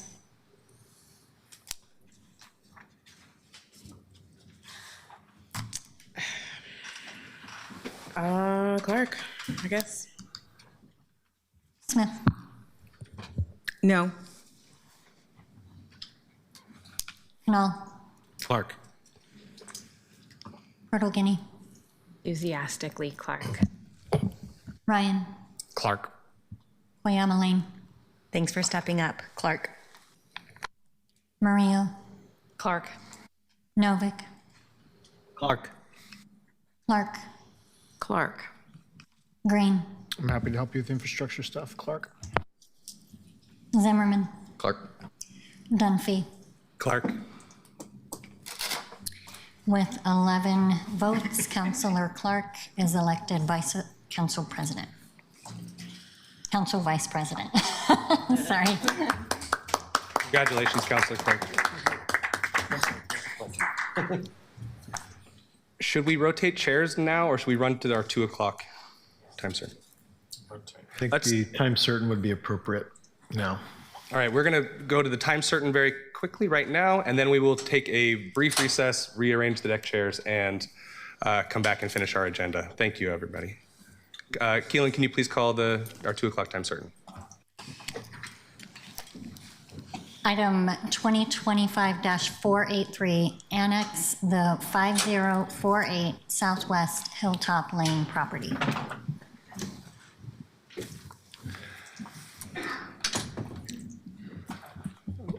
Welcome, Claire. I think we have a staff report. Is that right? Cool. Please take it away.